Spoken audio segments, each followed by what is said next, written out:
Peace, God. Peace to the Peace. God. Peace to the God. Yo, Salute, I'm baby. excited. You're looking good over there, boy. Yo, you taught me well. Like I said, you taught me well. Yo, trying to keep up. Yo, you've been doing it for a long time, but I'm Yes, excited sir. about the project. That was the pandemic freestyle. Yo, you was dropping some bars on there. Let's talk about that real quick, brother. Shot. I knew I was coming back. You know what I'm saying? Like with an album after so long, and I was like, I gotta shock them. You know what I mean? But lyricism is missing in the game. You got some people trying to do it, but they're not like just like, yo, what I'm coming with the bars. Niggas is mixing stuff with it. They You know what I mixing mean? with it. But I had to come back. 'Cause that's what I'm known for that. And It's not a game. Just let them know it ain't a game. Yo. To put some respect on Desiree's name. Show him it ain't a game. Period. All right. Boys like you remind me that I'm lonely, 'cause I wanted to be one and only. But these old guys you're choosing, and now you're about to lose me. 'Cause what's the girl to doing? You made so confusing. I just wanna trust you, but you're making it so hard to. I'll be damaged. It's hard to manage what to do and love just ain't enough. Can't put the trust in us. Yeah. You are a problem, yo. I'm gonna tell you that now. I do my best. I do my best. You are a problem with that one right there because it's like, okay, wait, I know she didn't do it like that. We Right. just the record. I was on a conference call with Cruz. Right. Your Salute cousin. Cruz. Salute Cruz. Right. And he said play something, and then that record was just on. And I pressed baseball, and he heard. He like, what's that? And I was like, that's High Stakes. And he heard it, and then he mixed it, and then we put it out, and then the people reaction gravitated to it. Right. And that's how it became the single, the first single. Yo, and that's dope right there. Organically, it came together. You had already did it, right? He said, yo, let me hear it. He mixes. Y'all put it out. Right. What's the response y'all got to the record once y'all dropped it? Man, it was all love. We threw the instrumental out there first because Knox doing the beat tape. Right. So we threw the beat out there. The reception of it was everything. Then we started throwing the verses piece by piece, and everything was equally loved. You know what I mean? So it actually surpassed the single that was supposed to be the first single. Wow. There, so we just played that Abomination. Let's let them know about that record. What inspired that record, and who did the production on that? Okay, the production was done by King Twitch. Salute King Twitch. That's my young boy. He about 20, 21. He been getting it for 5 years. Monster. And so he produced my album Enoch, my debut joint. And Abomination was like solidification for the haters. Right. You know, I faced all my problems head on, so I want to let them know, give a direct message, and let them know what type of energy they're giving up. That's an abomination. You know, everything else is civilized but that. So to the R&B. Some people call him Mr. Chenier. I call him Big Bro. And if y'all already know about Mr. Chenier, y'all know how it's going down. Solid, yo. So without any further ado, he's been putting in work. He's got a movie he's starring in. He got a mini movie that he's about to drop with the single. Yo, he got a lot going on. I don't even know how many times nominated R&B artist. Yo, I'm going to let him tell y'all for himself. So without any further ado, let's bring him to the stage, y'all. It's Mr. Chenier. What's going on, brother? What's up, bro? How you, man? Man, I'm maintaining, bro. Just get my slide and rock on, yo. That's a real good record right there, brother. That's a real good record. That's the classic right there. Thank you, man. Appreciate it. Yeah. Salute to you, bro. Yo, I'm excited about you being on the show. Long overdue. PJ, how you doing? Salute to you. Yo, I'm excited, yo. Y'all working, bro. You've been having a busy year.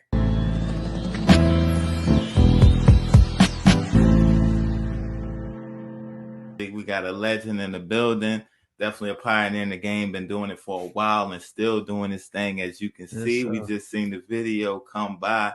Yo, without any further ado, the legend, G LeBeau in the building. How you feeling today? Hey, man, we're in the building, bro. We here. Blessed, bro. You know? That's a beautiful You thing know? right there. So I see you got the record right there. You got that feel good music. What Oh, inspired yeah. that song right there? Man, it's amazing, man, how it came together. It was actually me and my wife wrote it together. Wow. But I did the hook while she was in her sleep. You know what I'm saying? I was up one night, and actually me and my brothers a couple days before it, we was riding in the neighborhood just jamming to the instrumental. J-Dub sent me the instrumental from the Okay. Hitman that was part of Diddy and them. Right. And the stuntman is part of his crew that does tracks together and all that with him. So they sent me the beat, and I recorded the melodies to it on my phone. I always do that. If I hear something, I feel it, I put it on my phone, just a voice memo. You know what I'm saying? And Right. so when I got to the studio that night, I started recording the hook to it, and I had the melody to the "Won't you come by," and I recorded the hook first, right? And and Jazz was asleep. My wife was knocked out, so I opened the door up and left the door open while I was playing to see what she was gonna do. She woke up and came running in the studio like, "What is that?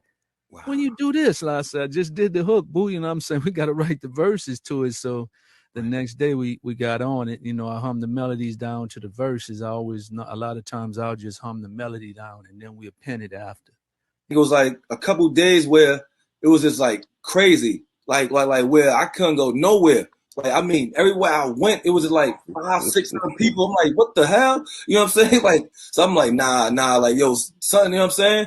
And then it was times, like I said, the people who come in your inbox are like, all right, boom. People was like, yo, it's crazy, right? I might talk to somebody, and then they'll post it like, yo, thank God, you don't know who I just spoke to, or I reached out to somebody and put them in the show, like, yo, that's crazy, you know what I mean? Like God reached out to help me, you know what I'm saying? It's like, you know what I'm saying? People really like looking at it like it's really something like, all right, we on to something, because when you see you touching people, that's how you know, like, you know what I'm saying? It start from the people, you know what I'm saying? Because you know the difference from people like, oh, I like your show, and then people like, yo, now, like, I really love, like, you know what I'm saying? Like, damn near crying, so it's like, you know what I'm saying? Like, right, bro. So I want to jump right into it. You know, I'm a fan of hip hop, and you're definitely lyrical, and I like what you stand for, and I like what you're doing in the music. So let's take it back for the people that might not know who you are. Yo, where are you from, and what first got you inspired to do music? Man, so I came up in a military family. You know what I'm saying? My dad was in the Army, and my stepfather was in the Army. I was born in Richmond, Virginia. Came up out there for a while, moved to Junction City, Kansas, you know, by way of Fort Riley. And that's where I spent the majority of, like, you know, coming up as a teen into adulthood, you know what I'm saying? So, hey, how are you doing, Sion? Yo, I'm doing good. Yo, it's such a pleasure to have you on the show. How was your day? How you feeling? Oh, I'm just feeling so blessed. It was a really good day. A lot of good things went down today. And, you know, I'm just feeling extra blessed to be on your platform. I appreciate it. Oh, yo, it's the pleasure is mine. Definitely having you here. You do a lot for the industry. You do a lot for artists. I want to get into all that. But let's first tell the people where you're originally from. So I'm originally from Junction City, Kansas, you know, AKA Junktown, you know, dead center in the, you know, middle smack dab of the U.S. Who would you put them against? Oh my God. Shit. Native tongue, I would have to go against fucking shit. I would have to go against Irv Gotti and them boys. Cash Money Click and all. I mean, not Cash Money Click. I would have to go. In the '80s, I would have to go with fucking. Then there's nobody that was fucking with them, because you had the Jungle Brothers, you had Tribe Called Quest, you had It was De too La many. Soul, you had Queen Latifah, you had Moni Love. They was running the market at that time. They was running You know the what I'm saying? market. There was Jay-Z couldn't exist. Jay-Z couldn't even exist in that time. Nah. You know what I'm saying? You talk about the native tongue. They don't get enough respect. Yo, but you couldn't put a Jay-Z, or you couldn't put a Jay-Z or a DMX, or none of you them. talk about native tongue. Right. Nah. It was a movement. It was a way of life. That's when everybody was proud to be black and uplifting. Right. Yeah, that's a good. Hold up, that's a good question, Sion. That's a good question. Yo, you gonna make me get on the phone and ask niggas this shit. Hash. Yo, so for the people out there that don't know, Pen Game Classic, yo, you've been doing this for a while. Yeah, man, I've been involved in music for a hot minute, man. You know, just a passion, you know, something that, you know, our family just really was involved in. And I just gravitated to it. You know, my mom was real heavy in music, and, you know, she always passed stuff down to me as I was growing up. And, you know, little by little, you know, I just got into it, man, you know, so it was definitely something that kept me focused and kept me driven throughout youth and into adulthood. So I definitely credit my family for that. That's a fact right there. The name alone, telling story, yo, that kind of set the mood for the people that don't know who Madam Trauma is. Let the people know who you are and where you from. Well, my name is Madam Trauma, the real queen of the South. I'm from Raleigh, but not the city. I'm from outside the city limits, you know, where the red clay is, where it get real dirty. Wow. But I'm a country girl. That's where I'm from, like right near Fuquay, out here, you know. That's where I'm from. Okay. So Fuquay up in the building. Yo. Y'all already know what it is.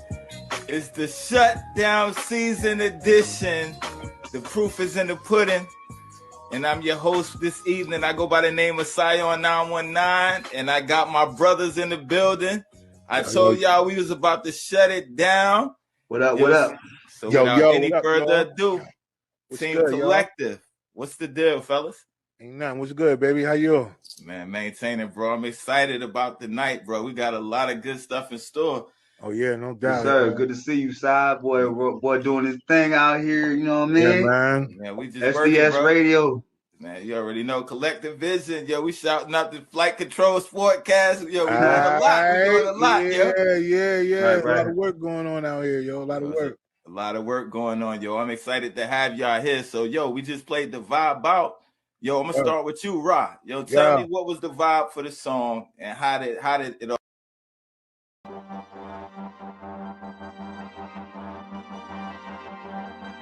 Kick the truth to the young black youth. Proof. Kick the truth to the young black youth. Proof. Kick the truth to the young black youth. Proof.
Mic check. How everybody feeling out there? Yo, it's the Proof in the Pudding podcast show. And I go by the name of Sion 919. Today is a very special day.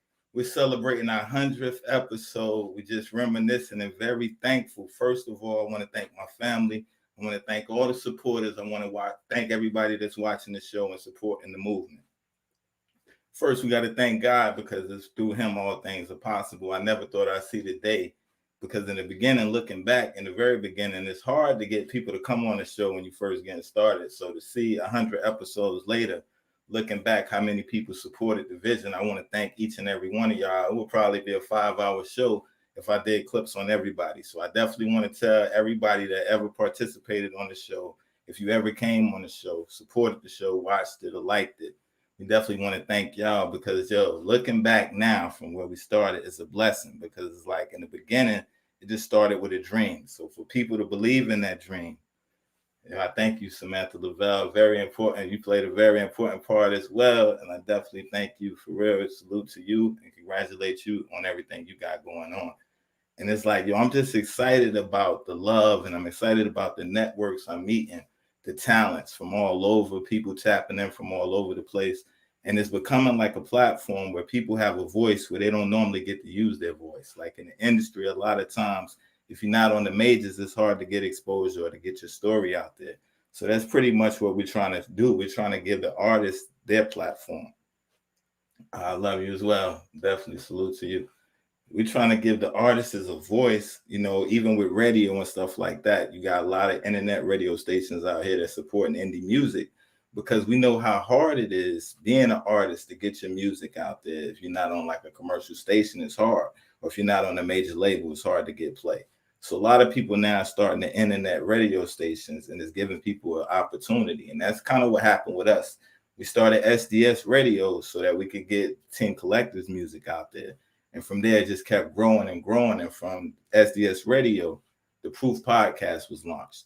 And again, I thank everybody that came on the show, everybody that believed in the show, because I done had some very, very interesting, powerful, talented people on the show. When I think about all the different type of guests that came through the show, from business owners, from artists to stylists, to filmmakers, to comedians, dancers, choreographers, stylists, business strategists. You think about it, they all come through and they all share their story. And one thing that we all have in common is we can't do it alone. So I definitely appreciate everybody that's supporting and everybody that's connecting with each other. And I thank everybody that accepted me when I reached out to them and we made the connection. And it's like, yo, when I look back, yo, the very first show I think was A-Cash. A-Cash, me and A-Cash been knowing each other for years. But it's like he's made major moves. He's done big things, you know, left out of NC, made his mark all over the world. So it's like for him to be representing and see that we started from the beginning in the same circles and stuff like that. It was a big salute to have him on here, you know, and that kind of helped because it's like he's solidified already. So it's like with his fan base, he brought over people that supported and we went forward and network and connect like that. So it's like that's the beauty of the network. And that's the importance of these platforms because it's like you never know where people are. We got people from all over that taps in or they may be a guest on the show. And now y'all do work together, y'all do business, or y'all collab on some projects. Now your name gets out there, their name gets out where you from, and vice versa, and you grow that way.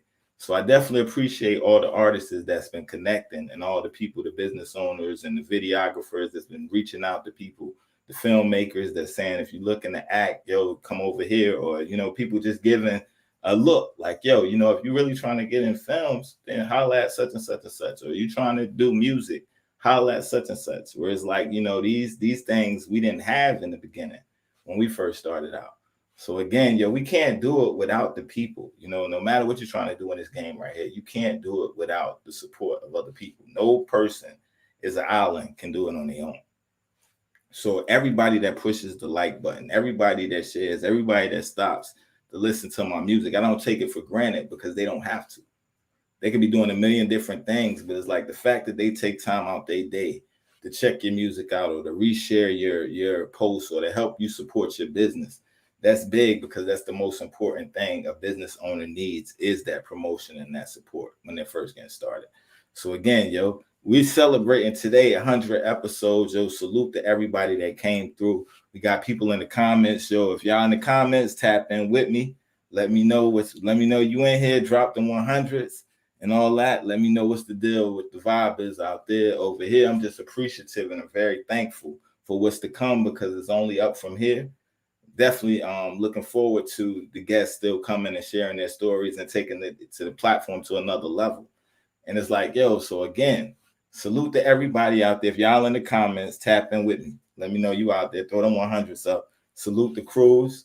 Yo, big salute to you because you do a whole lot in front of the scenes, behind the scenes, even down to the drop, you know what I mean, with the engineering and mixing and getting that together.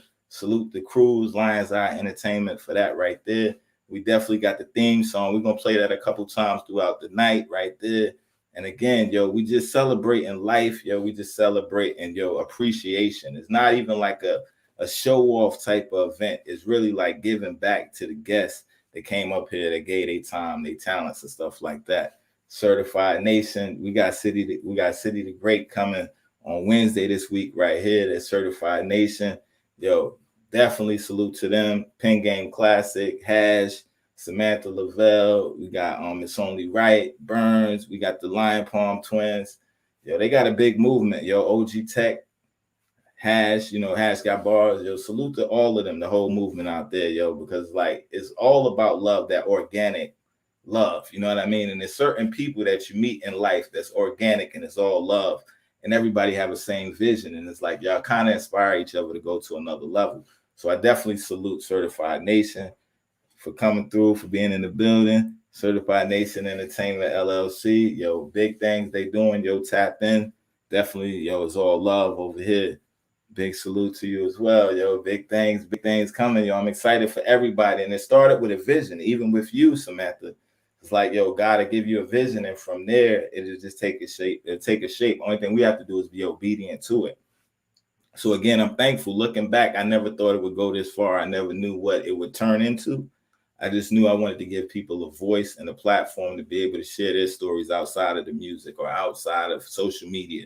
Because a lot of times, looking from the outside, looking in, you look at people and you think like it was just handed to them. You don't realize how much work they had to put in, or you don't know the struggle that it took for them to get to where they are. You know what I mean? It's a process. Everybody got to go through their process. Some may get through it faster than others, but we all got to go through our process. So now on the platform, whether they're a business owner, whether they went to school, whether they're a pastor, whatever the case may be, they could tell their story of this is what I went through to get where I am. Because it's like we all have good days, we have bad days, but it's like you got to be determined. You got to push through those times. Whereas like when things come to distract you or to hold you back, is in that adversity that you know how bad you really want it. Even with the podcast and stuff like that, there's so much things that go behind the scene, but when it becomes your passion, it's not like work because you're doing what you love. And it's like you're always trying to get better. You always want to take it to another level. And you definitely want to give people what you would want in return. So if I was on a platform or if somebody interviewed me, I try to make my guests feel how I would want to be felt or how I would want to feel. And it's like, being in the industry, a lot of people didn't reach out to me. I didn't get a lot of interviews and stuff like that. It's like, whether it's politics or whatever the reason, nor here nor there, I always wanted to be on a platform, to be able to go to a radio station and have my music played, to be able to let the world see my videos. So it's like with the Proof, that's what we're doing. We're giving artists and business owners or just creators a platform to say, look, this is what I'm doing. If you like it, get with it. If you don't like it, still support it. It may be somebody that that make a benefit from it. So it's all about love and it's all about building. Before we destroy, we always want to build each other up. We want to support one another, because that's what being Black is all about. Loving each other, cherishing each other, valuing life. Because, today it ain't guaranteed tomorrow. Like I can get off of this air right now, feeling good, like, okay, 100 episodes, and then I could drop dead tonight. It ain't no guarantee that I'll be here tomorrow. So we got to celebrate these moments, and we got to celebrate each other and let each other know, like, you matter, yo. I care about you. Everybody that's watching, everybody that ever watched the show, you took your time out of your day to support something I'm doing, and that means a lot to me. And I thank you for real from the heart, yo. And she said, definitely now we all pushing and elevating. Exactly. And everybody's just doing big things. It's like they just did a big hip hop concert with all types of legends in the game showed up. We had people from the Fat Boys there to James from Good Times. It's like you got big celebrities coming out, supporting, showing love. And it's like, yo, they started with a thought and they pulled together. They believed in that thought and they worked together and made it happen. And that's what it's all about, yo. City to city, from state to state. It's like, it's the same thing. Yes, kings and queens celebrating. We have to celebrate, yo. So again, if you alive, you woke up today, that's enough to celebrate right there, because somebody didn't wake up today. And that's just the real deal, Holyfield. So, again, Salute to all of them. Michael. Salute to all of them. Because it's real life out here. You know what I mean? It was Michael on, not JJ, on Good Times, right? At the thing. Oh wow. That's big right there. Cool. Peace to Cool Rock Ski. Legend in the game. From the legendary Fat Boys right there. Big salute to them. And they still coming back and giving artists the info. They helping artists along the way. And they still got skills. Don't get it twisted. They still rocking. They still putting on. They still doing things. It's like we just got to get into them, So definitely big salute to him. Legend in the game, Crush Groove and all that. We talking about the original Def Jam, you know what I mean, and all that. So it's like, back in the day, you know what I mean, Crush Groove, the movie, they had like 3 movies. So, growing up hip hop, that's part of our history. So it's like, for them to be around and be tapping in, and for Samantha Lavelle to be linked up with them, that's inspiring. She's linked to a couple celebrities, you know what I mean? Special Ed, City the Great, and all of them, the whole Certified Nation. So it's like, these are good people that we grew up on watching and idolizing. I wouldn't say idolizing so much, but we wanted to be like, we patterned ourselves after them. It's like, even with the clip with Tommy, when he's talking about the native tongue and who would be a good battle against them, we're talking about somebody that was there with them. We're talking about somebody that was in a group with Pharaoh Monch. We're talking about he was in the group with, in Organized Confusion. So he grew up in Jamaica, Queens with all of that, Onyx, 50 Cent. And it's like, they know these people. So it's like, to be one step away or one person away and to see how people active and how it all comes together, how everybody's doing the same thing. Everybody's trying to elevate. Everybody's trying to work with people that's serious. It's a beautiful thing. And it doesn't seem as far away. It doesn't seem impossible. And it's like, and if we can humble ourselves and stop and listen and really like put our pride to the side, it's like, you never know how far you can go, because this person may be in a position or know someone that could change your life forever. So it's like, we definitely want to go in with the right mindset. We definitely want to go in with the right spirit of gratitude, because it's like that bad attitude can make somebody be like, I'm not even fooling with you. So, you never know, again, who's who. There's no respect of a person. You never know, where a person is just because they got the accolades. This person right here might be in the cut, but that person may be the CEO to the person with the accolades. So it's like, you always want to be careful. And again, we just thanking everybody. I'm just thankful, if y'all out there, tap in, hit them hundreds. If y'all trying to get up here, drop some jewels on the show or whatever, let me know, inbox me and I'll send you the link. Again, we're going to jump to some flashbacks right quick, and we're just going to reminisce on some past shows that we had in the past, and then we'll be right back to talk about that. And again, the Proof in the Pudding podcast show, 100th celebration, salute to all of y'all, because y'all made it happen. We did this together. This is love. This is, history in the making, and I thank y'all, So again, we'll be right back right after this. Excited about today's show. We got it in the building. Y'all just seen the video, Finesse.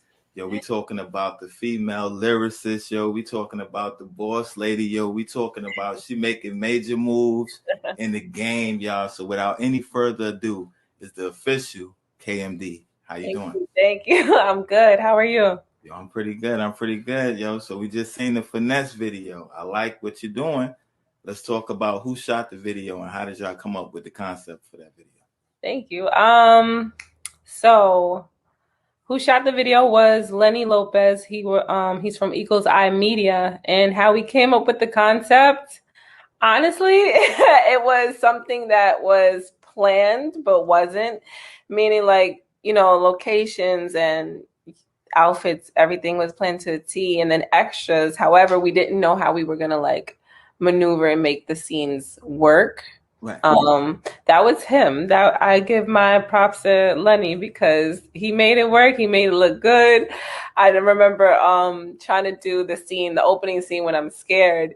That was gonna include what's that called? Like, I was gonna actually act, but it just wasn't coming out right. So then he was great with the angles, made me look frantic, and it was a fun experience. That was my first video ever, actually. Okay, so let's just pretend, because this is your dream. You wanted to kill American Idol. We got the American World Wide Web right Right. Show them what you would do if you was on the stage.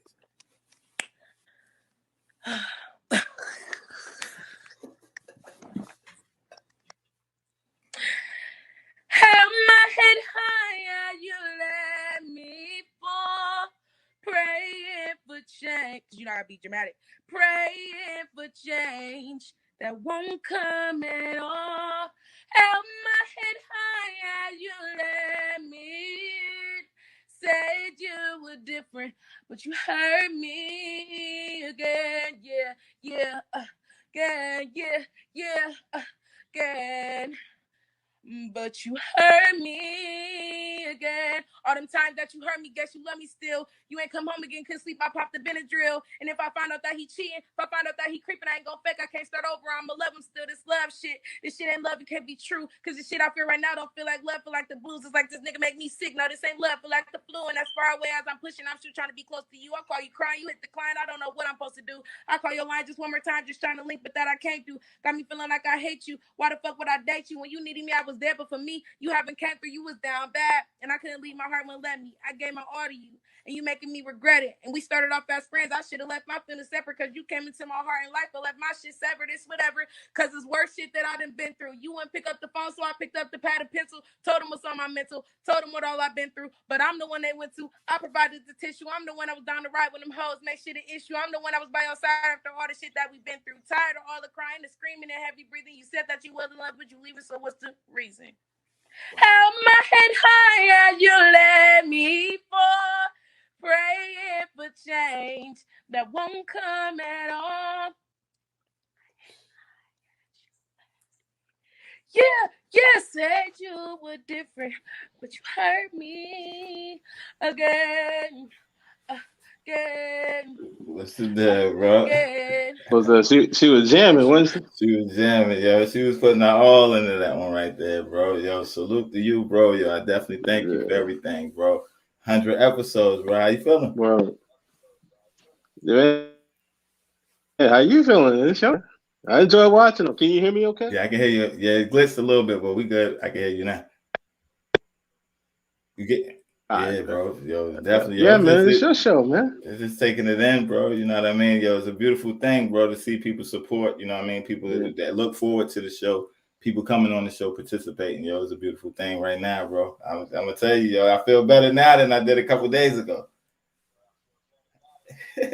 Yeah, you was stressing, bro. I was like, yo, side bugging over there. I said, man, you're going to be all right, man. You know what I mean? It's just... You getting to the next one, on to the next one, on to the next one, you know? So to the next one. Just keep driving, bro. It's going to get better and better. You know what I'm saying? So just try to improve by 1% every joint. You know what I mean? Nah, I feel you on that, yo, bro. And I'm definitely feeling that what we got for the intro right there, bro. So let's talk a little bit about that because you did that for me. Yo, let's talk about that real quick. Well, let's be clear. You did the video, and I wanted to make sure that the music was right for it. And did some little text work, you know what I mean? But man, that's your vision, man. You think, man, it was good to see kind of like the transitions of your life. I know you from back in the bad days, you know what I'm saying? But we was wild.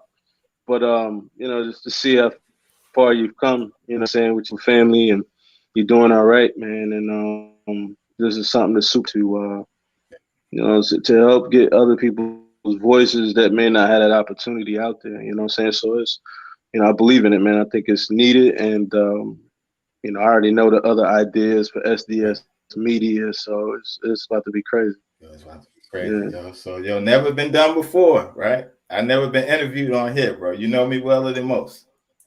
I'm going to let you drop some questions out there on me, bro. Oh, you've never been interviewed? Not on here. Not on here. Oh, man. You know me better than most. All right. Let me see if I can get my interviewer hat on. What's up, Cy, man? Welcome to the show. Tell us a little bit about yourself, man. My name is Sion. Where you from, man? Raleigh. Yeah, I was born in Brooklyn, but I live in Raleigh. I rep NC all day, every day. You know what I mean? All right.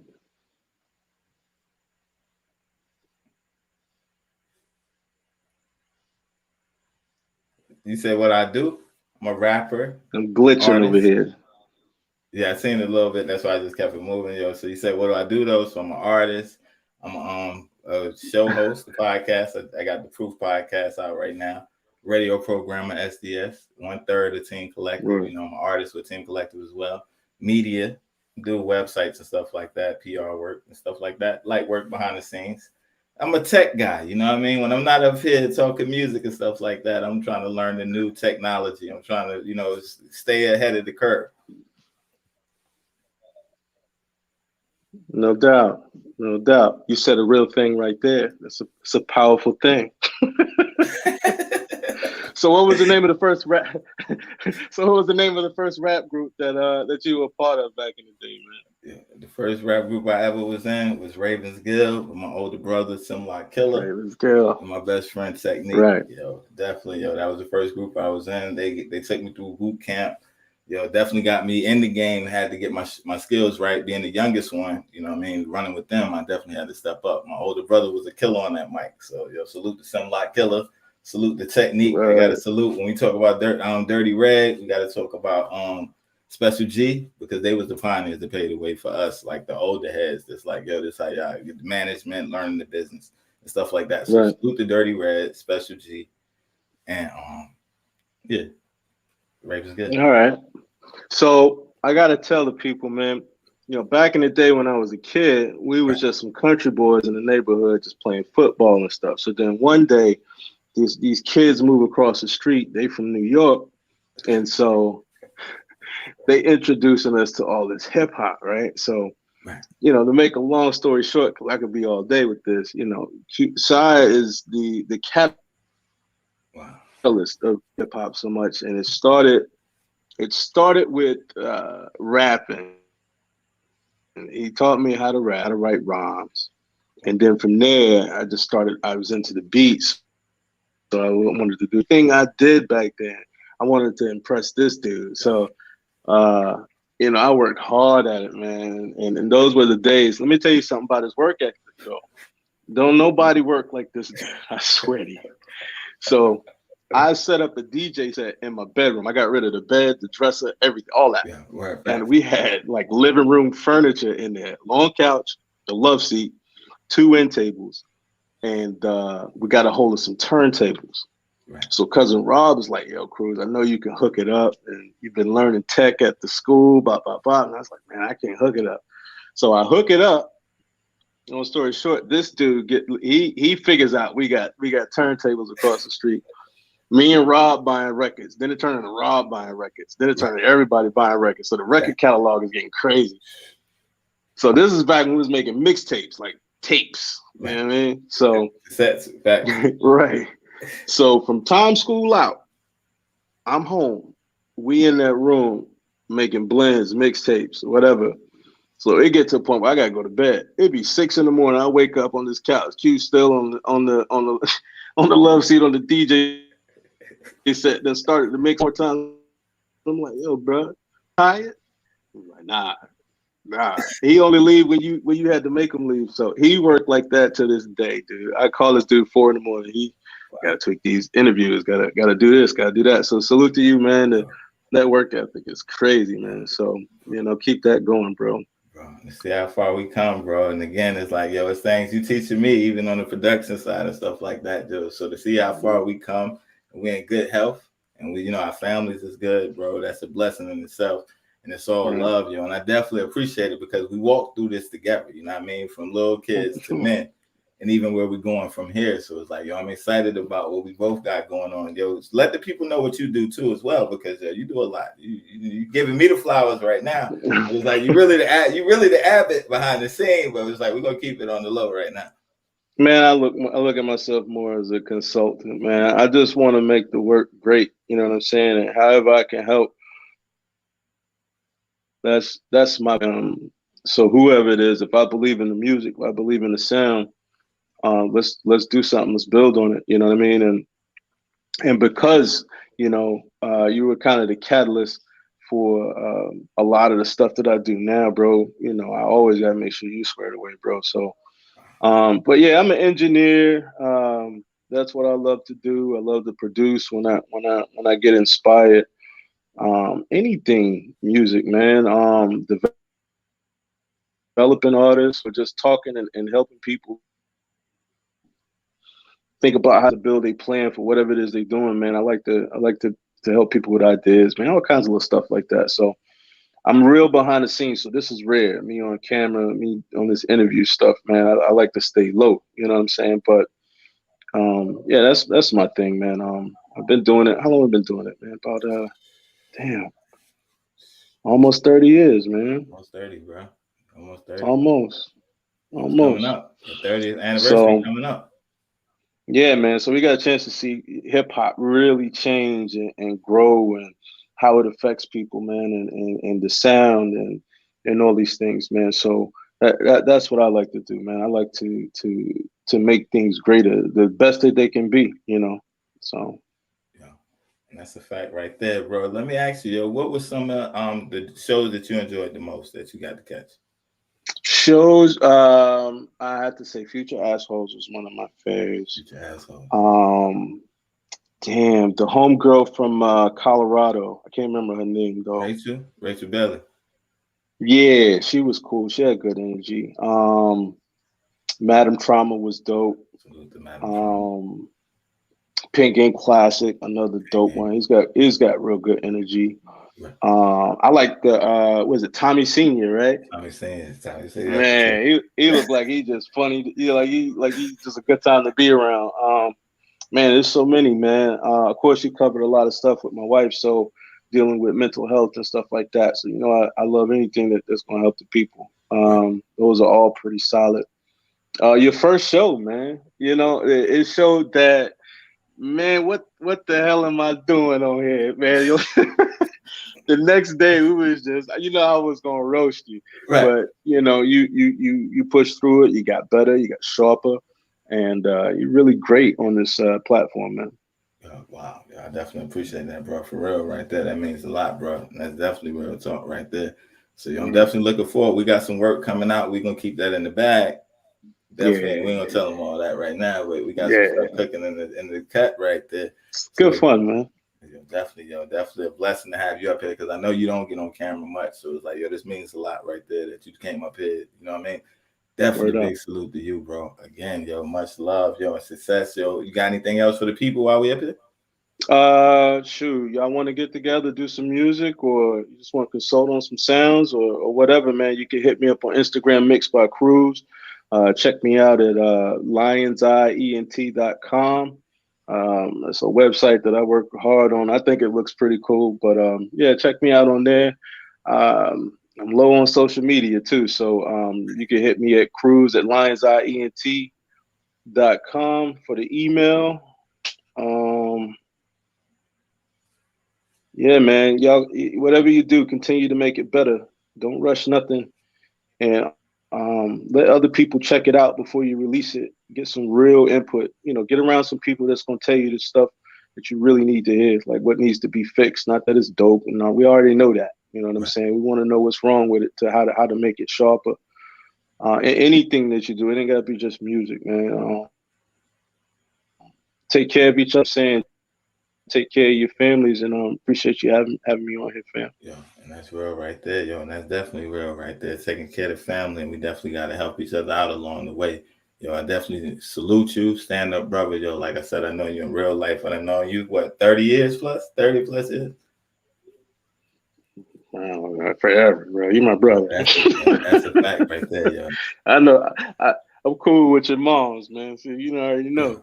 That's it. So that solidifies it right there, bro. Yeah, that's real right there. Yo, I'm gonna drop this the intro again right there. Yo, let's talk about what was your first reaction when you heard the beat real quick.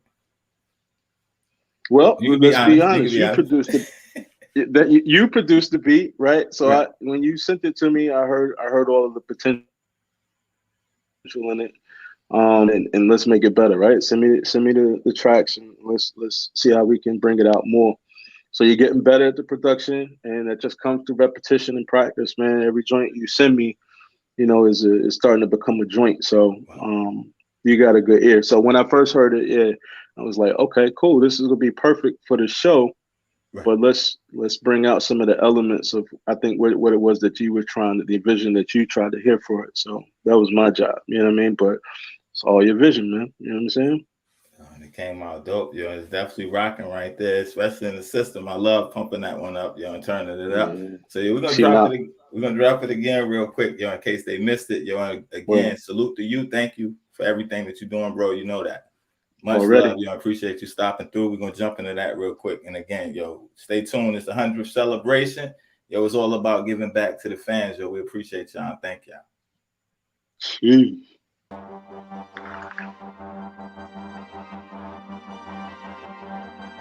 Kick the truth to the young black youth. Proof. Kick the truth to the young black youth. Proof. Kick the truth to the young black youth. Proof.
What's up, everybody? It's your girl Anaya DeFay.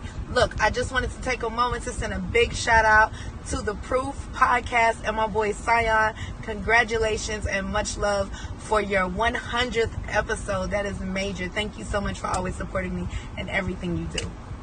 Yo, what's poppin', y'all? It's Chemo Wet, and I want to send a special shout out to the Proof podcast and Sion on y'all 100th episode. Congratulations. Make sure y'all follow me on Instagram at Chemo Wet and tune into my new video, Show Me, Rose Gang Doe featuring Chemo Wet. Period. I just want to give a big shout out to Proof Podcast on your 100th episode. I just want to say, keep grinding, keep God first, keep hustling, keep doing what you're doing. It's a great thing. We appreciate you. It's so much more in store for you. Congratulations again. Hey, Sion, thank you so much for the interview you did for me. I really appreciate it. You guys check it out. It's pretty dope.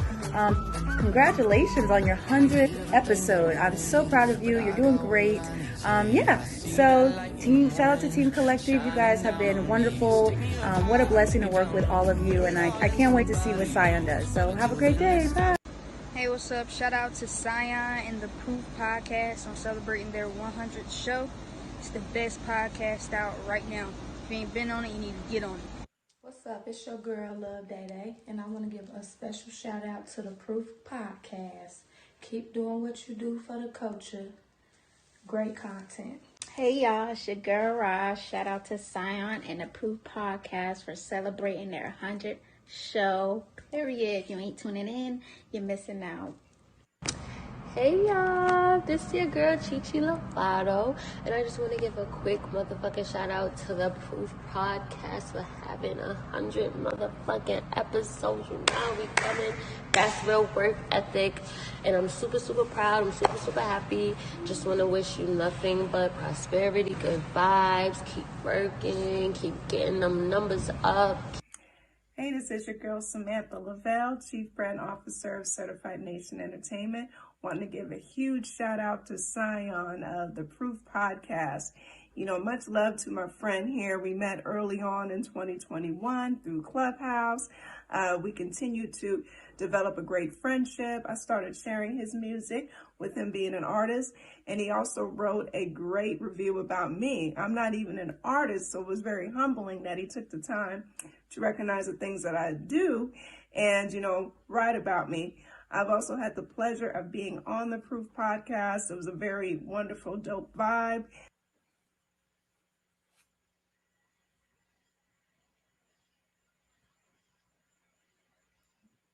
I think we have a technical on that one right there, but salute to all the people that submitted their videos in. That means a lot to me right there. That was Samantha Lavelle right there. I'm not sure what happened right there on the connection, but I definitely appreciate it. Everybody that sent in their videos, whether they got to play or not, there's a couple more, it was about 10 more people. But I just thank all of y'all, it means a lot because it's like, you have connections and conversations with people and they share their vulnerable sides of their life with you. And it's like, that takes a lot of trust and that takes a lot of love for somebody to open up and let you see these parts of their lives that they may not show everybody on a day-to-day. Much love to you as well, Samantha Lavelle. And again, they open up and they share their sides. So it's like, I'm looking back at the slideshow as people chiming in.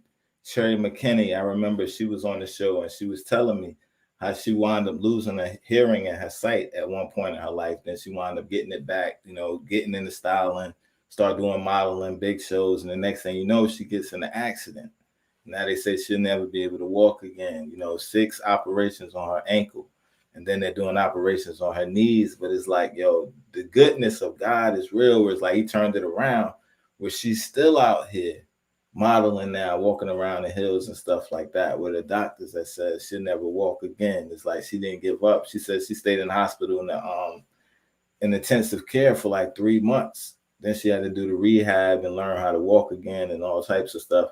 And it's like when people start telling you things like that and lives, showing you lives of their sides of their lives that you would never know from the outside looking in, that means a lot. So I don't take it for granted when they share their stories. And it's like, and from there, we become family. It's like, how you doing? How's the kids doing? How's everything going? Because it's like you have a connection. And that's what the show is all about. Giving the fans and the people that watch the show a chance to connect with you on a level that they may not get to see just on social media. It's like they may see your posts, they may like your comments and stuff like that. Or they may even like your music and see your music videos. But on here, we like to talk about what was the process of coming up with the song. What was you thinking? Did you get the beat first? Did you have a song first? Was it what producer made the beat? Did you get it online? Did you come up with it off the top of your head?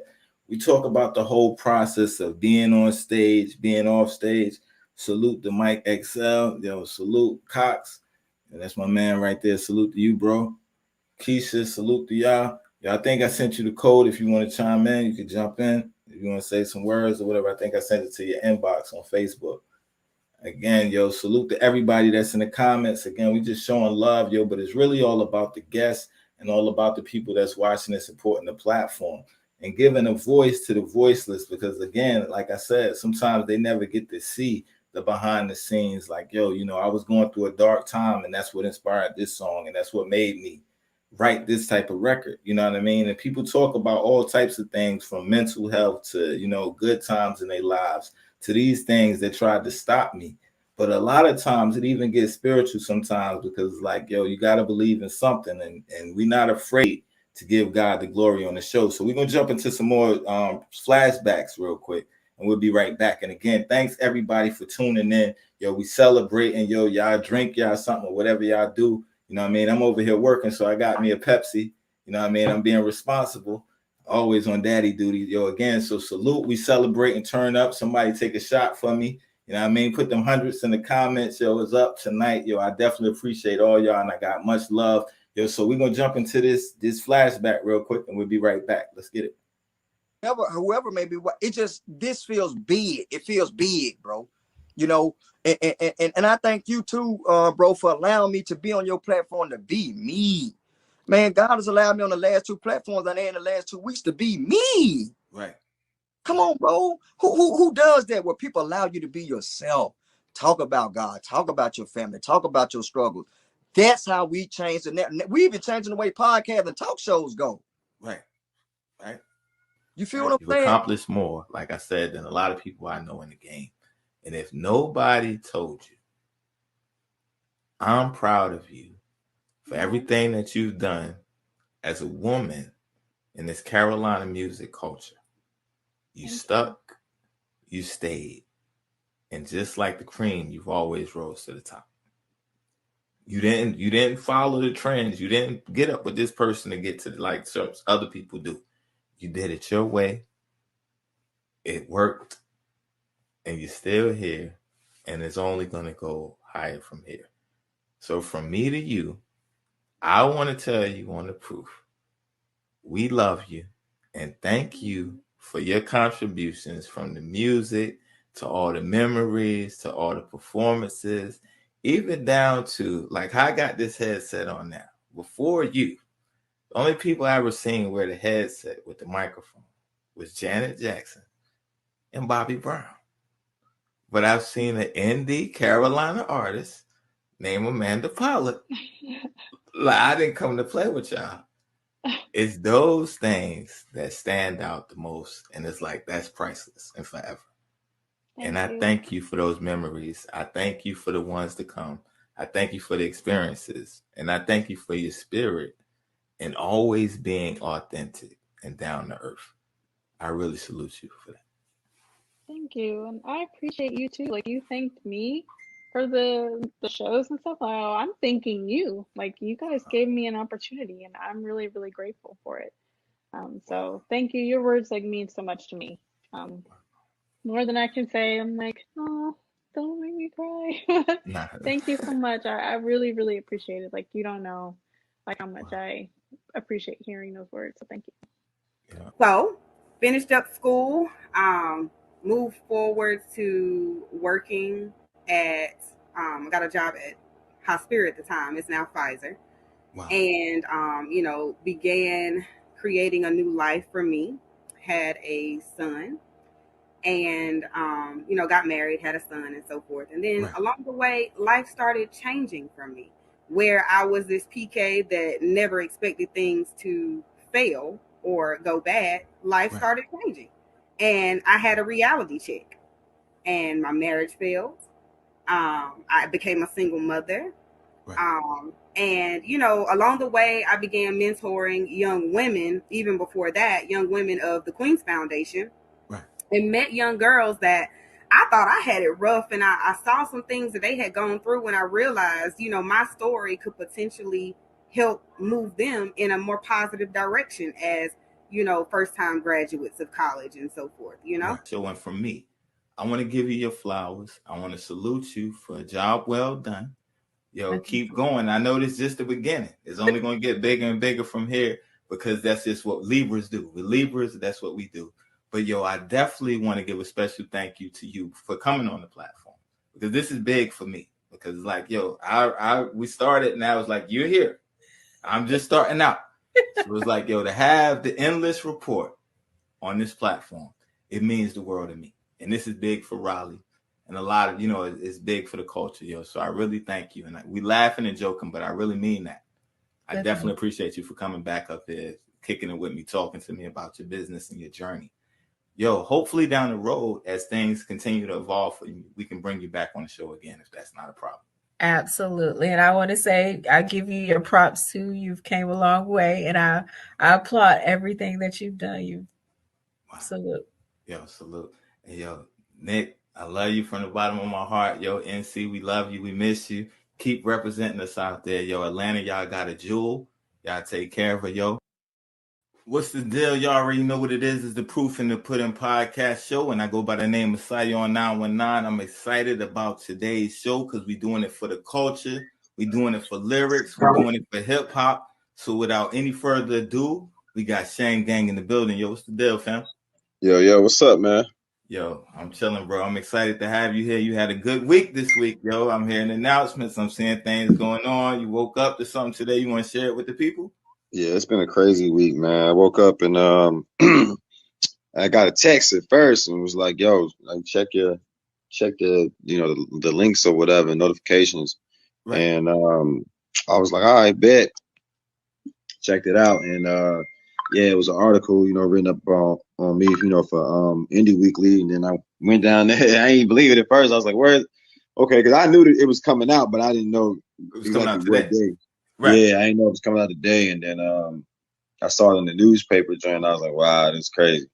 Facts. That's definitely facts right there. So, okay, as an artist, right? Your sound is definitely not in these lanes. You definitely got your own lane. I'm a big fan. I'm not even gonna front. I told you. I heard it. I'm like, yo, I gotta get to know. I gotta get in tune. And I'm glad I did, because you're like a breath of fresh air, because what you're bringing is a different style, even with your beat selection. Let's talk about your beats, because you keep saying boy beats. For people that may not be familiar, they may not be in the loop. Let's break that down and let's explain your sound. So I would say I'm like alternative R&B. Is that a question? Nah, he said the little Tylenol is taking over the world. I'm saying, right? I'm like alternative R&B with like a mix of indie, pop. But I have some pop songs, not a lot. So I'm gonna just say alternative R&B. I do a lot of beats that you would hear a guy on, not really a girl. I like to always challenge myself in a way, or switch the norm. A lot of my beat selections is like, you know, fake on the Kanye side, or the Frank Ocean, or like a Joey Badass feel.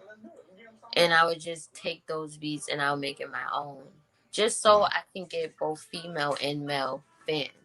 Because the first things most male look for is the beat.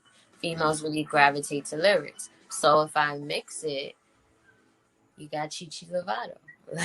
What's your mindset right now? Oh gosh. I actually, I'm gonna just be myself. I actually suffer from anxiety, right? Okay. And a lot of, as I know, a lot of artists do. You know what I mean? Yeah. And I was having a really bad panic attack. So I wanted to sit down to calm myself down. Right. And I thought about whispers, and I thought about love, and in that moment, the whispers took away my anxiety. So I put that together and just start flowing. And then it just all came together. And then that line that I say, my anxiety, you know what I mean? And it just really came together. But it's a great record. And to me, it's a love song. So without any further ado, let's welcome her to the proof. Yo, this is Alana DeVille. How you feeling? What's up, y'all? It's Alana DeVille, not your average rap bitch, Underground's most wanted, the lyrical assassin, BMG's first lady, all the way from Chi-Town, baby. What's up? So glad to have me on the show. Be on the show. It's all good, yo. You doing your thing, yo. Let's talk about that video right there, because it looked like y'all had a lot of fun making that right quick. Oh my God, so much fun. I dropped the song probably about a year before I dropped the video. So it was all building up to that moment. And I knew we had to do something amazing for it. So everybody that came out had been hearing that song for about a past year. And they like, oh my God, yes, I got to be in that video. So they turned the F up. You know what I'm saying? Hey, yo, salute. Yo, again, yo, salute to you. We got Natalie Collier in the building, psychoeducational therapist. Yo, the co-host of the therapy show, and now the host of the relationship series right here, yo. So we done been doing this for a while. Yo, salute to you. How you feeling? Salute to you. I'm feeling great, man. On this Monday, it's been a busy day, but man, I had to come out and celebrate you, though. I'm just so proud and so thankful and so excited for you. Not only is this just a wonderful opportunity for you, but it's been a wonderful opportunity for all the people that you've had on the platform, for artists and models and authors and, you know, people like myself, just an opportunity for us to have a platform, to have a voice, to launch, you know, and take this and grow brands, you know, individually and some collectively. And I just really want to say thank you for the opportunity for me, not just for me, but for everyone else. And it's been a pleasure to be on the show. You know, I enjoy the energy with you, and I just have really been having a wonderful time. And 100 shows, man, that's dope. You doing it out here. Wow, that's the thing. It just seems like it comes natural. You know the work that goes behind it. So let me ask you, we've been doing the trauma series for a while. So let me ask, what were some of the best what were some of the best subjects for you on that trauma series? I really enjoyed my favorite one was initially the first one. I felt like the first one was such a great episode, but I think we touched so many great episodes. The first episode, I think the episode where we talked about the parent wound, the father wound, I thought that was a great episode. When we talked about, man, we talked about so much stuff. So it's just hard for me to just pinpoint everything, but it's just been a journey and it's been amazing. And I just really appreciate you for giving me the voice to be able to do this on this scale, and for other people around, just wherever around the world, around the country, just to tune in and get some good information and some good feedback. Right. And that's the thing, because it's needed. Even a lot of the guests that come on here, they talk about anxiety. Like even the girl in the clip, Janet, she's talking about how she suffers from anxiety. Some people suffer from depression. Mental health is real. So it's like when you said, yo, let's do it, it only made sense because it's like, yo, so many people in the Black community, they have symptoms and stuff like that, and they don't know the means to deal with it, or they don't know the steps because people say, don't tell nobody, or don't talk about it. Ain't nothing wrong with you. Or if you talk to somebody, there's all these stigmas that you must be crazy or something. Just people don't want to go through all that. So they suffer in silence. So it's like, yo, when you brought it to me and we put it on the platform, it's like, yo, not only could it help me, because we all suffer from some kind of traumas. It can help other people as well. So it's like, yo, and as we begin to grow it's like, yo, this is life-changing stuff. It's like, yo, because it's like, if you start applying the stuff over the weeks of doing the shows, it's like, you'll see a change. You'll see a change in your attitude. You'll see a change in the way you're thinking and stuff like that. So leading up into that, where it's like getting healed first, it only made sense now. Once you heal, you definitely want to get with somebody. Now, we was created to love. Yes. So it's like, yo, then it birthed the relationship show. So I'm definitely excited about that. That's going to be a weekly show that we're going to be doing. You're going to be hosting. I'm co-hosting with you. So let's let the people know about the relationship series and what can they expect. Man, so I just want to tell everybody that I have gotten calls. I have gotten text messages. I was just really surprised by the initial turnout for the first episode. And I have had a lot of people that I know personally that were like, I'm following, I'm tracking, I'm doing the homework, I've shared it, this is going to be amazing. I'm so excited. And so the relationship series is it's a really good series, because I just feel like we're at a height with social media and, the platforms, even on YouTube. It's like everybody has something to say about relationships. Everybody has something to say. And I think sometimes that information is not always conveyed accurately. And I think we're in a point where we're getting a lot of opinions. And there's nothing wrong with that when you state your opinion, as long as you're saying, hey, I'm stating an opinion. But I think we really got to give people the tools, the healthy tools, to have those healthy relationships that they seek. So that's what the show is really about. The series is about starting from ground zero, where you are, where you're trying to be, really having to look at yourself, your past history, your past, choices and decisions in relationships, why that was the way that it was, where is it that you're trying to go, why do you keep getting the same result, and really start to deal with yourself in that, and getting yourself kind of prepared to say, okay, I got to make some changes if I want to have this healthy relationship that I'm seeking, because a lot of people are not doing it right. They're just not doing it right. But I think once we have a clear understanding of what healthy looks like and we get ourselves healthy, then we're able to, have healthy relationships. Exactly. So I really do encourage everyone to come check the series out. I'm super excited about it. Like I said, I've been getting a lot of great feedback. I didn't realize that I was going to get as much feedback off the first episode as I did. So that was just really exciting for me. And I I know I haven't shared it yet, but I guess since it's the 100th show, I can go ahead and share this great information. All right. Song has really given me a push and a motivation to kind of take this to the next level. And I know that I feel like there are, when I look at the trauma series, I think there are things that I could have done better or had done differently. And I know that, you know, your first time doing something like this, you kind of a little rocky, you kind of a little, right. you kind of stepping into that thing. But I am launching a platform. Right. And so in that platform, we'll hit certain things about mental health. So maybe we'll do just, you know, a topic or a day where we're talking about anxiety, or we're talking solely about depression. It may not be as in the same guideline as a series, but we will have different episodes where we will hit certain mental health key issues just to keep that going, so that I feel like everybody can get an answer to if they have something about mental health. So I'm really excited about that. And that's all because of you and the opportunity and the platform that you gave me, and building my confidence and making me feel more comfortable, and really just, you know, taking the shot and going for it. So I'm definitely excited about it. Like I said, it's very much needed, right? Especially in our communities. Like, definitely, talk to somebody if you're going through it. You don't have to be alone. You don't have to suffer in silence. It's like, even with me, I've seen a lot of things that I didn't know were traits from other things. So it's like, if you're really honest with yourself and you look in the mirror, you want to, first of all, you got to want to be better. Let's put that out there. You got to want to be better.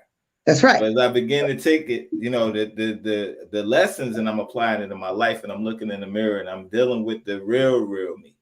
Mm-hmm. It forces you to make a change. Either you're going to be like, I'm cool with being this way, or I'm going to change because I want a different result. And it's like, over the series, it's like, it's taught me so many things, even down to like the way we think and our patterns and our patience, all types of stuff, the way our respect level, certain things that may have happened when we were younger or from a bad situation. It's like it triggered you and pinged them because you never dealt with it. Right. And again, so it's like, learning to deal with stuff, learning to take time, not rushing. Like, okay, if it's going to happen, it's going to happen. I don't have to rush.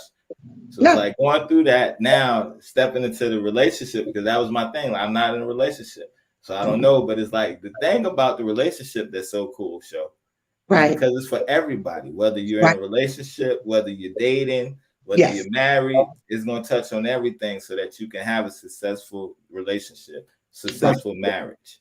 And that's why I asked people to do that homework assignment. And I know that there were people that I know that are married that were like, well, why do I have to do the homework assignment? And I was like, because we don't realize that we're constantly changing as individuals. And as we're constantly changing, sometimes the things that we desire change over time. And sometimes, you know, we need to update our partners about that. Nobody's a mind reader. Right. So I really encourage everyone to, if you participate and you watch the show, definitely do the homework assignment, get something out of it, because you're always growing. And the hardest thing for couples who've been together for long periods of time is complacency. So that's why it's really important. You know, I just say, come check us out, come see what it's about. We'll be back next week. Yeah, so Sunday at 7. That's every Sunday at 7. The relationship series, is definitely needed, and it definitely, because a lot of people, they're damaged. A lot of people, we still holding on baggage from the past. We need to unpack first. Yeah, get ourselves together, right, and do it the right way. Because right now, what we're doing is hurting people, and it's we out of control right now. And next episode is gonna be lit. So I just encourage everybody just go come out and watch it, to go get your mind together, because it's gonna be lit. Like, and I'm super excited about it. And we really gonna hit the ground running next week. So I'm with it. But I just want to say congratulations to you, though. Thank you. Thank you. I definitely appreciate it, y'all. And I'm excited about everything, because it's like, it's we came a long way, but we got so far to go. And it's like, there's nothing wrong with saying, okay, we made it, but now we got the relationship to tackle. Now we got to, keep pushing the bar, because it's like, people out here, they dying. People out here, they struggling. People hurting. Yes. It's like they need real. It's like, on social media every day, you see people just glamorizing. You just see the highlights of their life. But what about the person that's depressed? What about the person that's crying themselves to sleep every night? What about the person that feels like, why should I live? Well, I don't have a purpose. So it's like that's the thing where it's like even in our accomplishments, we still have to have compassion. We still have to have empathy for that person that may be in the rain. You know what I mean? It might be sunny over here, but you might be in a rainstorm. You know what I mean? And it's like as people, we got to be concerned and we got to care a little more. Where it's like, yo, you know what? Yo, I see it's raining over there. Let me hold this umbrella for you. Yes. You know what I mean? It's like, yo, there's nothing wrong with that. And there's nothing soft about being a man, you know, helping other men or helping another woman. It's like, yo, there's nothing wrong with a woman receiving help from a man or a compliment or whatever the case may be. We got to reprogram the way that we've been programmed, because right now it's like we hate each other. We hate family, you know, targets on our back. We killing each other. They killing us. And we can't make it like that. And we're bringing our kids into this society. We're setting the stage for what they're going to have to live in. So it's like, yo, you know, maybe it's me. Maybe I'm getting old. But it's like, yo, I want to change a lot of the messes that was made. A lot of the things that I thought was cool. A lot of the things, the bad mistakes I made. I don't want the younger generation. I don't want my nephews. I don't want my cousins and my sons repeating the same thing. I don't want them going to prison. I want them to be able to say, okay, yo, I got my own business, whether it's a lawn care business, whether they're doing a book reading, whatever the case may be. It's like, yo, no matter where you come from or where you start, it's not about that. It's about how you finish. So it's like whatever idea it is or whatever your dream is, it's like, yo, I want to tell the young ones at an early age, like, yo, you could do that. Don't let nobody tell you you can't. So it's like, you know, inspiring others to be a blessing to somebody else. And it's like, and again, that's one of my mottos is like, we rise lifting one another. You know, one hand wash the other, both hands together wash the face. It's like that's just a way of life right there. So again, that mental health is definitely real in relationships, because if the relationship ain't right, the kids suffer, you suffering, they mad, everybody upset. It just becomes a bad thing. So it's like definitely tap into that every Sunday at 7. The relationship series, yo, and it's real talk. It's not sugar coated. We're going real. And the cool thing is you can apply this when we do the next episode next week. What's really going to be cool is I'm going to show you how you can apply that to every single relationship. That's not just with, you know, a significant other or somebody that you're dating. This could be your setup for friendships. You're set up for, you know, relationships with your parents as you get older and evolve. So the cool thing is I'm going to show you how we can navigate this in multiple scenarios, different relationships, because relationships are the core of our being. We are made to be social. We are made to interact. I mean, studies show, you know, people who go to prison, who have been in isolation, what it does to the brain. I mean, actual MRI scans show long-term what the brain starts to, what it would have looked like and now what it looks like due to removing that social aspect. So it's very important that we understand that relationships are the foundation of everything. And when we're talking about raising children, we know that back in the day, it wasn't just one person, it took the village, the whole block. You got in trouble, everybody whooped you on the way down to the house, and then you still got to whoop it when you get to the house. That's a fact right there. That's a fact. So I think about back then, it was really each one teach one. You know what I'm saying? And people came together and communities supported one another. Now we're in a situation where we find a lot of jealousy, a lot of turmoil, a lot of misperception of what we think. Like you said, looking over here like the grass is greener. You don't really know what's over there. You ain't been over there. You know, but the social media does glamorize certain aspects of highlights of a lifestyle or what a person wants you to see versus what is tangibly actually going on. Right. So I like to say that we use the platform for each one teach one. Because if I can teach one person and that one person will share that information and teach another, or, you know, that's how we get one person makes change by affecting one other person and another person and another person and another person. And that's how I have to look at it. You know, you ain't gonna reach them all, but if you can just reach one, you made a difference for them. Right. It might be that one person you reach that changes the world. That might be the spark that they needed to go ahead and win 1,000 people. So it's like, you know, definitely putting in the work. And I definitely appreciate you again. That Sunday at 7. The relationship series right there. Again, yo, this is psychoeducational therapist Natalie Collier, yo. Definitely, yo. If you haven't, go back and watch that trauma series. Tap in every Sunday at 7 on the Proof channel. the relationship series, yo. And again, if you got anything else, you know, we're gonna probably jump back into some more flashbacks. We're gonna take it to Atlanta right quick after that. We're gonna take it to Atlanta after your comments or your last shout out. I just want to say congratulations again, man. I think it's dope, man. You doing your thing, and you are really giving our people a platform. And I just hope that everybody that gets on this show, you know, that has an opportunity to use this platform really takes advantage of that and uses it to apply it to the next level of what it is that they're trying to do. And that's something that I know that I myself have been guilty of. So we've got to learn to not be stagnant. And when our people are willing to help one another get to the next level, I think it is our justice, it is our due that we have to take, you know, accountability and keep pushing forward and striving to make that a reality.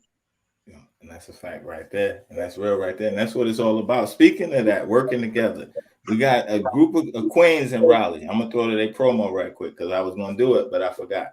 But I'm glad you said that when we talk about working together, because these are 3 sisters, independent artists. They got a promo tour going.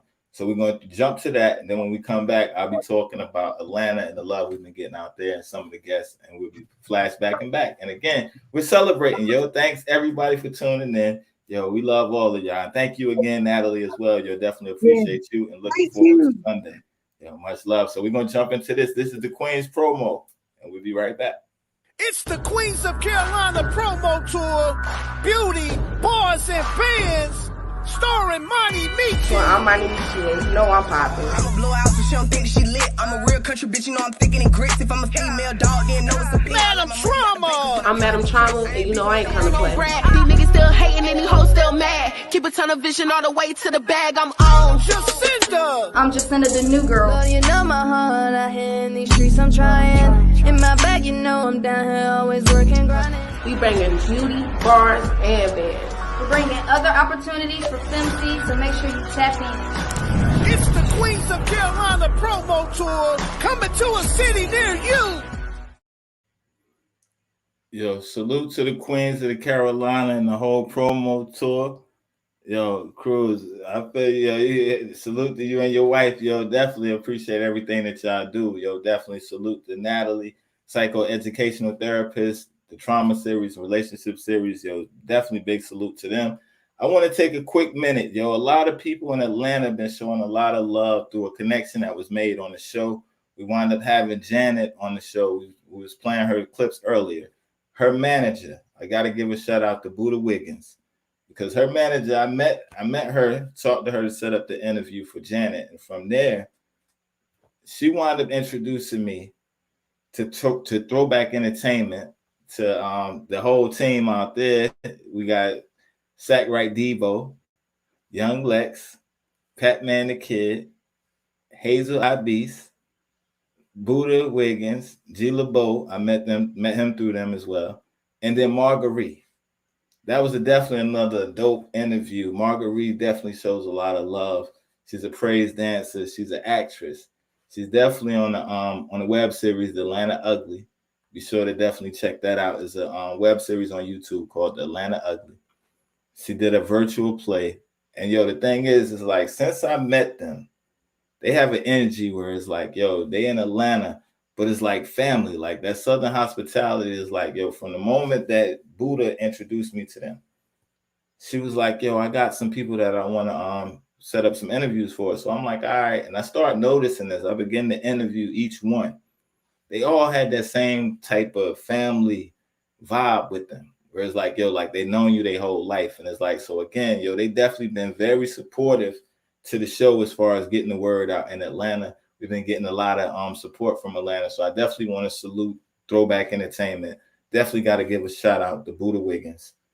And Marguerite, she's in the comments. Definitely salute to you. I hope she's still in here. Lady Lisa in the building, salute to you as well. Yo, she's dope. Just had her on the show not too long ago. She got her project out right now. She just dropped the joint, working on the website. But yo, it's all about good people, yo. So again, salute to Atlanta, because Atlanta, they definitely been showing love. We got V Sky in Atlanta. There's a couple people in Atlanta. Lady Papa was on the show. She's a dancer in Atlanta. We got C Stacks out in Atlanta. there's a lot of people out there that's really putting in work right there. Atlanta, definitely Nikki Couture in Atlanta. You know, she's doing the casting, the Endless Report. She's at every banging event, you know, with all the celebrities, Tyler Perry, all that. So it's like, yo, people looking to get into the movie entertainment. You know, we got people in Atlanta. We got people in North Carolina. Salute to Rod One, my brother. You know what I mean? He holding it down. Hold on, let me go to the comments right quick. Oh wow, bro, I got you, bro, because you got the shirt to match it. So I got you. Just let me know the size. I'm gonna get it right. Salute to Marguerite. All right, yo, watching while I'm on the set, yo. Congratulations, bro. Yo, I thank you, yo, and that's the thing, yo. I had to give you a shout out, yo, because yo, genuine love and support. Like you really been supporting and showing love the whole time since even before your interview. It's like, yo, you were supporting even before you got on the platform. You continue to put support after the platform interview. And it's like, yo, it was definitely dope having you on the show. You definitely real cool, real powerful story. Oh man, y'all showing out in the comments. Yo, don't have me smiling, yo. Y'all have me keying. I'm trying to say something real important right now, yo. But definitely, yo, salute to y'all, yo. Definitely on the hat and all that. But Marguerite, yo, thank you for the support that you've been definitely showing along the way the whole time. Yo, congratulations on the set because you're doing big things as well. But you've been an inspiration to me. It's like, yo, you know, whether it's commenting on the statuses, liking the posts, or just, you know, the conversation we had, yo, the things you endured, yo, that's powerful. You have a strong testimony. It's gonna help a lot of women, and I'm excited for everything that's happening in your life. Yo, salute to you as well, Lady Leash, and a bit of salute to her. She's been very supportive, you know what I mean? Yo, definitely watch out for her. She's doing her thing when it comes to that tech work. She definitely she's learning, yo. She's learning right now, but she's getting it together. Yo, I'm giving her a little hard time. Put it through the boot camp. But she handling it like a G, you know what I mean, working on her website and all that. Her music is dope as well. Great people, you know what I mean? So definitely, yo, check out her music. That's Lady Leash on all platforms, you know what I mean? Her joint just dropped the EP out. Ah, man, yo, we're going to have to set it up for real. I can't wait for you to come back because I know you've been working. I know definitely you got a lot to tell me, a lot been going on. So I'm definitely excited about that. I'm excited about your future. And definitely with all of us as we're elevating together. And then as it opens back up after the pandemic, I'm excited about being able to travel, and then you can actually network with different people and go different places, and people know each other. So it's like even seeing one of your plays live, you know, and your movies and the web series and stuff like that. So I'm definitely excited about everything that you're doing. Keep going. Salute to you and the whole team. Like I said, Throwback Entertainment. Salute to all of y'all. Yo, definitely been showing me love, yo, and I definitely appreciate that love. Salute to Chicago, love Day Day, and she's in Atlanta, but she's from Chicago. Alana DeVille in Chicago. A couple people in Chicago. T.I. Lee, yo, that Pretend joint she got is dope. Yo, we got people in Chicago showing us love. We done had about 5 or 6 people from Chicago come on the show. So salute to Creadu and all her peoples, you know what I mean? All their teams, they be showing us love. So salute Chicago for that and alone. Like, yo, to be in North Carolina and people from Chicago coming up on the platform, showing love and showing their talents and their stories, that's dope. So we definitely appreciate them. Mimi Cotton in St. Louis, you know what I mean? New York, of course. Yo, salute to Clef. Chichi Lovato, she just dropped her joint. Chichi, she's dope writer and, you know, vocalist. She's dope. Yo, KMD. We got Mia Michelle in New York. There's been a few people from New York. Tommy Sr. from New York come up here. Salute to C-Class and Mr. 300. They got the web series Let's Go for Life and the Bullet to the Ballot on YouTube. They got 2 web series right now, over 10 million views on both.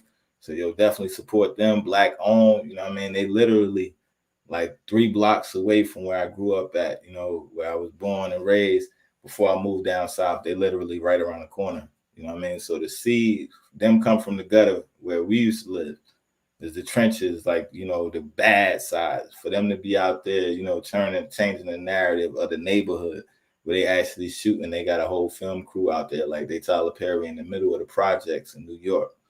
Yo, nobody would have thought that would happen. So to see my brothers and how far they came, salute to them. You know what I mean? That's Let's Go for Life, a vintage story on YouTube, and the Bullet to the Ballad on YouTube. Dope brothers. They very, very, very active in the community. They definitely out there because a lot of wildness going on in New York right now with the young people. So they definitely trying to change that narrative and give people something, a dream again, where it's like instead of putting a gun or a drug in their hand, they putting cameras in their hand, they putting scripts in their hand. And if we can implement that in different places, California, Houston, all over the world, we can implement that where it's like instead of putting a gun or a drug or something that's going to destroy the next person in their hand, let's put opportunities in their hands. Let's start businesses so that we can hire our own people. Let's give them initiative to be like, yo, well, I seen somebody else start a business, so now I can do it. It's not about what we out here doing and what we got, who got the flashiest car, who got the biggest chain.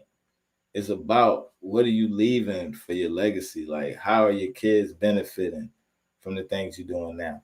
I've been in this game for a while, for years. My kids, they took the sacrifice. They took the hits of me being on the road, not being there, and giving my life to the music industry or giving my life to my fans, my group. But it's like people don't consider taking into consideration at that time that you can't get back with your kids, missing them grow up, not being able to see that certain memories. And it's like, and to them, they don't care nothing about that music. They don't care nothing about that fame. They care about that time. Like, yo, my birthday, where was you at? You didn't give up. When times got hard, you stuck it through. And I had to learn over the years, like I was loyal for a long time to the wrong things. And it's like now everything that I do is for the betterment of my family, my kids, Black people, and then people as a whole, finally. Because it's just not set to Black people. It's like I love all people. And I want to see people win. So it's like, yo, once you start changing your mindset, I went from being locked up, being in prison, to having a podcast with people around the world are sharing their stories. Where people told me I never amount to nothing. And people told me, yo, you'd be dead at this age. To survive that and really, been through some things and learn from them and be able to turn it around and say, yo, look, shorty, I was you. You don't got to go that route. It don't have to be that same old ending for you. You got a chance. So it's like, that's what I'm all about. I'm all about the Black movement. I'm all about the youth. I'm all about uplifting Black women and women as a whole. And uplifting is not necessarily that you attracted to somebody or something like that. It may be that their cup is empty and your spirit say, yo, you might need to pour into them and compliment them or tell them, brighten their day. But we so damaged out here nowadays, a lot of times we take that as somebody flirting. Whereas like, learning from the trauma series and things like that, you see the signs of like how people may dress provocative to get attention. So now they caught up in the likes. So, the more clothes I take off, I get 500 likes, 400 likes. And the guy may see that as her crying out, she's damaged or she's looking for attention or whatever the case may be. And he just try to speak life into her. You more than that. And then nowadays people get offended. What do you mean? Because they don't know how to handle a compliment or they don't know how. It's not in a flirty way. It's like, yo, I see that you need a pep up because it's like, yo, you're depressed or whatever you're going through. It's like, I see it because I'm paying attention. A lot of times we so caught up, we in our phones, we distracted with life. Somebody could be right next to you. They dying. They light going out. It's just dimming. They just getting distanter and distanter and distanter. We just worried about us, what I got going on, my life, what my bills, my day-to-day, my job. And we watching people die right next to us. And it's like, yo, as a human being, I couldn't do that. It's like, I'm not one of the type of people like with success. I want to have all these millions, but everybody else I know is struggling.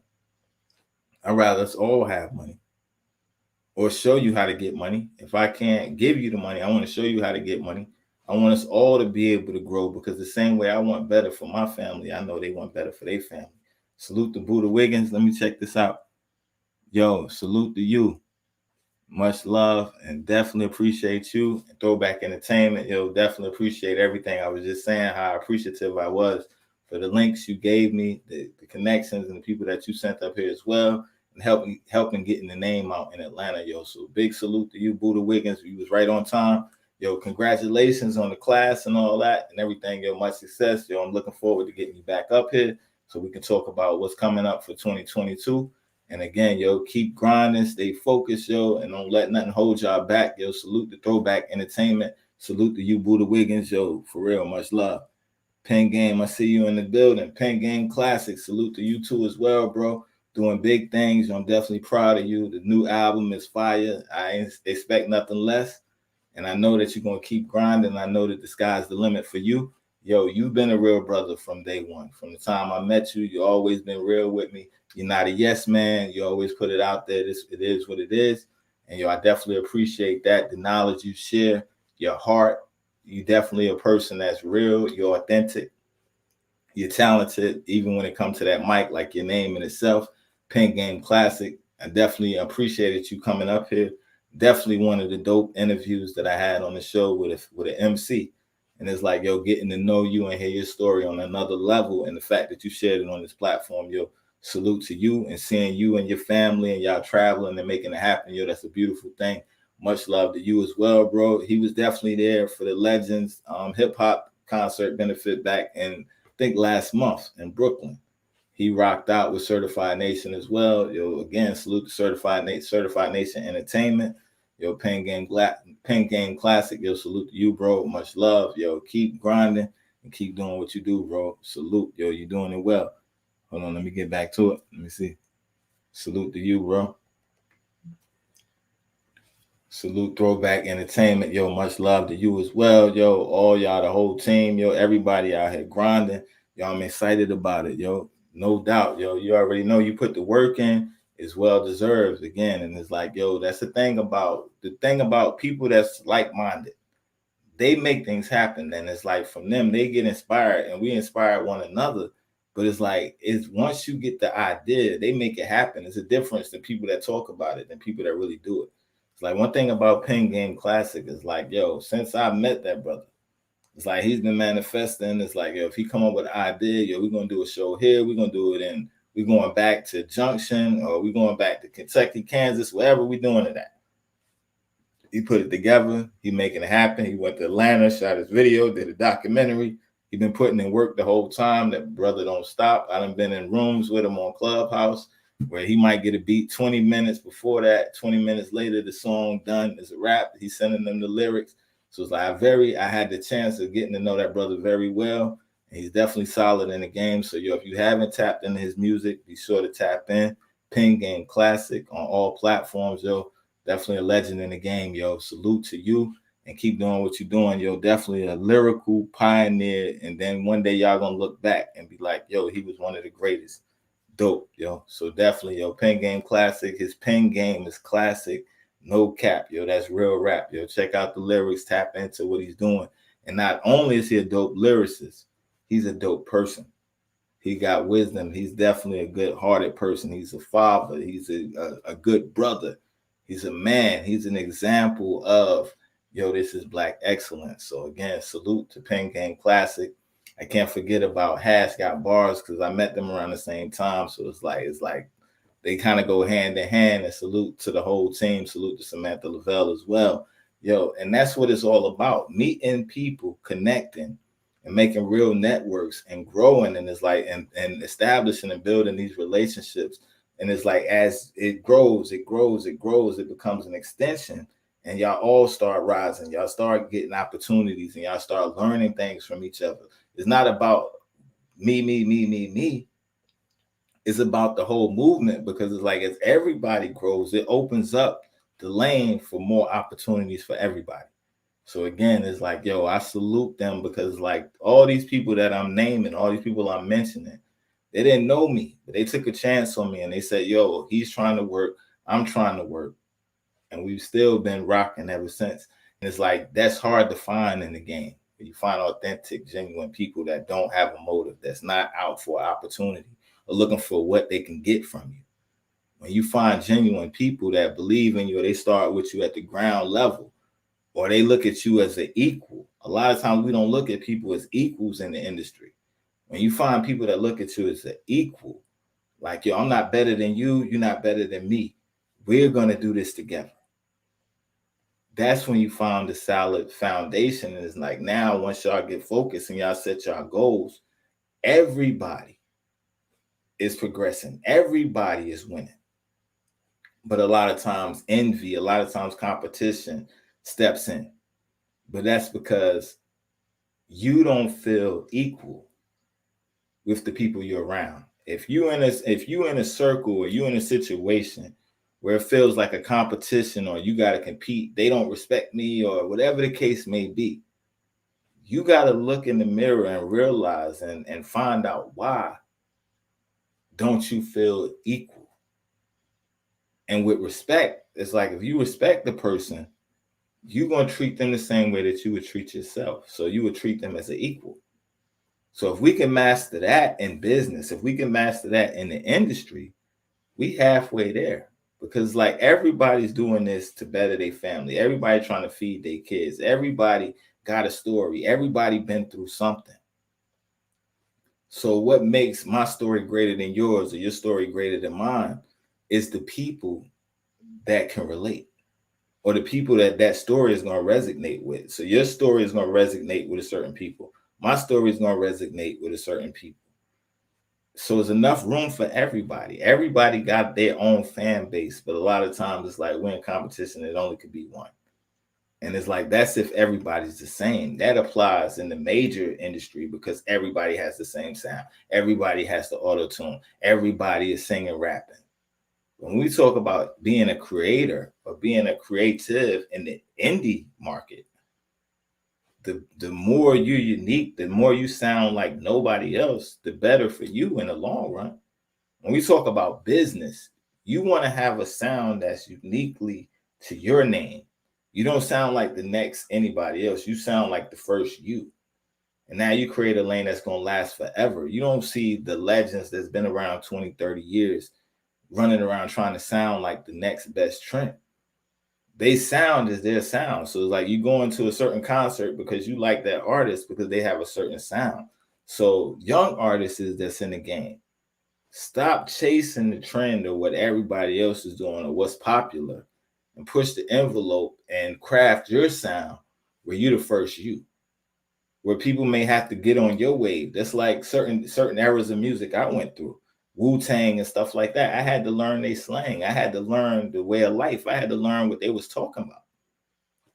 Same thing with Mobb Deep, with the Thun language and the Thuns and the Kiko and all that. You had to learn that because it was something new. Same thing with the 5%ers, the Peace Gods and all that. It's like you gotta learn. You don't just know off top. You gotta put the work in to learn it. So it's like the same way for your fans. We make it too easy for them. Like we dumbing it down already. They gotta think a little bit. You gotta leave something for the mind. The mind is a muscle. We're dumbing our lyrics down. We dumbing our life down. We dumbing down the way these lifestyles we're living or portraying these images. You gotta be this. You gotta be doing that. You gotta be this. And it's like we doing that, chasing likes, chasing clout, chasing fame, chasing the 5 minutes. And it's like people they get desperate and do some wild things for likes. They do wild things for attention that you can't take back, and it's not worth it. And real quick, I'm not even going to go on an event. Let's go to the comments right quick. I'm not even going to go on an event. I'm not even going to do it. I'm not even going to do it. Joe, you definitely did introduce me to them on the Clubhouse. We used to be up there all night. We used to be up there all the time. And that's real, yo. And I definitely learned so much in that room. I got inspired to do this show in that room. I got inspired to set up the studio. I got inspired to set up the room from talking to these brothers, because like they was talking a different talk than what I was hearing around the people I was around. Sometimes you got to come out your circle. Not that your circle, you leaving your circle, or that is bad. But it's like sometimes you got to go up to pull everybody else up. We get complacent and everybody stays in the same level and nobody's growing. Nobody's challenging nobody else to take it to another level. My team, they challenge us to be our best. Like, okay, you did that. Now what's next? You know what I mean? It's like I try not to talk about my team up here too much But it's like, you think about Team Collective. Flows right now, sports podcast. He's doing sports, Forex trading. You look at Ra, he's doing the films, he's doing the comedy shows. He got the Spark and Conversate. He's got the industry night, the clothing line, the movies. We got the music. Then we got SDS Radio. Then we got the Proof Podcast. We got Scion919.com media, PR work, and stuff like that. So it's like we challenge each other to say, yo, you know what? We could be artists and stay artists, or we can learn the business. And it's kind of like, yo, we took these positions and we split them up and said, okay, you good at that, you do this. You good at that, you do this. You good at that, you do that. And then you look at the big picture, the same thing. Bones, he's out there songwriting for people, ghostwriting and selling songs, getting his publishing on. Emery, he got a shoe line. It's like, so when we come together, it's never hate, it's always love, because it's like, yo, we pushing our brothers to do what it is they love to do. It's not something I'm telling you to do. It's something that you said you want to do.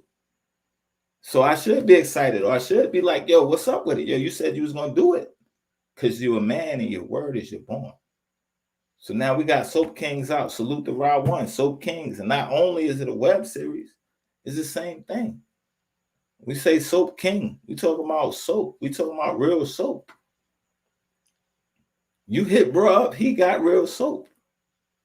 When we talk about Black-owned soap company, it's not just Soap Kings to be a joke or a web series. It's really a soap business. So it's like, that's the thing about the circle. So being in that room with y'all, I'm around different minds that's on different levels. And it's like the conversation is creating like, yo, what can we come up with? Let's do this. How can we do that? So it makes you expand your mind. It's like you're working out with a partner. And it's like, now you're getting stronger because you're working out with people. And it's like, and being around y'all made me think outside the box. And it's like certain conversations just spark certain things. Like, wow, like, yo, I'm not tapping in to the full potential of what I could be doing. So I salute y'all. And it's like, yo, to see how far y'all came and to see what y'all doing. It's like, yo, being out there in the Midwest, I'm over here on the East Coast. It's like a lot of stuff I wish I can roll to, you know what I mean? But it's like, yo, I'm watching and I'm supporting and I'm cheering y'all on. And it's like, yo, and I mean that from the bottom of my heart. Like, yo, when I say y'all family. And I'm definitely excited because I remember a lot of those conversations in the rooms where it was just brainstorming turned into the American Way Tour. A lot of those conversations turned into the Hip Hop in the Park with the legends. A lot of those conversations turned into podcasts. Even you turning me on to the podcast to even be able to start my own. So it's like, I could never not salute y'all. Y'all definitely played a major part when it comes to everything that I'm doing as far as this media level stuff. Because when I first seen Samantha Lavelle and found out she was a publicist and a journalist and writing, it's like, wow, that's somebody that do what I do. Outside of being an artist, that's what a lot of people get twisted. It's like, okay, yeah, I'm an artist, but outside of that, I'm a tech guy. Most of the time I'm doing tech work. I'm behind the scenes trying to figure out how to build websites and fight off hackers. And I'm watching an analytic reports and data reports, a whole bunch of nerd stuff that nobody want to do. But if you want to be an artist in this game, guess what? Somebody got to do it. Somebody got to do it. Or you could pay the industry to rip you off. So I'm taking the time to learn this stuff, not for me, not just for me, for my team, for everybody that comes into contact with me, like, yo, do this, check that, to give you a even playing field with the industry. So when I seen Samantha Lavelle doing that, it's like, wow, that's like, yo, somebody you have something in common with. Because it ain't many journalists, it's not many PRs, it's not many writers that do what you do. So when I seen what she was doing, and then the fact that she was a female and making it happen and really like confident with it. So I can learn. I can learn from that. I'm not too proud to say I need help. Yo, I can learn from that. And she could have been like, nah, I don't know you, get out of here. She opened her arms up, brought me in, introduced me to them. And they did the same thing. They opened their arms up. And you can't put a price on that. Yeah? You can't put money on that. That's real. That's real organic love right there. And I definitely will always salute y'all for that, yo. And I'm behind on the comments. I'm gonna see where we going, because normally I be talking. I have somebody else up here. Yo, salute to you too, bro. That's Rob brother right there, Juice. Salute to you, bro. They've been there since 2010. They're seeing me sleeping on floors, and we done had the good times, the bad times, all of that. But that's a real brother right there. You know what I mean? That's Rob's brother right there. Salute to both of them. It ain't a film production that we do that they not there. Whether they in the scene, behind the scene, whatever, it don't even matter. They there to help. And that's real right there, yo. Salute to them as well. Juice. Salute, bro. Salute to both of y'all, yo. And that's his real life, Rod One's real life brothers. And they treat me like I'm their real life brother. So it's bigger than social media. It's bigger than what people see. It's like, yo, salute, bro. You already know. Like, yo, if we could, it would be a party right now. We'd be turning up right now. Everybody be shut down season right now. But you already know it's love, bro. So salute to you again as well, yo. And again, let me get these comments together, yo, because I'm over here missing everything, yo. Let's get the comments together. We'll be right back with that. Definitely. All-nighters. Clubhouse we talking about. Falling asleep on the phone. Like, yo, for real. Falling asleep on the phone. And it's like you want to learn. It's like, that's the thing. People make excuses. If you want to know, you put the work in. These brothers in there talking, they not only talking music, they talking business. They talking about being a better man. They talking about building your mind up. They talking about taking trips to Africa. And I just got back, and these are the things I learned. And I'm sitting there like, what? Trips to Africa? That's a different language than what I'm hearing in Raleigh from the people I'm talking to in Raleigh. So it's like, yo, that sparked my interest. And now it's like, yo, I'm listening to the brothers. Yo, they deep. They deep. The conversations, they deep. They sharp. They lyrical. Like, yo, these cats, they get busy. On the mic, they're doing songs in 40 minutes. In 40 minutes. It's like, yo, you know what I mean? So it's like, yo, salute. Yo, those my brothers, yo. Are you kidding? Are you kidding? It's like, yo, they changed the way I view things, the way I see things, just from being exposed to it. Exposure. Sometimes just seeing, just learning. A lot of times we so caught in this all we know. If you refuse to learn, that's all you'll ever be. We got to take it to the next level. And it was like, I wanted to learn. Not that I wanted something from them. I wanted the information. I wanted to know, all right, why does this work this way? What does this happen? What is Africa like? I've never been. What was that like? What did you see? What did it feel like? It's like it takes you past your comfort zone in the city where you are. So it's like, yo, them clubhouse days, yo, salute to that, yo, Mozzie, all of that, like plenty of days, yo. They used to laugh at me because I would be in there and I would be like, oh, wow. That would be my thing. And I still say it on this show to this day. Oh, wow. Like he said, wow.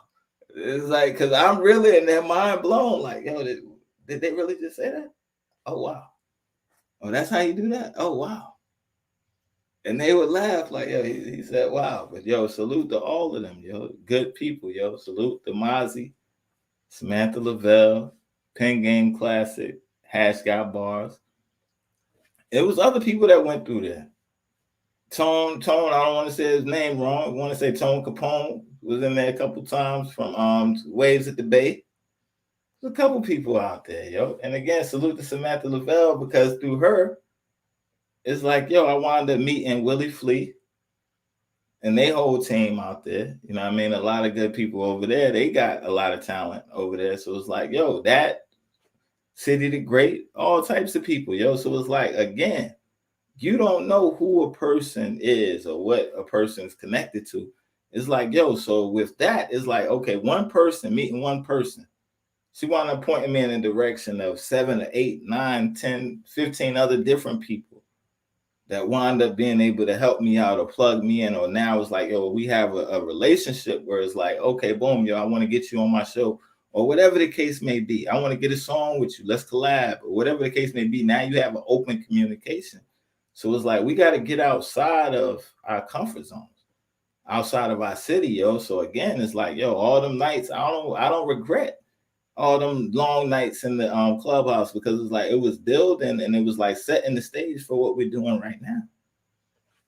So I thank y'all again, yo. Salute to y'all. Salute to y'all. Salute the Team Collective, yo. The team is like, I try not to even mention it because it wouldn't seem fair. But it's like, yo, I love my brothers, yo. I love what they doing. Because I know what we come from. I know how people they try to close the door on us every chance they got. When it comes to Team Collective, like, yo, people try to close every door we try to come through, literally. And it's like a lot of times it be the same ones that we helped, or the same people that, you know, we open doors for, be the same ones that come back around and try and block you out the door. But guess what? My team, they never say nothing. They just keep working. They just keep working. They don't want to help us on this. Yo, keep working. Keep working. Keep working. And it becomes ammunition and fuel that motivates us. And that becomes the drive. Like, yo, it's like every day we working. Every day I'm excited about life. I'm excited about what we're doing because nobody said or thought we'd be able to do it. They told us we wouldn't. They said we wouldn't be here. They said we was a joke. It was over for us. It was a wash. It was bop, bop, bop. And it's like, so now to see my brothers doing films, doing short series and stuff like that. These are my brothers. Like, yo, they're shooting web series. It was like before we hiring people to do videos and we directing them ourselves, but it's like now he's doing it on his own. And it's like, well, only thing I got to do is show up. Yeah, what I got to say this, bop, bop, bop, bop, bop, bop, bop. He done wrote the script. He got the series together. It's already, and all of us write. All of us create. All of us write. All of us create. But everybody got a lane. Everybody got a position to play. And we play our position. So again, salute to my team. Yo, even extended family. It ain't just the rappers. Outside of the team, let's talk about the supporters. Let's talk about the models. Let's talk about Yessie Rodriguez. Let's talk about Shelly D. Let's talk about the people that's pushing stuff, pushing buttons and making it happen that y'all don't see. Yeah, I just see the guys. Let's talk about DMV. All the people that's really out there doing the heavy work. Let's talk about the brothers I was just mentioning. Juice and Jersey for life. Juice that nigga, Jersey for life. The heavy work that people don't see, that they don't get the credit for. It ain't no trophies. It ain't no fancy job. But they put in the work. They there. They the same way. The same hours we put in. If they don't put in more, they there. They there. So it's like, yo, salute. We're nothing without the people around us or the people we connected to. None of us are. Nothing without the people we connected to. Very nice and organic. Definitely. And it's not forced. That's the thing. When you got to force it, it's not real. It's like I had so many people come on the show, and it's like I feel connected to them. It's like, yo, I want to check up on them. I hit them up. Yo, how you doing? How's everything going? Because it's like, yo, I feel like I've had a connection because you're sharing personal things with me. And it's like, now I feel like I know you. So it's like, I see a part of your vulnerability side that you let me in. I'm like one of them DMX type of people. It's like, yo, I look out for my people. So if I feel like you're people, you're going to cross my mind. I'm going to pray for you. I'm going to be like, yo, I hope everything is going good for them. Open the door for them, God. No harm come their way. Bless their family.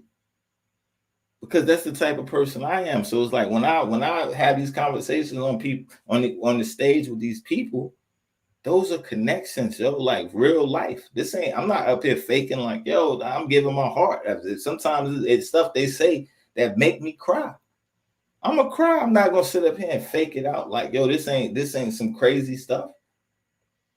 And I have people tell me on here about kids dying, losing their kids, losing loved ones and stuff. How am I not gonna get emotionally touched or not emotional? I've been raped, or I was kidnapped, or a guy abducted me, and blah, blah, blah. These are females. I got daughters. that touches me, yo. So it's like, yo, this is real. This ain't just, I'm not up here just for to look cute or to be up here, yo. This is real life. Yo, y'all are family to me too. This is real life. And when I'm falling apart, y'all don't even know. A lot of y'all support keeps me going. You know what I mean? When I'm feeling like giving up, when it feels like, yo, what am I doing? Or life ain't happening, or whatever the case may be, you can find a million things that you can complain about. But it ain't going to change the fact. So I try not to even look at what I'm going to complain about. I want to be thankful. But every day ain't a good day. I'll be lying to y'all if I say I wake up every day just pumped up in a good mood. I have real life. I got real life situations. I got emotions. I got feelings. I got family. I got kids. I'm a dad, you know what I mean? With lots of kids running around. You know what I mean? Every day. And I'm trying to hold it together. And I'm still trying to run the radio station. I'm still trying to be an artist. I'm still trying to make sure I'm scheduling shows for the Proof. I'm still trying to work on editing this in the background. I'm making flyers. I'm still trying to support these people. I'm trying to come up with ideas for the clothing. I'm trying to make beats. I'm trying to write songs for Team Collective. I'm trying to come up with my script. I need to figure out what I'm going to be doing for the movie that we got to shoot this weekend. So I got a million things going on, and y'all don't understand. Like, yo, it's the words from y'all that keep me going. And when it's not the words from the people and the fans, it's holding my little babies in my arm, yo. That's what I look forward to. That's what makes me happy nowadays. Holding my babies, holding my little son, 2 years old. And he following me around. He want to play sword games, and he want to, just be a kid. He want to kiss on me and hug up and daddy, love on daddy. It's like, yo, that's what it's all about. My 4-year-old looking at me like daddy's the world, yo, this, that, and the third. Those are the moments that you can't put a price on. Not no record label, not no millions of dollars. I wouldn't trade none of it. You can't put a price on that. The look they have when I walk in the house and they run up to me, daddy, is priceless. Priceless. More than being on stage, more than doing music, more than being Sion. That's what makes me happy. And helping other people. Literally. And then people say, well, you always have the girls and on the show. But this is the truth of the matter. I reach out to everybody. It's the females that's serious about what they're doing. They're the ones that say, yeah, I'll come up there. Yeah, I'm going to tell my story. They're the ones that don't mind being vulnerable. They're the ones that don't mind sharing their story. The women, they're getting it. They pulling together. They working together. We just showed the clip. The women, they putting tours together. It's the men that's out here sizing each other up. It's the men that's too prideful to work together. So it's like, yo, you reach out, you work with who reaches out back to you. So I never changed my demographic. Once I learned that, and the women, it's like, are y'all serious? I got 4 daughters. When I look at these guests and I look at these women, I see my kids. When I see the greatness, I see the things they overcome. I see if they made it, my daughters can make it. I don't care how bad it was. I don't care how bad it looked. All of them overcame and are living their dreams or working towards their dreams. It wasn't always peachy. But it's like that's the type of inspiration that I look to. Because it's like, yo, if this girl could get her master's degree, then my daughter could get her master's degree. Your daughter could get her master's degree. Your daughter could start a business. My son could start a business. Your son could start a business. Because if it happened for them, then what's to stop us? So again, it's never in a situation where it's like a lustful appreciation. I see my mother. I see my kids. Are you serious? I love seeing black women win. I love seeing black men win. I love seeing people win. But I definitely love to see my black men winning. I definitely love seeing my black women winning. And I definitely love seeing the youth have a chance to grow, an opportunity, a chance to at least do something. Besides die, besides go to prison, besides what are we doing? So we look at the TV, we look at the music, and they making millions of dollars selling us destruction, selling us death, saying this is cool, this is the standard. And our kids are dying. Little girls twerking, they already on the wrong route to promiscuity. It's like, yo, we got to take some responsibility, yo. As the older generation, we got to take some responsibility. It's like, yo, when I was growing up, it was different. But one thing that never changes, even in my darkest times, it was always saying, yo, little man, you don't got to do that. You don't got to go that route, little man. You don't want to end up like me. But I thought I knew everything. I thought I knew it all. Wow.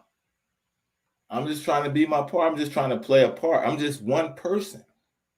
But that's truly my passion, is seeing my people win. And really like encouraging other people when it's like, yo, because I know what the struggle is like. I know what it's like to not have enough. I know what it's like to sleep on the floor. I know what it's like to look like you got everything and you're losing it all. I know what it's like to put the mask on. I know what it's like to fake the smile, but then you're crying yourself to sleep. I know what it's like when you're drinking yourself because like you can't deal. You don't want to think about certain problems. There's so much going on. I just got to numb it. So much pressure. I got to live up to the pressure. People expect me to be. I've been that person. Almost had mental breakdowns. Self-medicating. And the people around me that love me, the people that cared about me, that wasn't cool to them. They're not looking at me like, yo, that's cool. They looking like you throwing your life away. Because we see the potential. We know that's not you. I got real brothers all around the world that's like not blood brothers. I got one blood brother, but I got many brothers that check me when I'm out of line. I got a brother that's from Detroit that'll hit me and say, yo, who are the people you're around? They don't see it. When I'm talking about people that you can't fake it in front of, people that really know you, that can look in your eyes and see your soul and say you smiling, but I know you depressed. You smiling like everything all right, but you falling apart. And people suffer in silence. So it's like brothers that really care about me, brothers that don't play about me, that call and check on me and be like, yo, bro, is everything all right?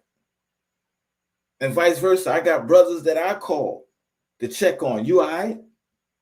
Yo, bro, you wilding on that post. Are you okay? Not because I'm better than them, but it's like, yo, I know you got a future depending on you.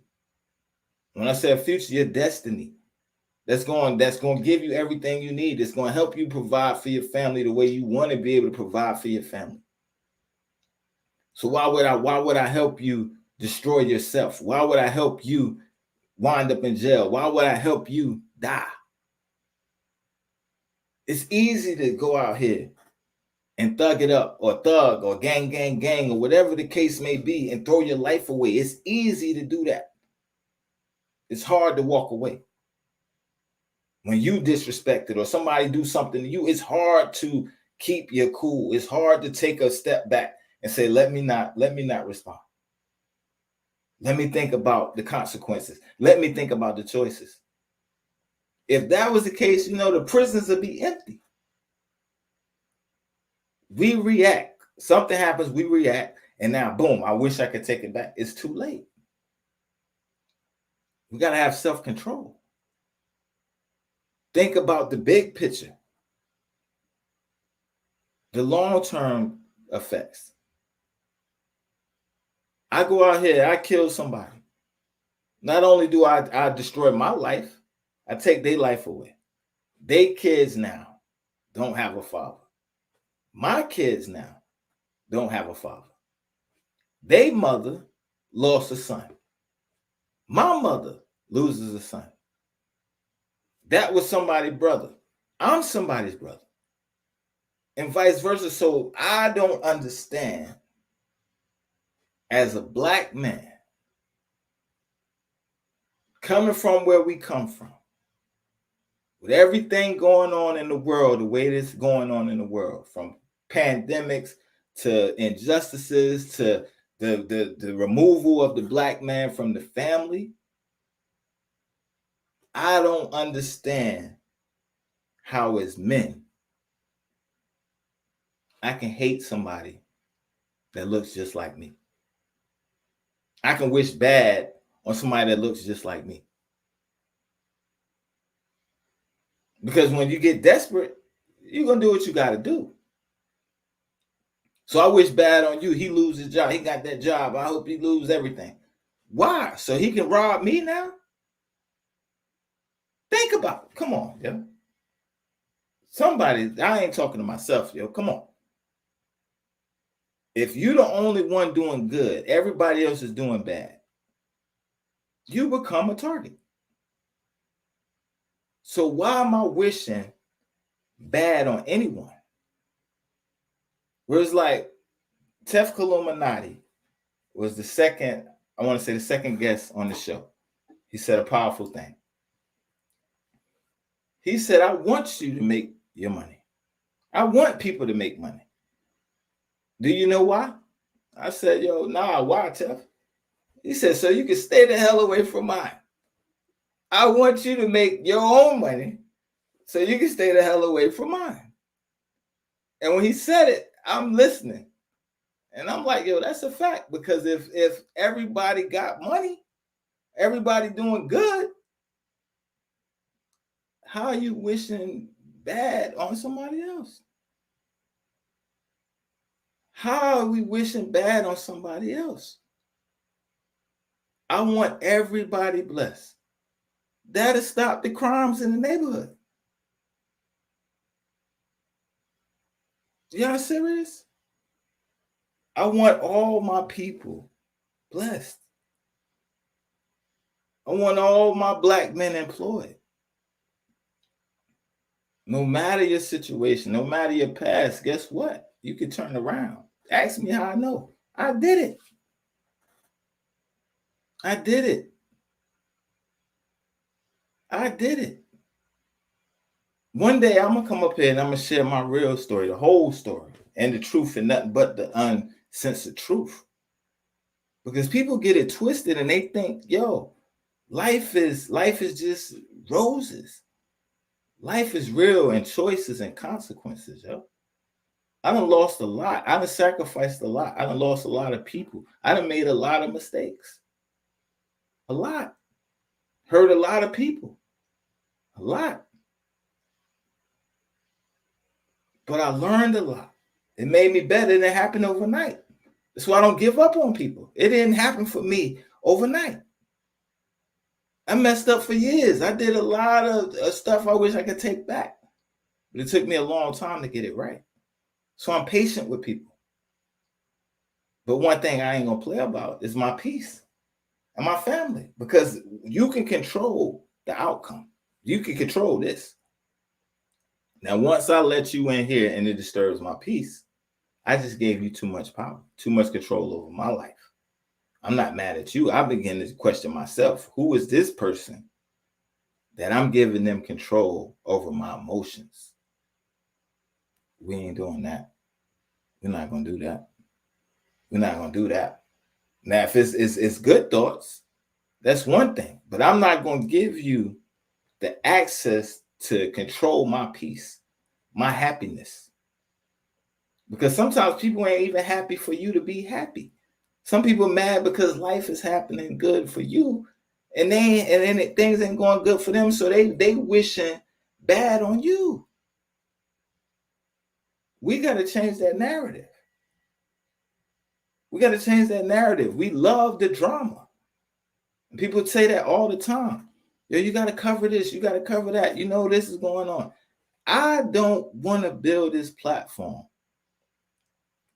on the expense of other people's pain, on the expense of embarrassing somebody else, on the expense of exposing somebody.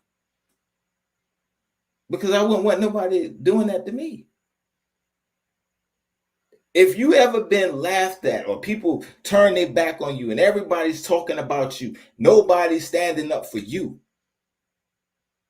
there's no way I can sit on a platform and bash somebody else and not know the story, or get in somebody else's relationship, who had an entanglement or who slept with who, or who just went broke, who was famous and that. I ain't never been famous. I ain't never had $1 million. So why would I sit on this platform and get millions of followers and blow up, exposing people pain, exposing their vulnerability? No, I'll walk. I'll take the stairs. Everybody want to take the shortcut to the top. I'm not built like that. I'll take the stairs. I don't want to do the next trend. I don't want to do what everybody else is doing. I don't want to follow what the crowd is following. This is a quick rich scheme, or this is going to get us to the next level. I really care about the people that come on the show. I really care about every guest. I remember every story. Every guest that ever told me something personal, I remember, because it's valuable to them. They shared it with me to help somebody else. And we're going to jump back into some memories right quick, because y'all done got me in here having a little mini sermon right now. Oh man, yo, that's my sister right there, yo. I love you to death, yo. Pastor Jenkins, I love you to death, yo. And that's from the heart, for real. And you never judged me. You never looked at me different. And I think you always encouraged me. You always been there for me. Yo, you definitely are real, and you definitely are. When people say they want to see God in a person, you're everything that they describe, yo. And I thank you, for real, Pastor Jenkins, Monique Jenkins. I definitely appreciate you for the dark times, for the good times, for the good memories, for holding me accountable, for loving me even through the bad times. Because you can't put a price on that. People will give up on people all the time, but it's important when you had them people praying for you. You had them people encouraging you along the way. And no matter what venue I'm in, even on the podcast, you still show me love. You still tune in.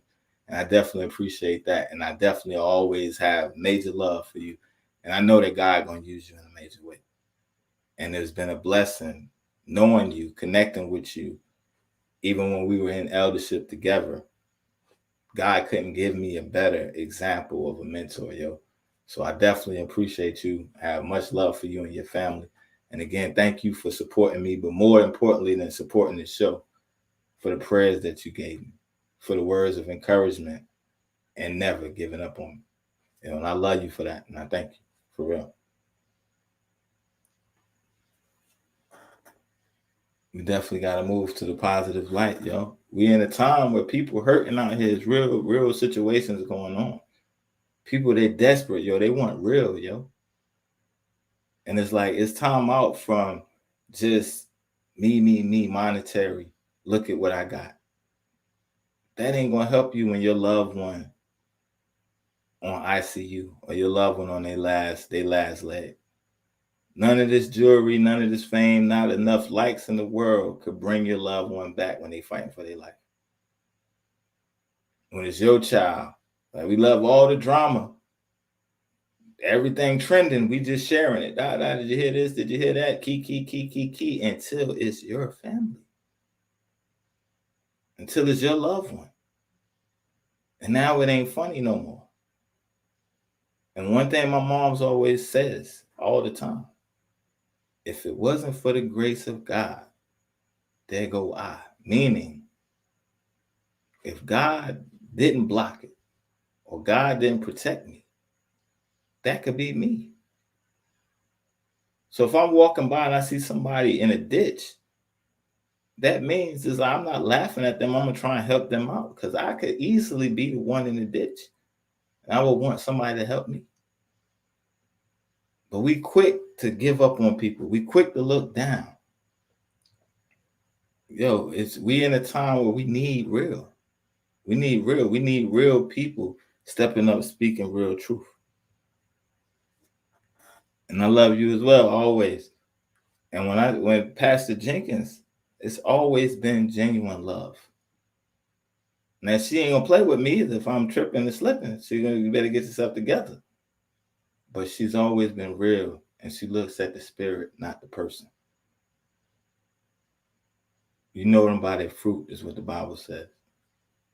She's been tested, tried, anointed, and appointed. I love that lady because I know she has a heart for people. She has a ministry for youth. She was doing it. Not talking about something that she wanted to do. She was doing it. Giving back to the community, working with the youth, giving them an opportunity so that they didn't have to deal with some of the struggles that we dealt with. Putting it to use, putting it in action, not just talking about it, being about it. She loves God, yo. Definitely a real prayer warrior and a last day prophet. People may not understand her, but I know God has his hand on her and she's gifted. It's not often, sometimes you lose faith in people, you never lose faith in God. And people say God said, and they'll break you down. When she speaks, it says spirit bears spirit. I know that she's speaking in the heart of God. Even if she's correcting me, even if she's encouraging me, even if she's giving me a pep talk or she's showing me love, it's in God. It's a big difference. In the world, we need more of that. We need more real. Because that's what people need when they're hurting the most. They need real. They need somebody that's going to tell them the truth. Somebody that's been through it that's going to say, I know what it feels like. I know what you're going through. Because I've been there. You definitely can't judge a book by the cover. You must take the time to turn the pages. Everyone has a story and a journey. And that's a fact right there. We all have a story. We have a journey. We all got to get to a point where we share our stories before it's too late. A lot of times people, they never live to their purpose. And then they tell the story at the funeral about how great the person was. But it's like with all the ideas, all the greatness that was in their mind and that they never got to complete, it dies when they die. Unless, like the Bible says, we write it down and make it plain so that people that read it can run with it. So it's most important when you're doing long-term, when you're thinking legacy, you want to write down your thoughts. You want to write down your ideas, your passion, so that if anything ever happens, somebody else can see they got the blueprint. They can follow it through. But a lot of times the devil will trick us. And we sit on all these ideas. We sit on our testimonies. We sit on all this stuff because we don't know if people are going to accept us, or we embarrassed about our past, or we may, be struggling with some things. But it's like, never let the devil take your voice. People suffer in silence all the time. Never let the devil take your voice or silence you.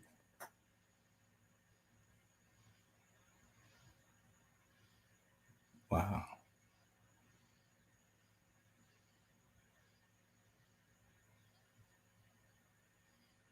Wow. Thank you. I say God be the glory, for real, because it's like, it's a struggle. When the camera's not on, the fights that we go through spiritually, the wars that we go through, we don't always see the outcome. But we have to trust God even in the midst of the storm. And again, it's like most of the time, all I can do is just trust God from day to day. If I could really be honest with y'all, most of the time I'm trusting God. Like, I don't know how it's going to work out.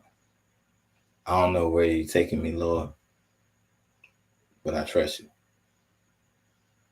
And sometimes it gets lonely.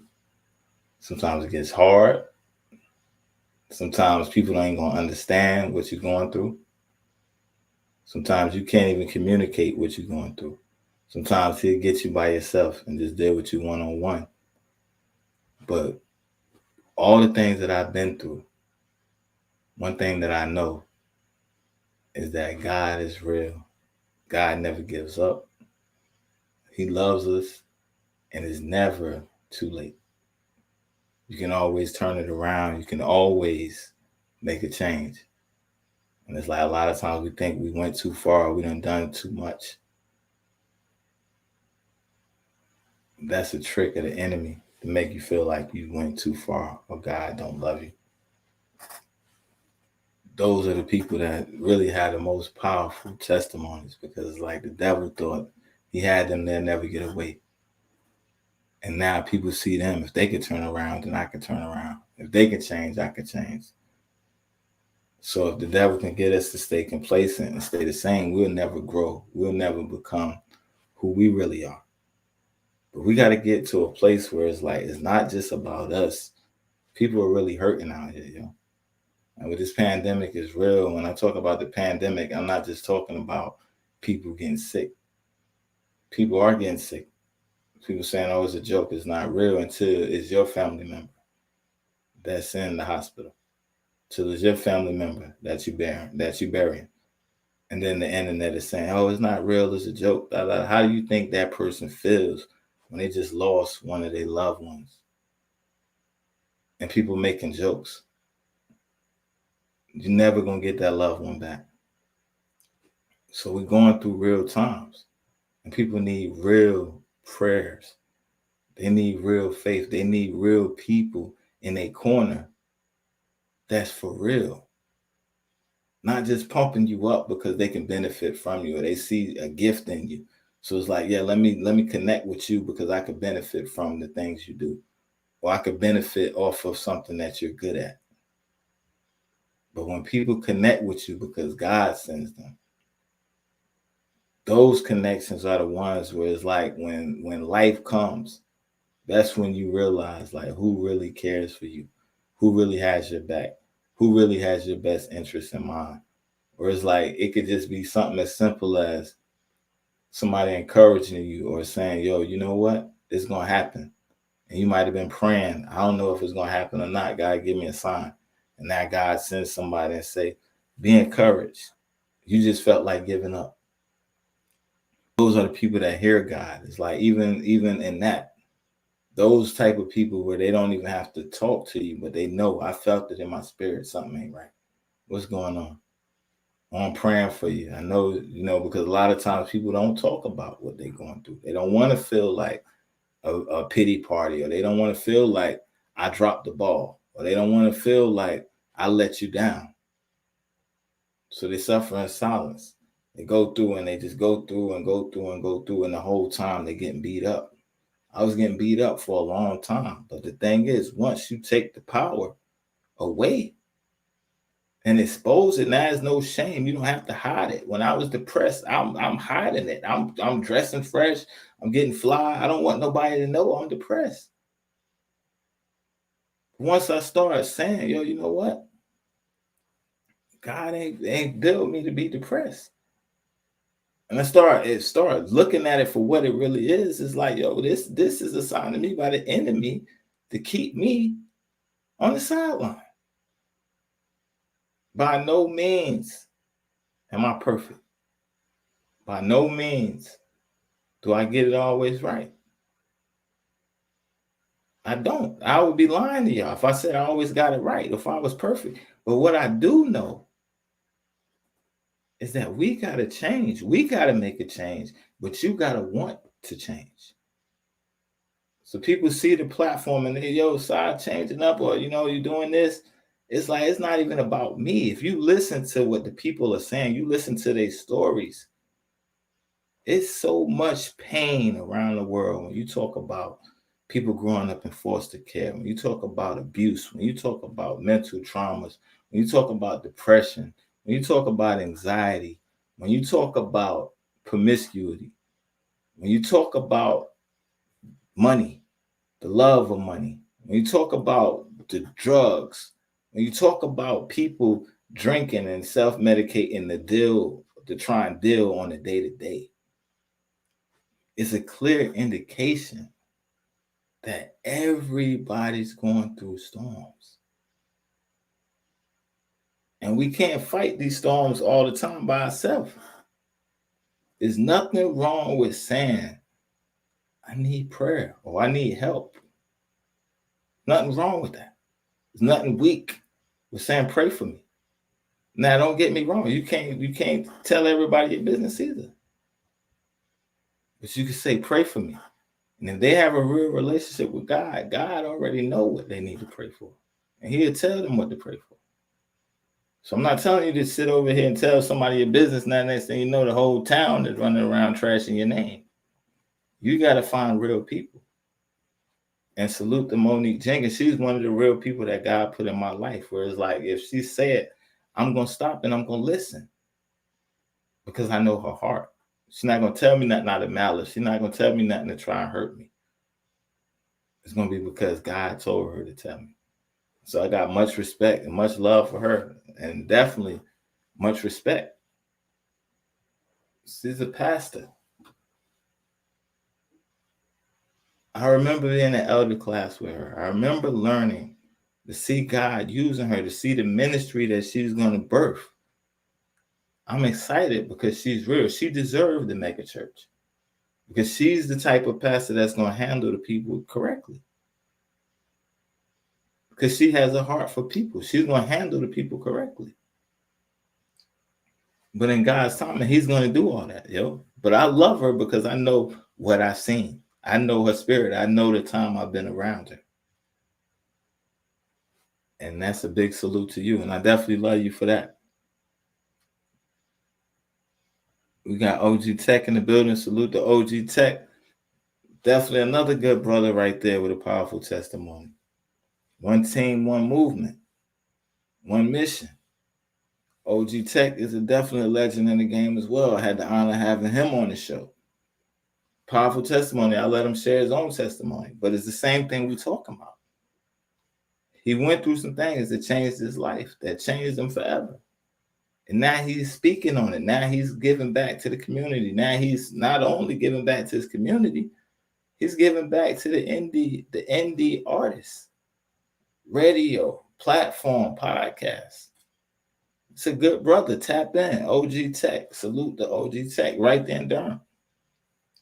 Good brother. He got a web series that he's working on. I'm not going to tell all his story. But he got a powerful testimony. Got a powerful story. And that web series, when it comes to pass, it's going to be dope. Because it's real. It's going to resonate. Because it's real. It happens every day. $1 million idea. $1 million idea. You just need the people and somebody to shoot it and edit it. $1 million idea. Because it's real situations, real life that's going on, yo. Salute to that man right there, yo. Definitely big salute to OG Tech. I think I missed a comment real quick. Let me check this one. You to lean out on your own understanding. Remember, when you can't see his hand, listen for his voice. For he'll always guide you to the truth. For the enemy will always send illusion. Be not easily moved, stand strong in him. That's a fact right there. And thank you, Pastor. Thank you for real.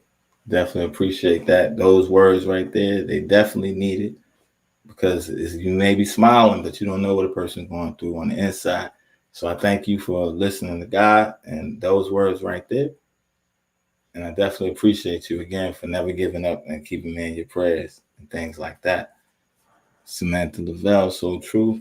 Yo, we got to get to a point where that's all we can be is true. Like, yo, I don't want to be an image. I don't want to be a facade or people think, oh, he's this, he's that. No, I want them to know the real.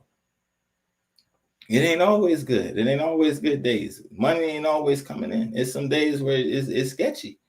Like, I don't know. But one thing I tell anybody, this is a testimony in itself. I tell anybody this. A lot of my friends, they always, money. We have problems and we have money issues. Everybody do, right? One thing I can tell y'all, right, is like, some people, they cut corners, they step on people to get money. Like, I just got to get money. I got to get money. Any means necessary. I don't have people fall out with me because they feel like, you should be doing this, charge more, blah, blah, blah, blah, blah. And I was like, I'm good on that. If you ain't trying to make money, whoop, whoop, whoop. But the thing is like, if you put your faith and your trust in God, right? This is a fact.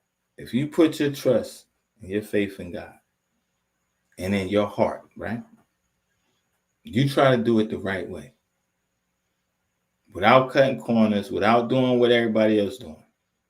You make up in your heart, like, I want to do the right thing. That's it.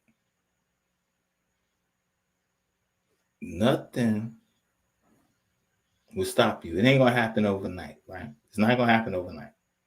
That's a lot of times people's problem. They get anxious and they move because it ain't happen fast enough. But I can tell y'all from personal experience, and this is a fact, right? Many a days, it's like, okay, I'm looking at what I'm making in and what got to go out. And it ain't adding up where it's like, okay, the going out is more than what's going in. And then if I'm being real with you, I'm from a background of the streets. I'm from a background of money. I'm from a background of the rap industry where you making money, that becomes, that's second nature. Money is nothing. Money. I can go out and make money. You can make money by mistake. Right? Now you walk away from that. Like, I'm gonna do it the right way. You know what I mean? I'm not going to jeopardize my freedom. I'm not going to compromise or do nothing illegal. What I mean, I'm not going to do anything illegal. I'm not going to scam anybody. I'm not going to do no Cash App flip. I'm not going to turn 1,000 to 10,000. You're going to do it the right way. Right? Doing that, I could truly say every month, right? My going out is more than the in. Now, some people gonna miss this part right here. The going out is more than my coming in. But most months, I still have leftover. Somebody to say something. My going out is more than my coming in. But most months, I still have leftover. I know God is real. We're not going to get into all that. But when it comes to that, trusting God, I know God is real. Because on paper, if I wrote down all my bills, if I wrote down my budget, my going out, I should be in the red. But every month I'm in the green. Where I got friends that's cutting every corner, jumping every turnstile. They trying to do everything to get around it. Doing everything to get around it. I definitely need them to get on and play the remix. Pen Game, if you in there, Samantha Lavelle, if y'all could get Pen Game in here to play the remix to the joint, let's try and make that happen real quick if y'all can. But it's like, if you trust him, you have more than enough. And she said, I feel you. Right there. And it's like, because it's easy to throw your life away. Same here. When you're walking by faith and you trust in God. So these are real life stories. When they say same here. So it's like, I'm telling you from experience. If you trust God and you put your faith in God first, you'll never come up short. And what I mean by that, not saying you're not going to have some hard days, not saying there's going to be some tight situations. What I'm saying is you're never going to go without. Your kids are always going to have enough. Your kids are always going to eat. Your kids are always going to have clothes. You're going to have a roof over your head. You're going to have lights on. You're going to have transportation. You're going to have running water. You're going to have heat and air. Whether it's hot, you got air when it's hot. You're going to have heat when it's cold. But people looking at the jewelry, they're looking at the bags. You got to have the gold chain or the red bottom shoes. And it's like, that's cool and dandy. There's nothing wrong with that. Like, that's what you do. That's what you do. Who am I? But what I'm saying is, without God, you're going to have a hole in your pocket. When I was out there, I'm making big money, but I had a curse on me and a hole in my pocket. So it's like the more money I make, the more it seemed like I'm losing money. And then you get locked up and now you jammed up and you got nothing. They take everything, the little bit of the nothing you had. And I can't speak for no other state, but I know in North Carolina, when I got locked up, not only did they take everything, they put a tax on the drugs that they took from me. So I had to pay taxes when I got out. So not only are you going to jail, you do go to prison. When you get out, you still going to pay this money back. So then I did the math on it. Hold on, let me see, what's this tax? And I find out they making more money on the tax than I'm making on the drugs. But they do that at. So I done sat down, did my time. Yeah, took my money, took my house, took my car. And now you're going to tax me the street value of some drugs that I don't have. And now you're going to put a felony on me. It's easy to get in trouble, but it's hard to get out. Very hard to get out. Yeah, that's a fact right there. That's a fact right there, bro. Yeah, that's a fact right there. I think he was trying to get you to play the remix, Classic. I'm gonna send you the Cruz. You got the link. Send it to Cruz. Send Classic the link if you can. You can send it to Samantha and them too. Or put it in the comments if you still in here, Cruz. Put the link to the platform in the comments.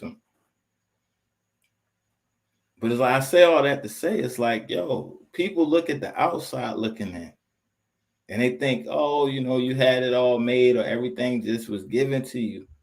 They don't understand the sacrifices that you make. They don't understand the time that it goes in to do what you do. We celebrating 100 shows, but understand, for these 100 shows, that means my kids was in there watching their little brother and sister while I'm doing the show. They sacrificed too, not just me. I'm going on 3 hours out here. You know what I mean? That means my daughter is in there watching my 4-year-old, my 2-year-old. People don't think about that. They don't think about, okay, yo, you know, you got to make sure the kid's straight. You got to do this. You got life outside of the industry. Cruz Soya, some mornings 4, 5, 6 in the morning, I'm still working. And then I hear people that say they got a dream and they want to do this, they want to do that, but they don't want to put the work in. I got friends that get so mad with me. You never hang out. You never do this. You never do that. We never go anywhere. You don't. It's like, because I don't have time to be non-productive. Does that make sense? Like, I don't want to sit around and be drinking, just talking that talk, just drinking to get sloppy drunk. To accomplish what? Or to just be going over here, going over there. They shooting at the club, and now I want to go to the same club, and I'm ducking bullets. And that's fun? Really? I'm in the hood. I grew up in the hood. I'm still with all that. But it's not fun ducking bullets. It's not fun watching somebody you love die in your arms. It's not fun watching somebody die in front of you when you went out to have a good time. There's nothing cool in that. There's nothing cool with me going out with a friend. She looked pretty good. So now somebody want to disrespect me. Now I got to split his head to the white meat. And now somebody's saying, well, why did you lose control? That's day-to-day life. That's every day. I got friends that go out with their wives and they get in fights behind somebody trying to disrespect their wife. Like, come on. Really? So it's like the idea of fun for some people ain't fun for me. Like, I'm about uplifting. I'm about building. I'm about seeing people win. I don't want to go back to the old me. I don't want to go back to that side. Like, that's easy. That's easy. But if I'm going to go back, it's going to be for something worth it. It's going to be for my family. It's going to be for my kids. It's going to be for my sisters. It ain't going to be over a beer bottle. It's not going to be because somebody stepped on my shoes or somebody tried to disrespect me. And too many of our brothers are throwing our lives away behind that very thing, getting caught up in the trap. Caught up in the trap. Now you explode. Now you locked up. Now you broke. So I'm going to go out here and get money. Now you locked up. I'm going to kill this person. Now you locked up. What's the odds of really beating it? What's the odds of really doing it and getting away? Come on, yo. And now it's on the internet. Oh, I'm going to do this when I see him. It's on site, blah, blah, blah, blah. And you going to jail. I'm from an era if we fought, if we had to fight, right? If they knew you was fighting, you getting in trouble, whether it's the teacher, whether it's the parent, whatever. So it's like the fight was a secret. You meet me over here. If you really about that action, you want this work, you meet me over here. And then y'all do what y'all do. The best man walk away. And that was the end of it. But it's too many people nowadays, they not throwing no hands at the fight. They just there spectating. And now they got a camera. And now it's viral that Johnny done smacked Ted in the face. Now Ted upset because the whole neighborhood know he got smacked. Now he go gets a gun and come back and shoot everybody. And the person that holds the gun, that's holding the camera, gets shot. And now everybody's saying, well, why did they kill them? You're the reason he went and got the gun. The embarrassment of getting knocked out. Now you made it viral. Now everybody knows. Now he loses his cool, wild out, and come kill you. Now they want to know, why did he wild out? I could never understand that. People will push my buttons, and it's looking, I'll hurt you. Like, yo, do you really know? Ask about me back then. And you really playing with me like I won't hurt you. But then on the flip side, I wild out. I got one side of the people saying, you had so much potential. You had this going for you. Why would you throw your life away? Then on the other side, if you do nothing, I would have did this. I would have did that. Oh, da. So it's like the Jay-Z song. If I shoot you, I'm brainless. If you shoot me, then you're famous. So what are we to do? Really? I'm minding my business. You come violate me. I knock you out. I'm the bad guy. That's the world we live in. You disrespect my woman I check you. Now you embarrassed. Now you go get a gun and you want to kill me. What are we doing? Somebody make it make sense, Sway. What are we doing? What are we doing as a people? Again, y'all, I love all of y'all. I love everybody that I come in contact with. I love everybody that takes the time to watch the show. I love everybody that leaves a comment. I love everybody that engages because it lets me know, like, yo, I feel what you're saying, or this is my voice. Everybody's voice is important. And I couldn't do it without y'all. I could not do it without y'all. No time for the BS. And you got that right. No time for the BS. I got a lot of friends that I love to death, but I can't sit around and throw my life away with you. I can't sit around and joke on you and we laugh and smoke and joke and we really saying what we really feel, insulting each other, but then we laugh and saying it's jokes. That's not my idea of a good time. That's not loyalty to me. That's not friendship to me. Because if you're my friend, I'm trying to uplift you. Why am I taking shots at you? Why am I trying to down you in the name of we having fun? What's having fun to me is let's get the work done. Because for one, I'm on a schedule because I'm a single dad. So it's like if I'm making time to do something, let's get the work done. Then after we get the work done, now we can laugh and joke. But most of the time people want to laugh and joke. The work never gets done. And then they mad because you refuse to not be productive. You always working. What's wrong with that?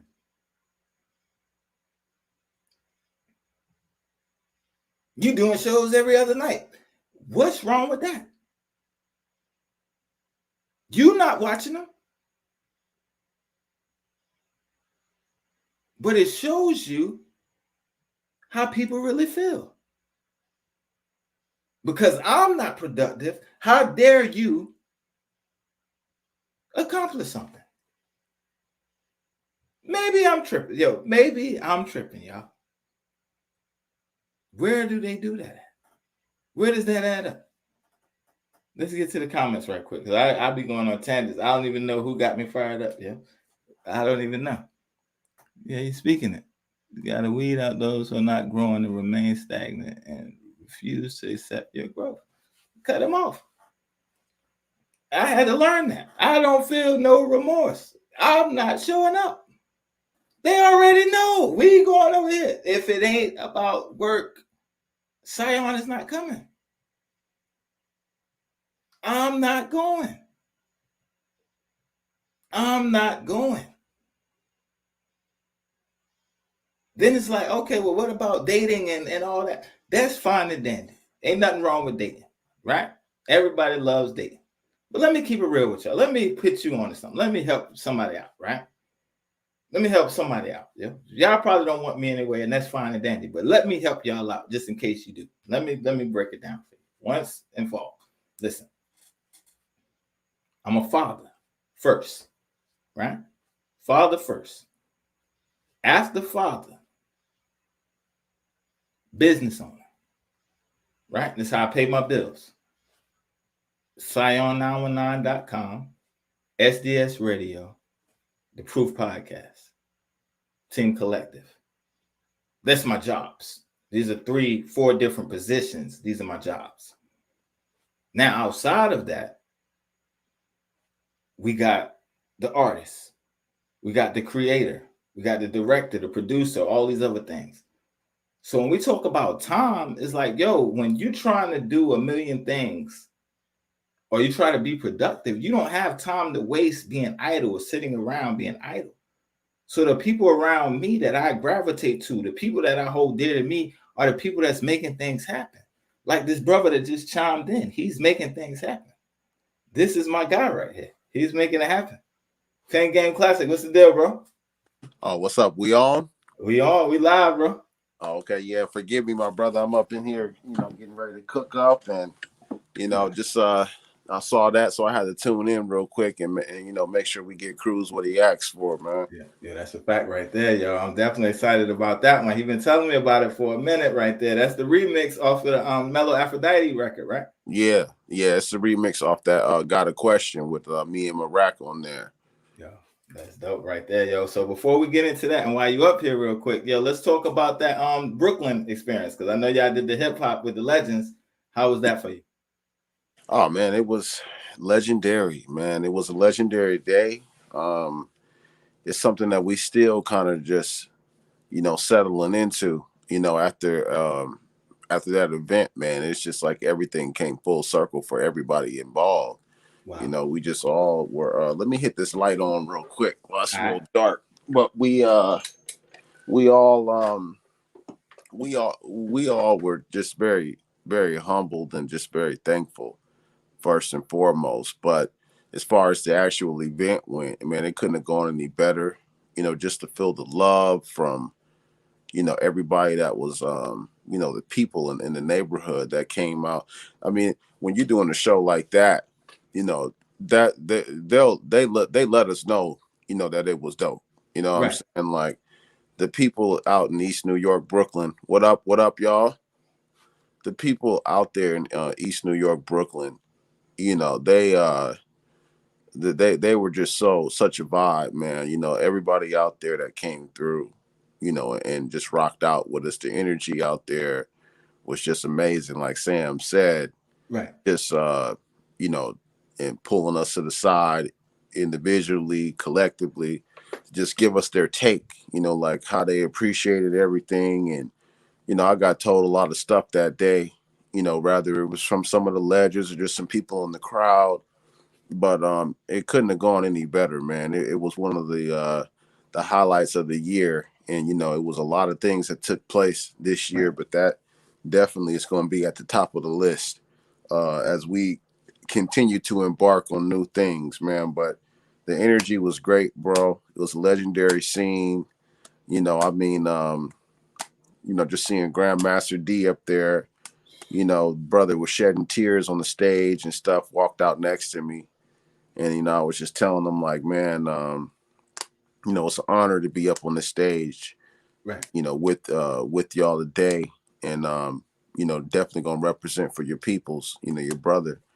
And, he had tears in his eyes. Brother just looked up and, gave me the nod and stuff. And then, you had Michael Carter from Good Times. Right. He just came up and, just took a seat next to me and just started having a conversation out of nowhere. Like I didn't, go up to him, say anything. Like he just came, sat down, had a conversation. And, that brother was telling me a lot about, the business and, how they still getting paid off that show. Wow. And, the funny thing is, after I got up on that stage and got off, Mike was one of the first people to come up to me. He came up to me and he was like, it kind of reminds me of, a lot of those brothers in that era are very soft spoken. Right. He played with the Jackson 5 and stuff when they were kids. Like they all played together, man. Right. And he comes up and he's like, excellent. Now I'm your fan. And just to hear that brother say that, I was very appreciative of that too, man. And, just Cool Rock Ski going up there and, spilling it, everything about the Fat Boys group coming up, that's being their neighborhood. And then to turn around and introduce us on stage, it was just like, and then, to do the track, the timing is right. It couldn't have been more of the timing is right, so, that was just going up on there doing that. I could see almost everything that you discussed flashing before my eyes before wow. Cool Rock handed me that mic too. That's another thing too, that that I as I try to piece everything together and think about it all, like some things went over my head, but as I watched some of the clips, you know, Cool Rock actually handed me his mic too. So, you know, to go up there and do that timing is right and get that energy off that, man, I'm telling you, bro, it couldn't have went like I literally got off the stage, man. It's Only Right comes up, and all I see is this from him. That's all I heard. And it wasn't because the crowd was super duper loud. They were showing love, but everything was slow motion. Like I couldn't even hear the brother talking. Like I could just see his going like this. And I was thinking like, okay, so I guess it's dope. Go down, you know, City and them were talking. And after like 8 or 9 people came up, there was a brother from Detroit that came up. He was like, man, I'm so proud of you, man. I tell people all the time, we got talent in Michigan, you know, and I'm, you know, living in Brooklyn for a long time. Another a sister came up. She was like, I wish you would be on there longer. She was like, I wish you were up there longer.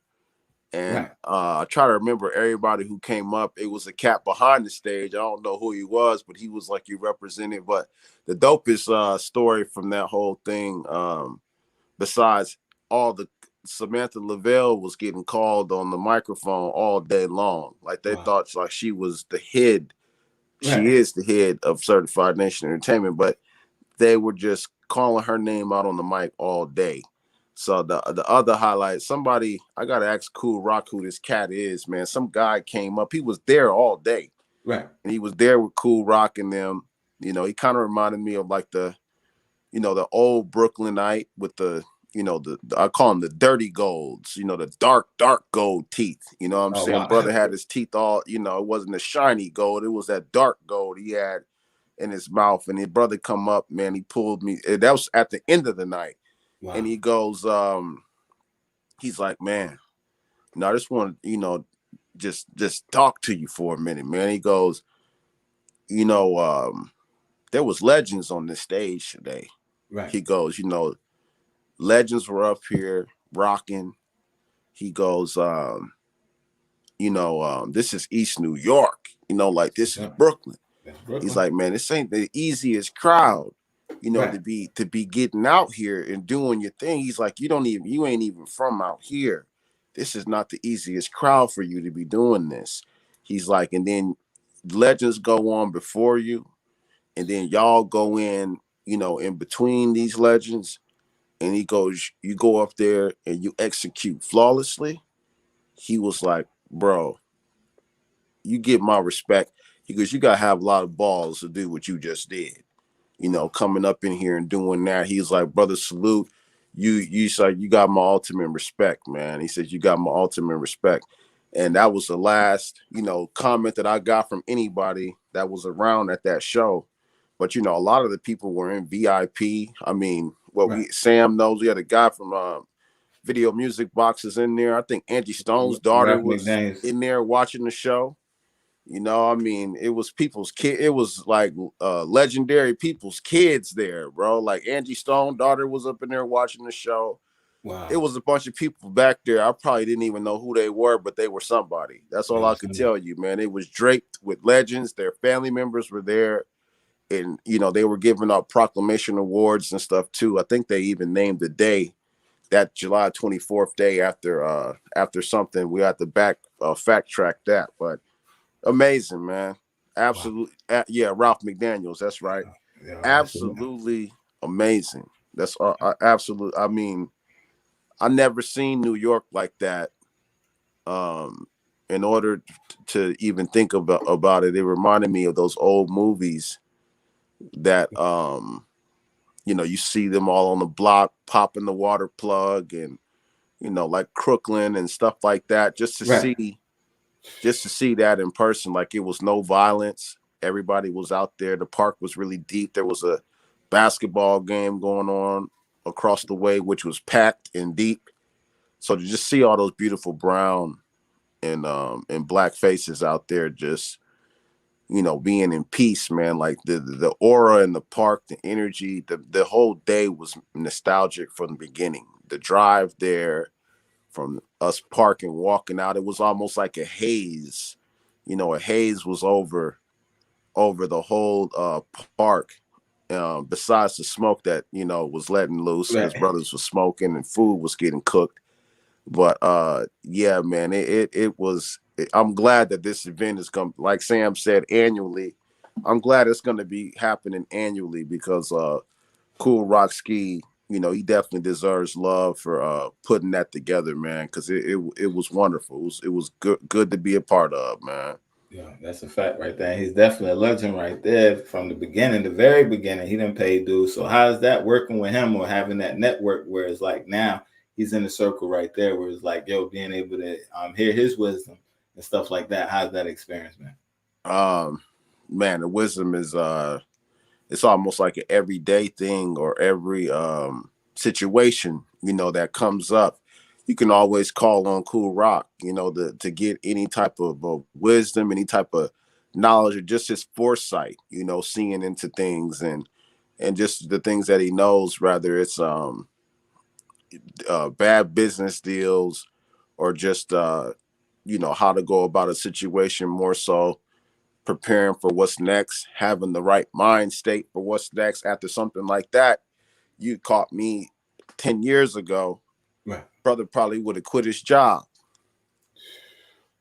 Like You straight up. Yeah, right. So caught up in the moment. Job, like it's a wrap. We about to do this.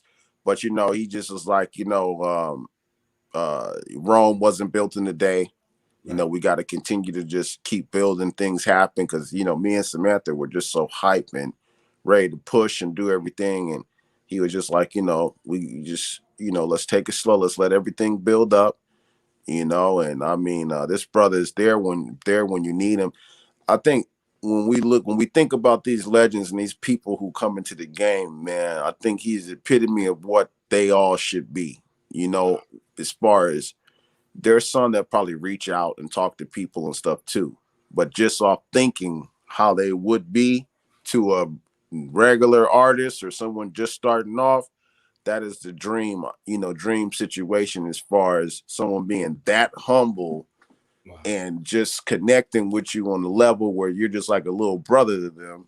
Right. And just looking at it like, man, you know, we're gonna rise, you know, above all this. We're gonna make a name for yourself, you know, not just thinking about them, but thinking about you. Because, you know, other people going to find talented people, they automatically think of themselves, right, you know, a way for them to try to, you know, rekindle what they've had. And that's not the case, you know, with him. He's always, you know, thinking about a way of pushing everybody forward and letting everybody, he always says, man, I've had my time. I want y'all to get y'all shine, you know, get y'all shine. And we up in here like, man, you know, you need to get back in, you know, do your thing, man. You know, it's just, you know, I've never been in, I told people I've never been in a situation where everybody in 2021 is probably have more impact on my life or on my mental state than ever before, man. This would be one of those years where I will never, ever forget it. But I just remember what went behind it. What went behind it was more powerful than the journey itself. And that was the fact that we all communicated. Right. We all were, you know, showing humility, being humble, and most of all, being selfless. And that formula is something that I'm going to take from your, you know, in yourself, right, you know, Cool Rock, just everybody that I got a chance to touch, build with, and just carry that on from here on out, man. Wow. That's real right there. And that's the thing. I was talking about you earlier, like even in the clubhouse rooms and stuff like that, how like even your conversations was different. And it made me change my thinking because like now I want to learn more. And now like you might spark an interest in something because the conversation was different. You had just got back from Africa. You was telling us a little bit about that, the time in Phoenix. Yeah. Stuff like that. So it's like, yo, listening to that and hearing the way you process and the way that your mindset was, whereas like compared to the people around, sometimes you get around the people that you always around, they get complacent. Yep. where it becomes stagnant, where it's like it's the same old lingo, the same old conversations. But it's like, yo, you have a deep mental already, and not only are you skilled in the music, it's like it's just in life, period. Like with wisdom, it's just certain jewels as you learn. I remember even in the early days in Clubhouse, how you would like share the stuff in the room, and it's like I would be intrigued, like, wow, like that's different. The way, I never thought about it that way. So it's like you're a teacher in itself in a way as well. So it's like you bring that skill set in. So it's like you already, now you were certified. You bring that your skill set with that, but now you have other people working together. Now you bring in Kool Rock Ski. So it's like different levels, but it's like you're a teacher to somebody else, where he may be a big brother to you. Somebody may look like Pen Game is my big brother. Yeah. And it's vice versa. So it's like, and that's the thing about the indie movement. And I like what y'all doing, because it's like I see all y'all working together. And like I was saying, even before you got on the platform, how even y'all embrace me. And it's been growing. I've been watching you, where even the American Way, where it started out in a conversation. Like, this is an idea. And y'all went from home in the idea to actually, we got a venue. Now you got the venue, like, okay, boom, now we're going to put it together. And that's what I was saying is some people, they talk, then there's doers. Oh, yeah, man. You're a doer. And I was telling them even earlier, like, yo, about how in the Clubhouse, we're like, you doing songs and verses in 30 minutes. It's like somebody be like, let's link up. And they send you the beat. 20, 30 minutes later, you coming back like, yo, you spitting it or you sending it back to them. Yeah. So it's like, yo, you definitely a doer. And it's like you got the project out now. So what's been the response for that right now? Because I know you got the Mellow Aphrodite out right now. Well, it's like being able to perform it, on stage. So I definitely got real feedback, because we were shut down.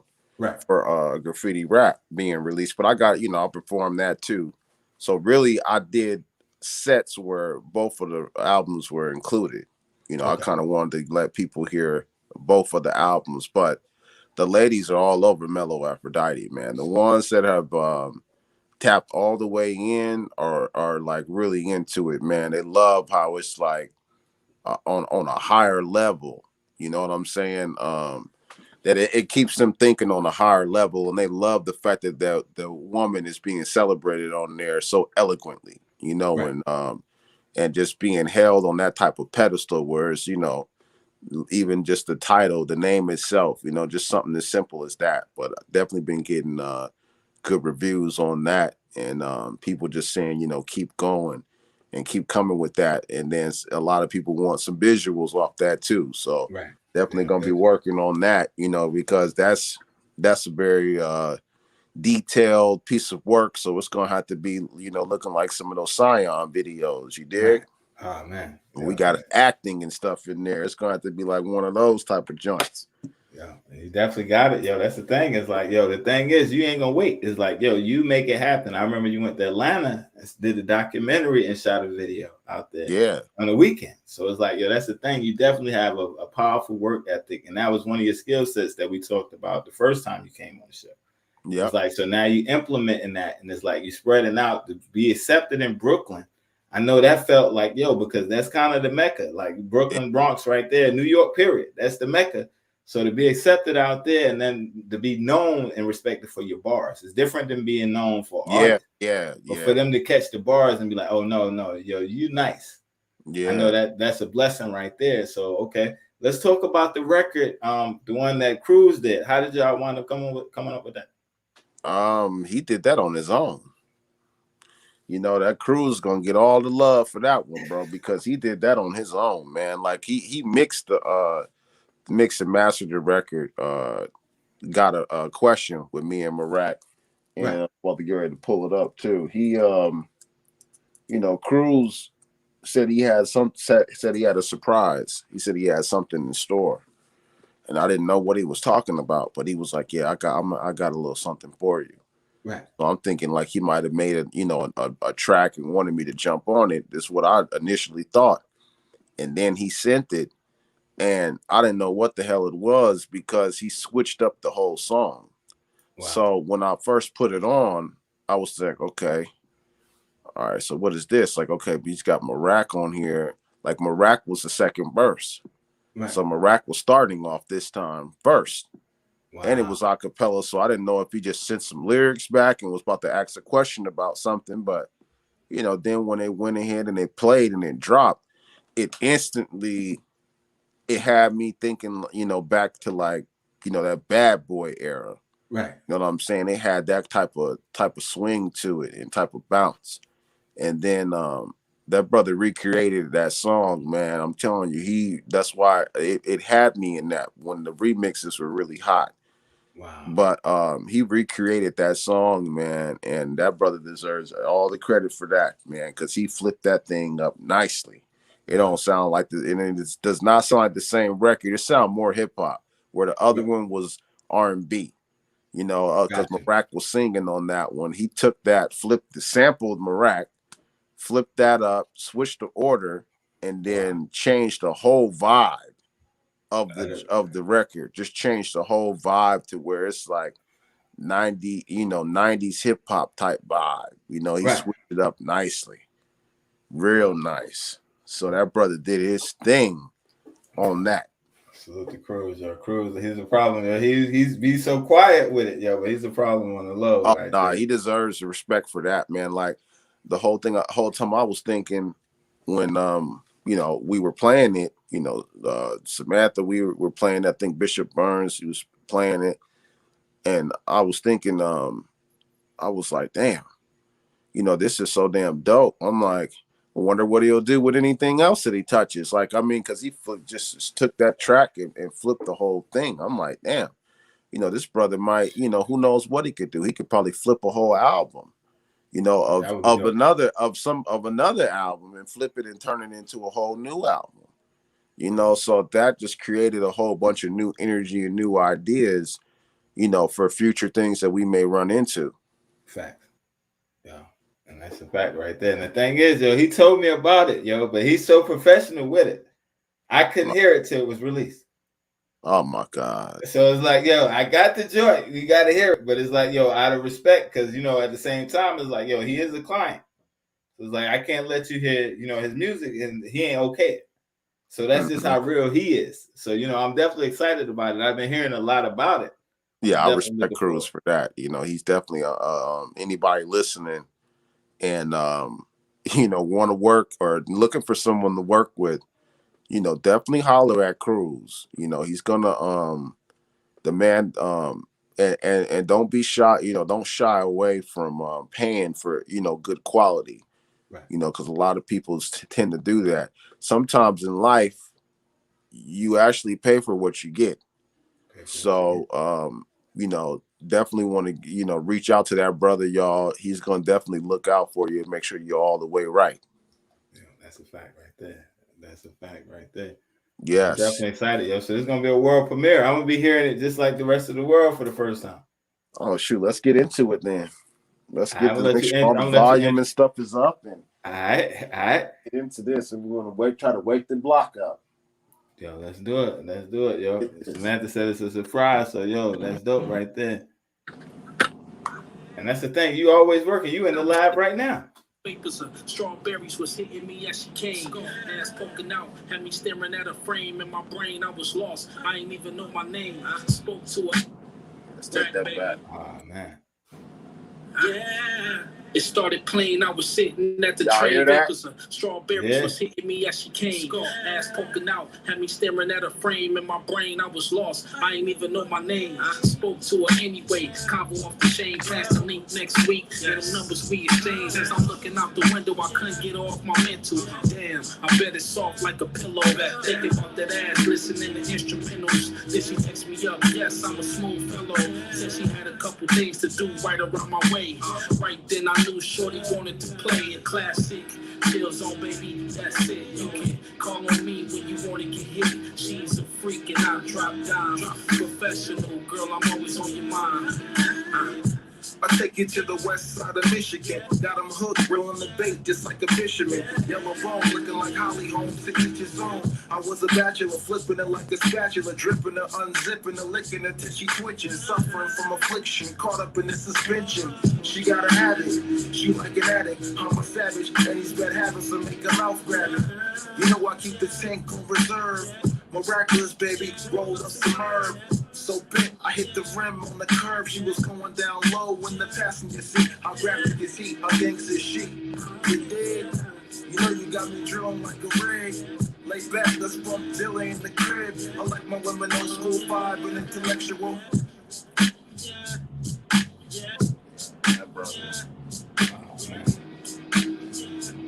That brother Cruz, man. Man, yo, that joint right there. That sound like, yo, that put me in the mind of that Ray and Ghost when they flipped the Jodeci joint. Oh yeah, that's you. another one. You know, that's another one that had that type of, you know, it's just, you talking pure nostalgia, man. And he captured that, you know, he captured that essence of that on that track, man. I just was, man. And the sad part about it is I'm listening to that track, and like we were getting ready to leave, you know, right after that. So like, I haven't even revisited that track and listened to it. This might be the first time I've listened to this track in about a month or so, you know, because I think I let some people hear it when we linked up in Kansas, and that might have been it. But you know, trying to think now a way to implement this and put this out, you know, so it definitely needs to be heard. So, you know, now I got to try to figure out what to put it on and, you know, how we're going to put it out. But we definitely going to put this out, man. Yeah, it's rocking right there. Yeah, that's the thing. Yo, you always coming with a new classic joint right there. And it's like, yo, again, from the graffiti rap to that Mellow Aphrodite, it's like, yo, you've been consistent. You're doing your numbers. So it's like, yo, you Certified Nation. Now, how's that transition been? It's been great, man. I still pretty much, you know, do the things that I do. You know, I got is, you know, pure freedom to just do whatever. Right. It just makes it where, you know, I'm just always, you know, now I got more toys to play with because you got other artists involved.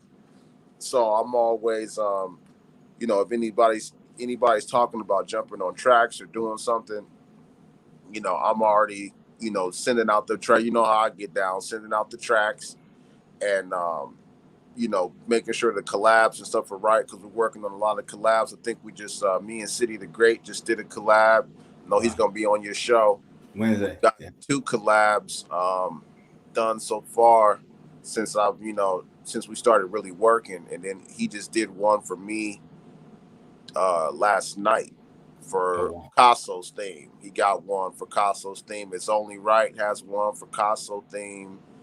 You know, so we're already working, and I want to definitely shout those brothers out for, you know, coming through for the boy on that one.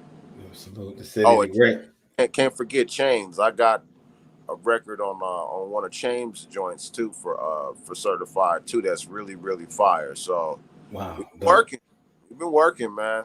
That's the thing, bro. You're definitely always working, yo, and I'm definitely excited. Like, yo, if anybody deserves it, yo, you deserve it because you're putting in the work. You've been putting in the work, and like I said, yo, you're a stand-up guy. Not only in the music, this in real life, yo. You're a dad, you're a husband. You definitely always, you know. Yeah, brother. Same to you, brother, because you are the same. You know, we all bounce off of each other. Our energy is reciprocated. You know, we reciprocate the energy, and we inspire. You know, we all inspire each other to do these things that we do. Yeah, and that's real right there, bro. So, all right, when is the Casso theme? When can they expect that? Is that gonna be later this year, or that's gonna be early next year? Be November. Should we look, dog? We are already here, bro. Wow. It's like 2 months, and then it's gonna be in the early part of November because we want to put it out to kind of and you know that anniversary for graffiti rap when all this stuff started. So it's going to put it out on the same date as that graffiti rap drop, which was at November 13th. So where this whole journey took place, you know, I thought it would be really special to do it on that day, right? Because, you know, Samantha, you know, y'all, Samantha's something else, man. That's all I gotta tell you. Yeah. It's something else, man. I mean, she just so old school.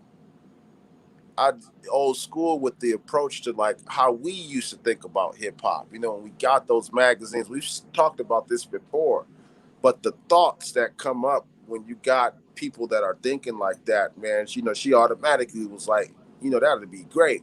Right. Because it'd be the anniversary of graffiti rap. and then you'll be dropping a new one so we can push them both on the same day. And I was like, damn, like, yeah, that's dope. Like, for real, you know, because you're gonna definitely got to give Graffiti Rap its love for being, you know, for making it a year in this crazy time we in, and then just the, you know, with her joining on and starting everything with her, and then now this Castle theme that's gonna have a bunch of certified artists on it. You know, it's almost like you never know what a year could do. So it's almost like a time in life that we, like you described it best. You were like, you know, and I appreciate you. You were saying, you know, this brother legendary, you know, definitely gonna be a legend. And I look at it when we are on that, you know, Cool Rock shooting this documentary too, y'all. Look out for that. For the Fat Boys. And you know, Certified Nation will play a part in that. Not gonna say too much, we will play a part. Right. But just as when we look back at our particular part in this legacy called hip hop, because now it's something that we are literally writing our own chapters into this history book called hip hop. Right. We're all gonna look back at that time like, man, we're never gonna forget that moment. Like, you're never gonna forget, you know, during that November 13th, 20, no one's gonna forget that time frame, bro. 2020, what we went through, you know, all the conversations we were having, and then to see the magic unfold. I just thought, like, man, that Cosmos theme got to drop on that day. It's pretty much done. We definitely gonna have that one for you. That one, it's got a different vibe to it, man. Once again, it's like the recreation. I don't know how we doing it. I just got to give love to the producers. You know, Casso out of Buffalo. We did the Loner EP together, and you know, we're joining up for this one. And the recreate, I like the recreation each time. You know, with Graffiti Rapid, you know, had a certain sound. Mellow Aphrodite had a certain sound. This one definitely got its own sound. So that's the stuff that I like, to be able to come out and bring that to you guys, because it's going to sound like 3 projects, you know, are going to sound light years different, but they all were put out at the same time. You know, you would think there'd been some years or some gaps between them, but they're all put out and they all sound different. Yeah, and that's the thing right there. It's like, yo, almost like, yo, that sound, you create the sound, and it's like you lock it in that chapter. So it's like, you know, you're just showing people out the creative space that you in, where it's like, I can create a whole style and sound each project. Whereas like some people struggle trying to flip their style from song to song. Yeah. Like with each album. So it's like, that's the thing, even goes back to your name, the wordplay on that with the pen game. And my pen game so slick, I can flip it every album. Yeah. And I'm gonna put it, since this is your platform, I'm gonna definitely drop this seed on your platform. When I was talking with City the Great, because we're still trying to it's so funny. We were trying to figure out how we're going to do my actually first album with Certified. Right. You know, because there's things that I get for being, you know, a part of the team. And I haven't even had a chance to do that yet, because I'm like, I got Casso's theme already done. Like, I got to put this out, you know? So I had something, me and Marak were thinking a while back about a project that we were going to put together called Lake Michigan. We wanted to make it where it was our hometown and kind of shine light on that. But the idea of it was, I was going to put all my attributes into one album. The storytelling, the Mellow Aphrodites, the Graffiti Raps, the Cassos, and I had to go. I know a lot of people are not in touch with some of my mixtape work, but the Back to the Past mixtape work and the No Cover and the Phoenix New Sun, all in one. And those that have heard that know that that's already a classic. Just off that, that's alone. A classic album. It's just, now it's like, okay, the lyrics and the content's there. Now these beats better be dope. Right. Be giving it all this, the beats got to be dope. So, you know, we want to mix everything in one, and that would be the first certified one that we're going to put together. So, you know, I've pretty much damn near fulfilled my damn obligation to Certified, and I ain't even been with them Right. I don't already, 2 albums, and I already fulfilled my obligation. I'm like, just let me keep working. Right. Now I feel you on that. And that's the thing, being around the right team that's the big key right there. You definitely around the right people right there, and they definitely certified. They're not trying to hold you back. They're not trying to squeeze you. So they're allowing you to grow. And like you said, 2 albums, within a year, that's dope right there. And it's like, again, not only are they supporting you, but it's like, jumping on tracks and all y'all working together. That's a blessing right there. And then again, so it's like, okay, November 13th, that joint's dropping. We need to set up something so I can get you up here. So after it drops, so we can break down the project. Nothing but a word, man. You can, we could definitely do that. I know Sam and them are probably gonna have something set up before then on there. You and I don't know I'm using the phone, so I can't look and see what date that falls on. But November 13th, if anybody's out there listening, tapping in, if you can put in what day of the week that is, November 13th this year, we might even set up something on here where we could do the show live on that day or something, man. Come up with something creative for that particular release. So that's on a Saturday. Oh, damn. It's a Saturday this year. Wow. I ain't never dropped nothing on a Saturday before, but we're gonna do it. Yeah. Gonna do it, man. Yes, he came in Saturday. Yeah, definitely Saturday right there. So, definitely looking forward to that. Mellow Aphrodite out on all streams right now. You also got a video for the Mellow Aphrodite, right? No, that was actually something that me and John did for just like a little freestyle or whatever. Okay. It was one of the freestyles that we did before Graffiti Rap had dropped. And we still doing videos for that, like the playoff mics. We're gonna actually do that video here, man, in the next few weeks. So we're still doing videos off Graffiti Rap. Dude, my plan was at one particular point in time, people are gonna see videos from Graffiti Rap, from Mellow Aphrodite, and Caso's theme all at the same time, and seeing the push of all 3 of them all at the same time. Because with them sounding so different, right, I don't have to worry about, you can't, the industry is hiding behind limitations because they know if they do certain things, artists might fall off or may not look right. But they also can be holding creativity back when there's artists that are not in a limited box and can create so many different ways. And I mean, you look at we always talk about this, how the Griseldas and people of that nature do work, and that they just keep hitting you with stuff. And I definitely want to put that out there that we're going to be doing that. So it's also a way to just keep the people engaged, that's been tuned in since the pandemic, that's been rocking with both, with both of us. Right. And just to keep them entertained, because that's been a very good, solid base of people for yourself and I, and it's like, everybody is kind of etched in stone. That was throughout, whether you were a supporter, whether you were the artist, whether you were the interviewee, everybody in that particular time and moment is sketched in stone, man, where it's like, can't have one without the other. Can't have the support, the artist without the support.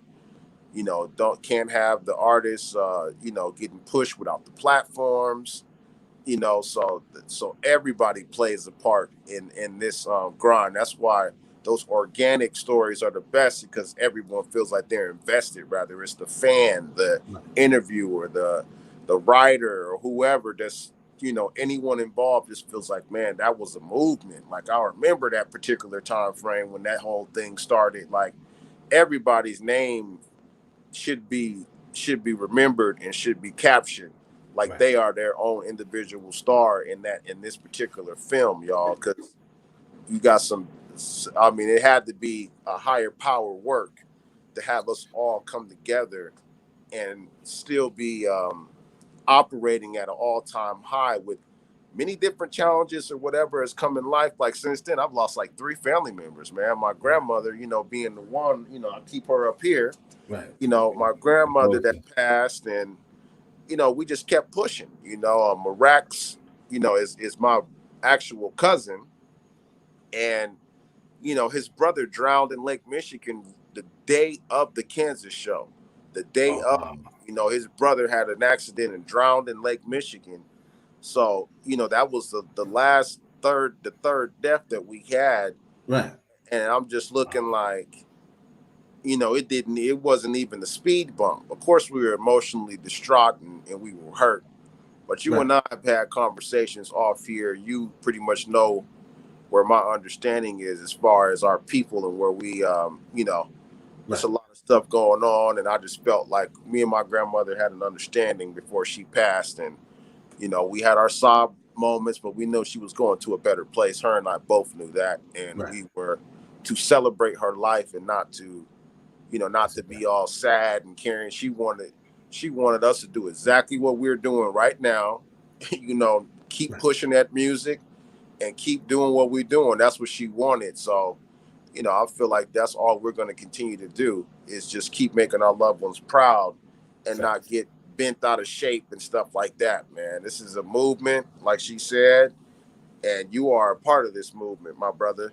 Bro, it's all love, bro. From the first day I met you, it's been love. Yo, you know, you accepted me in, and we family, bro. And it's like, again, I support everything you're doing, yo. And I'm not only I support you, I'm a fan of your music. I'm a fan of your pen.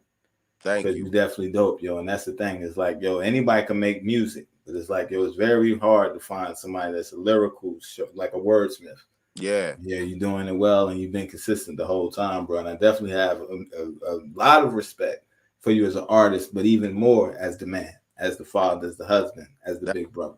That means the most to me, bro. That really does mean the most to me, because that's what drives me and that's what motivates me to continue, is the fact that, you know, leaving something behind for my daughter, or, you know, whatever, however many kids I end up having before I'm done with life, and just leaving them something behind to know that, you know, if you're passionate about something, go for it. You know, don't put a limit on it. It's almost like, don't pay attention to whatever society says as far as limiting you. You can pay attention to it, but don't let it be the driving force that undoes you, you know, that hits you down to the point where you feel like it can't be reached. Anything can be reached. It's just, you know, the hard work, dedication that you put in will pay off some way or shape or form. It just, do you have enough, you know, fortitude to push it through and see it all the way through? Yeah. And that's the realest thing right there. You know, definitely, like you said, having that determination to keep going even when it gets hard and push past that, yo. And you definitely have that, and you definitely proven that over the years. And it's like, you still standing, and I know the sky's the limit. It's only going to go up from here. So I'm definitely excited about you, bro. I definitely appreciate you stopping by. Much love. Bro, if you got any shout outs, anything you want to do right quick, then after that, we're going to jump back to some past clips and just reflect a little bit. I got you, man. I definitely want to, you know, we got to shoot out Cruz for doing what he did, man. I came on here in the first place, and, you know, we on the Proof. So shout out to the Proof, the platform, Scion, the Don, Certified Nation, Certified. You know, everybody that we've worked with, you know, the Sky Zoos of the world, you know, the Cool Rock Skis, and, you know, Special Ed, and, you know, and that's another thing, Special Ed, you know, he tuned into that show also. You know, he was tuning in from a private link. Right. You know, he gave very good constructive criticism on the performances. And, you know, he was saying that everything was dope. He was just saying, you know, y'all need to take the music or the lyrics out of the performance. Right. He didn't have them on the actual verse, but you had them on the hook. He's like, just take it out, because it's better to control breathing and stuff, and you want to be the only one talking. And then right after that Dipset happened. You know, that Dipset, them niggas rapping over the whole damn song. Over the whole song, yo, that was terrible. I'm like, at least we just were, you know, the hook, because I was thinking like, these people don't know the words anyway. Right. So they could hear it and, you know, kind of get a vibe for it. That was my whole thing, was that they could at least hear it and they could get a vibe for it. So shout out Special Ed. You know, every day you get to have constructive criticism from somebody like that. So definitely want to give him, give him a shout out for that. And then to say that, you know, that you were dope. So, everybody out there that's been supporting this brother right here. Keep pushing and keep supporting this brother, because man, this brother got a heart of gold, man. This brother's a champion. He's a man's man.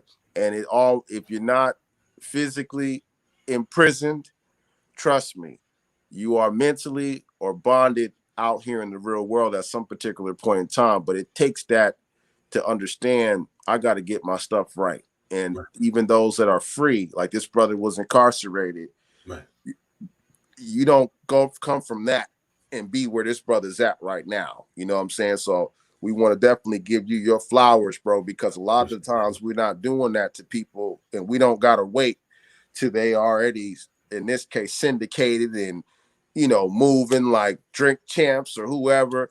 We're going to do it now because we already recognize the greatness. So I think we need to get back whatever happened to knowing that Kobe Bryant was going to be dope in 96. Not the 2000s. You know, what happened to knowing he was going to be dope when he was still playing ball in Philly? Like, we got to get back to that as a culture. Like, you know somebody dope, then you just give them their flowers at that particular time, because you may not even be around to see them reach that peak, or they may not be around. So just giving you your flowers while I'm happily breathing, brother, and in one state of mind.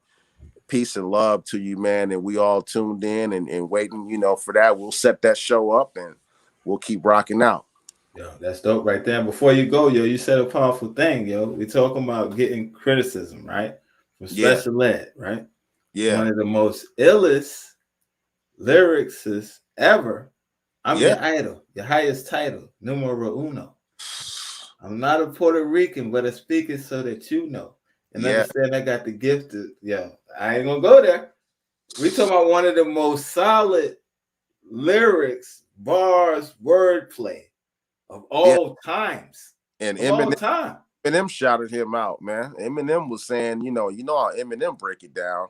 Right. He's like Ed with the syllables and the this and the that, and he's breaking it down. And I mean, they put that in the magazine, bro. Like one of these magazine sites did. So you're right. Pure legend, man. I mean, legend. So for it's him ridiculous. to say, yo, you dope. That's big, bro. Yeah. You can't put money on that. I'm still, no amount of money can, there's nothing that could take that away, bro. That's why I'm like, and you know, I still go to work every day for now, right? You know, but I keep that humbleness, and I'm thinking like, it's not something that is created because people. That's another thing, y'all. It's not something that's created. Once you do get on that stage and you get that big moment and you actually come through on it, it's not something that is created. You already were that. It's just all that stuff does, and you guys probably hear it on shows. It just makes, once you get there, you just become more of who you already were to begin with. Rather that's a good thing or a bad thing, but you just become more of what you already are. That's what that fame and stuff does. But you already were that. You probably didn't have enough confidence or enough, you know, to realize, you know, I'm really on that level. But once you get there, you already were that. You were that before. So that's just put everything in this circle, man. And I'm just dedicated to this, man, and just glad that we all are intertwined. And shout out Hash, man. Shout out Hash. Shout out Hash, man. That brother, man, that's another one, man. He's a very special brother, man. And Mansa Musa, a problem. Yeah. That's real, yo. Now they just catching on to it. He was ahead of the curve. I seen that. Yeah, right? You noticed that, man. And I tried to give the brother props, and it turned into something totally different. Right. You know, I wasn't even thinking about the actual man. I was just saying Hash was on it first. Right. You know, and but enough about that. Right. Shout out to that brother, man. He's doing his thing, and I definitely love him, man, and just wish him the best, man. That's one of the most pure-hearted individuals, and that brother rocks out. He rocks out. That brother rocks out, man. Hash does real good live too, y'all. So, you know, don't just listen to his music, and man, that brother can rock out real good live performance too. Yeah, that's dope. Yeah, and I'm looking forward to definitely seeing what he's gonna do next as well. Because Mansa Musa definitely dope right there. And that's again, a dope project. Yeah, it's a dope project, man. Yeah, and I'm saying it wrong. It's Mansa Mustafa. Yeah. Yeah, Mansa Mustafa. Yeah, but I know on that thing it was cut off. Like it had Mansa Musa. Like it didn't have the whole title. So you were probably thinking. So y'all won't think he just messing up. The title was cut. So I know that particular post that I had, it had Mansa Moose or whatever. You had to click on it to see the whole entire title. But yeah, you're right. It was Mansa Mustafa. Is his particular title for his EP.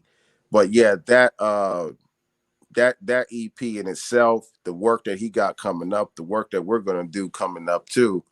Yeah, man, it's gonna be, I'm definitely gonna squeeze Hash in on that Casso. We're gonna squeeze him in there some way, somehow. He's gonna get up in there. He's gonna bring his black kufi. He's gonna keep his shirt on. You know what I'm saying? We're gonna make sure he's make sure he's in the right state of mind, make sure he's good. So, if he's peeping this, I give him something to laugh at. We're gonna make sure. Yeah, that's a fact. Yeah, salute to Hash. Much love to him. Definitely. That's the brother. Definitely got to get him back up here as well. But, definitely looking forward to what life has in store for him. He says, that Mustafa, that Category Others. Yeah, with me and Hash on it. Yeah, that's another one. There's a joint that Hash did. You heard the other one. Right. You heard the other one. I don't even know what we're gonna put that on. It's just so that's what I'm saying. Like we haven't even touched the surface of what we all are capable of doing, man. You said keep it. Yeah, because we're gonna get Hash to come back and watch this show, Sam. So we got to give him something to laugh at, when he see it. We gotta do that to him. Yo, that's a fact right there. That's definitely a good brother right there, yo. Definitely lyrical too, yo. And that's the thing is like, and then to see y'all working together and making moves. Everybody's growing together. Everybody's rising. It's like no competition. Everybody's moving. Everybody, and it's like the whole team. We're past. We're all. I'm still going up against trying to make tracks or projects better than No Cover. I think I told you that on my last one. Like people haven't even heard that project, man. Like to go on there and spit mixtape tracks. Usually when artists are going dumb for 3 minutes or 4 minute tracks, it's like nothing but bars. But to do like an entire stories for 3 minutes, no hook, like how Biggie was doing those tracks, it kind of had that vibe. Like it's gonna be hard to top that. Like, I'm still going against that. And I was younger with that younger, it's gonna be hard to top that. So we all are competing against our very best selves. And that's good enough. That's good enough. If I can beat that, I'm better than a lot of legendary people.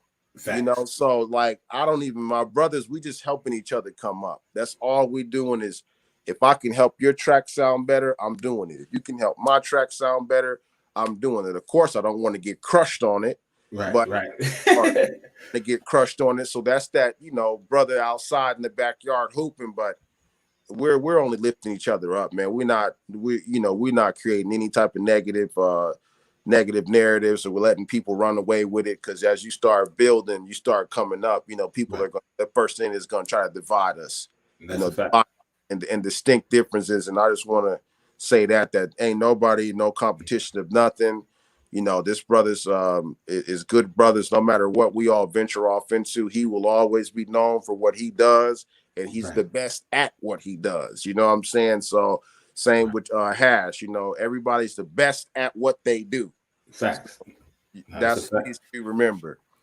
That's a fact. Samantha said a flyer story. Y'all remember that flyer story? Oh yeah, when Hash had the shirt off and the guy put it up there and Hash was like, you got to take that off. I don't looking like that. And the dude was thinking like, nah, but the girls will like it. I want to have it like this so we can draw some, the girls. And Hash was like, nah, you got to take. He was on there oiled up. Like, nah, we ain't doing it like that. Nah, they gonna think it's a male review. We ain't doing that, yo. He was on there oiled up and shit. Well, yeah, he was like, nah, you got to take that off, man. And I was like, oh my God, man. I'm telling y'all. Those are some lifetime conversations. I'm never forget that. That's funny right there, yo. That's right there, yo. Wow, yo. And that's the thing, because he be working out and stuff, but it's like, yeah, nah, yeah. Yeah, Sam was like, "Nah, you need your shirt on because we're not trying to push you like that. You know, you're much more than that. So we want to make sure that people ain't looking at you in that, regards. If it, just thinking that that's what you're about. Nah, so I get the point. No, that's a fact right there. And that's definitely funny right there, yo. And definitely, yo, it's an honor to have you back up here again, bro. I look forward to everything you're doing, yo. I'll be here, man. Yo, big salute. We're going to jump back into some flashbacks. And again, yo, Pen Game Classic, y'all be sure to check them out on all platforms. Pen Game Classic on social media. Music, Pen Game Classic on all platforms. And he got Graffiti Rap out right now. And Mellow Aphrodite, be sure to stream those. And again, yo, I definitely appreciate you. We're going to jump into this. Salute, bro. Love. Brother, love you too, man. Be safe. All right, facts. All right. Everybody doing this evening, y'all already know what it is. It's the Proof in the Pudding podcast. I'm your host for the evening, and I go by the name of Sion 919. You just heard one of the exclusive beats from DJ Low Key. She's in the building. I'm excited about today. That joint right there is rocking. That song definitely goes hard right there. Much respect for everything she's doing. She's DJing, she's producing. She making it happen, yo. So without further ado, let's bring her to the stage, y'all. This is DJ Low Key. What's up? Hey, thanks feeling? for having me. How you doing? Yo, I'm doing good. I can't complain, yo. I'm excited about you being here, yo. I'm excited to be here. Yeah, that beat that we just started the show with, that beat kind of fire, yo. Let's talk about that beat. What inspired that, and how did you come up with it? That beat inspired me. Like, the title is What These Bitches Want, because, like, wow. The ladies, of course, right. But, like, that inspired me. The ladies really inspired me to make beats, because, like, that's what I'm about, but it's really about that, really, pretty much. Okay, so let's take it back to the beginning, yo. For the people that might not know, where are you from? I'm from Smithfield, North Carolina, a little town in Smithfield, in North Carolina. So you representing Joko, Smithfield in the building. Yeah. Shout out to Joko. So yo, let's talk about it. You born and raised in Smithfield? Yeah, born and raised all my life, pretty much 29 years. Yo, and that's dope, because the thing is like you're more than just a rapper. What I'm hearing is you're an artist. You have musical background, right? I don't like to even consider myself like just rapper. You know what I'm saying? Because I'm definitely like, that's really not it. You know what I'm saying? Right. So. Wow. So now you're playing the instruments. You're playing the flute, the xylophone. I can't remember everything. I want to talk about that bass, you said. So the bass is the one with the strap, the big joint. Mm-hmm. Yeah. All right. Maybe I'm tripping. How tall are you? I'm 5'4". I played bass 1, the little one. It was the smallest one. Okay. I was about to say. It was the little one. It was still heavy though. So you used to get busy? Yeah. Like I was on the drum line, like when they went down to do the like I was in it. I was all in it. Like walking down, marching down. I was doing the cadences, all that. Like all of that. Wow. Okay. I can play the quads a little bit. The one with the right. Yeah. It's one of our songs I could get down, you know what I'm saying? But yeah. Yo, that's dope right there, yo. And the potential with that, because you can take that everywhere. And then, like you said, having a musical family, y'all can also do live shows. And that's one of the things as artists that stands out, when the difference between rapping to a track or singing to a track than having an actual band. Most of the bigger artists, they use a band. So the fact that you're thinking that already shows me that you're in a whole different lane than a whole lot of other people. So with the musical experience that you have, do you see beat making down the road in your future? Hell yeah. Like I want to learn that shit right now. Like, what's good, Sion? What's good? What's going on? I'm not too out. much. All right, yo, you doing your thing, yo. You've been doing your thing consistently every time.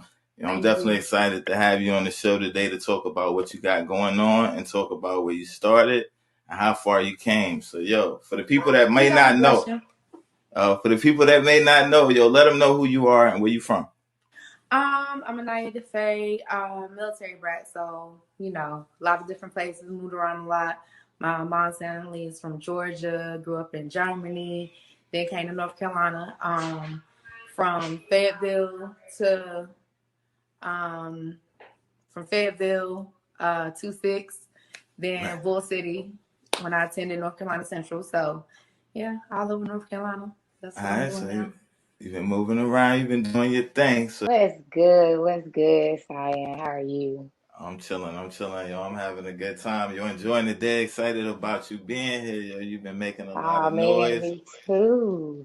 Yo, Me too. You've been doing your thing. I've been hearing you on Radio Clubhouse. I've been seeing a lot of things. Yo, you got the song out going crazy right now. So for the people that may not know, let's let them know where you're from. I am Lafim Nakia, originally from Monroe, Louisiana, baby, all the way from the booth 318. Stand up. For the people that may be watching, let's let them know where you're from. I'm from Memphis, Tennessee, originally. Okay, so you're from Big Memphis. We just seen the promo video. You're doing your thing. For the people that out there that may not be familiar with you, let's let them know where you're from. Hey, this your girl Sabrina the model. I am from Duval County, Jacksonville, Florida. I now am living in Houston, Texas. So I'm representing for 2 states, man. I feel you. All right, yo. So it's a takeover. It's going down. It's about to be a Barbie party. So we just seen that No Smoke. Yo, what inspired that track? Shit, because bitches don't want no smoke. Like, literally, I was fucking with a nigga and his ex-bitch was harassing me. She wanted to be me. So literally, all my shit is a true story. Like, I don't be playing. Wow. Okay, so all of it's real, so they don't want no smoke. Yeah, so tell me the people that may not know, let them know a little bit about yourself. What was you doing before you jumped into the game and started killing bitches? Well, before I was just chilling, sitting on my ass. But before, I was in the Navy, y'all. In the Navy for 4 years. So I pulled a couple of triggers. Feel me? My mental health is crazy. Can't fuck with niggas. But yeah, the Navy and school. Boring. Okay, so let me ask you. Let's talk about the day. And the crowd goes, What's happening? How are you? I'm chilling. I'm good. Yo, I'm excited about you being on the show, yo. So let's talk about that first one right there. Say My Name. You got you one with that. Thank you. What inspired the song? What inspired that? You know what's crazy is that the producer is actually from Raleigh, North Carolina, where I'm from. And so he flew out here to Denver.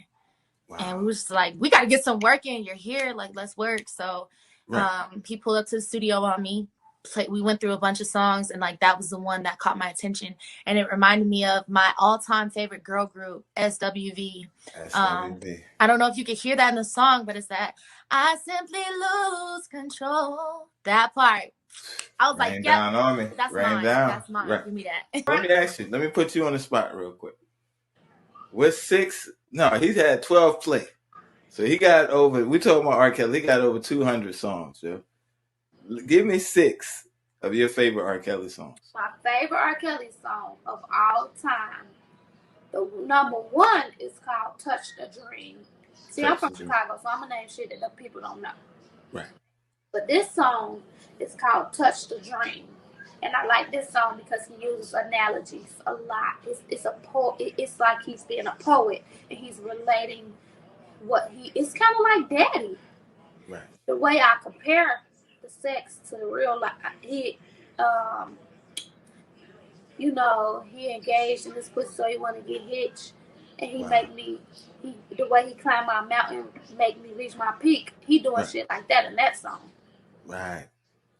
Touch the Dream is number 1. Number 2, I'm gonna say Step in the Name of Love because from Chicago. All my aunties and shit used to step. That's some Chicago shit right there. Right. Step. That's number 2. Number 3 gonna be the song with Aaliyah when he was like, "This is for the steppers. 1, 2, stepper." At Your Best remix. At Your Best remix. And then number 4, you said 6, right? Yeah, number 6. 4 is gonna be I Wish. I wish. That's one of my favorite songs. He talked about his mama, and I used to listen to that song and cry because I was thinking about my dad. Right. He was talking about his mama, like, come braid my hair, mama, like, I wish, like, he said, and every time I hear this part, I kind of try not to cry when he say, remember when, this reminds me of my grandma, Remember when you and me would say we get up out this hood and everything will be okay. It's all good now. My nigga, we out the hood now. When I look at my house that I got built from the ground up, You built it? I think about my grandma. I didn't build it, I got it built. Right, okay. Bedroom. I think about my grandma, and I think about, I wish she was here to see this, when that nigga said, remember when you and me would say we get up out this hood and everything would be okay. It's all good now. So that's one, because that's, I relate to that. And then the last one, he got a song called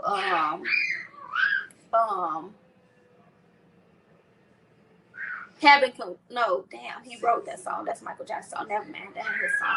So for the last song, I'm gonna just put it as Fiesta remix though. With Jay-Z on it. After the show, it's the after party and after the hotel lobby.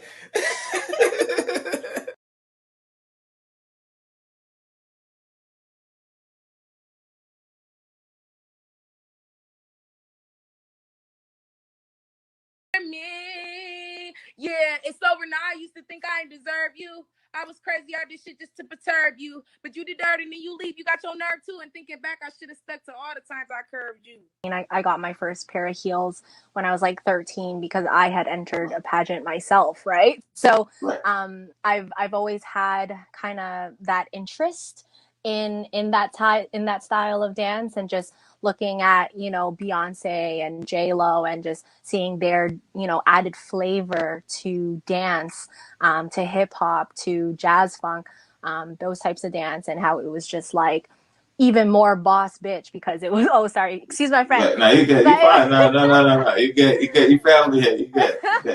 But, you know, it kind of just, it gave off that fierce energy. Because it's like, yeah, I'm gonna body this choreography and I'm gonna do it in heels. Right, and heels. Right. Following your dream.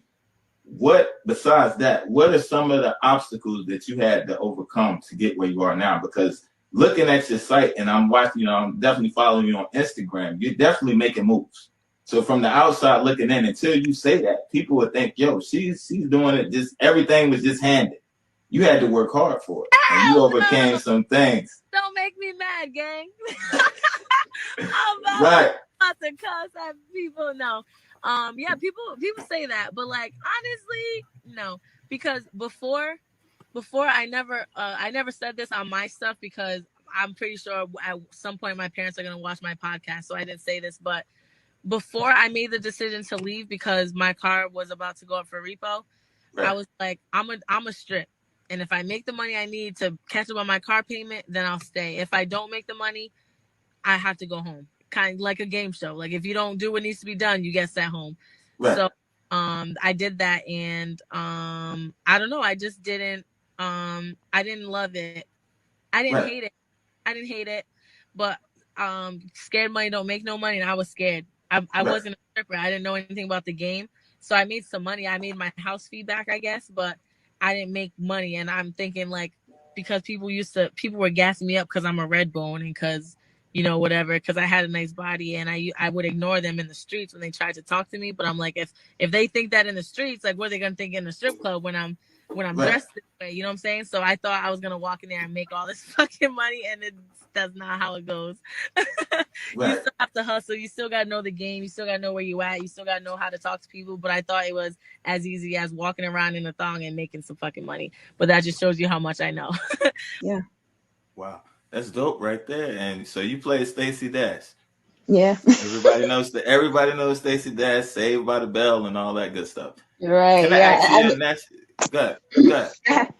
No. I guess at that time I had blondish hair, and so I ended up putting on screen contacts. Wow. They wanted, for the actual scene, so that was fun. Wow, that's dope right there. And now that you said you do in your own way, I'm not, because you know she's older now, but you definitely could be, definitely. The young Stacey. I mean, no, you Alexa V, but I'm saying it's the same thing. So when people saw Stacey Dash, when they see Alexa V, is what I'm trying to say. It's like, wow, whoa.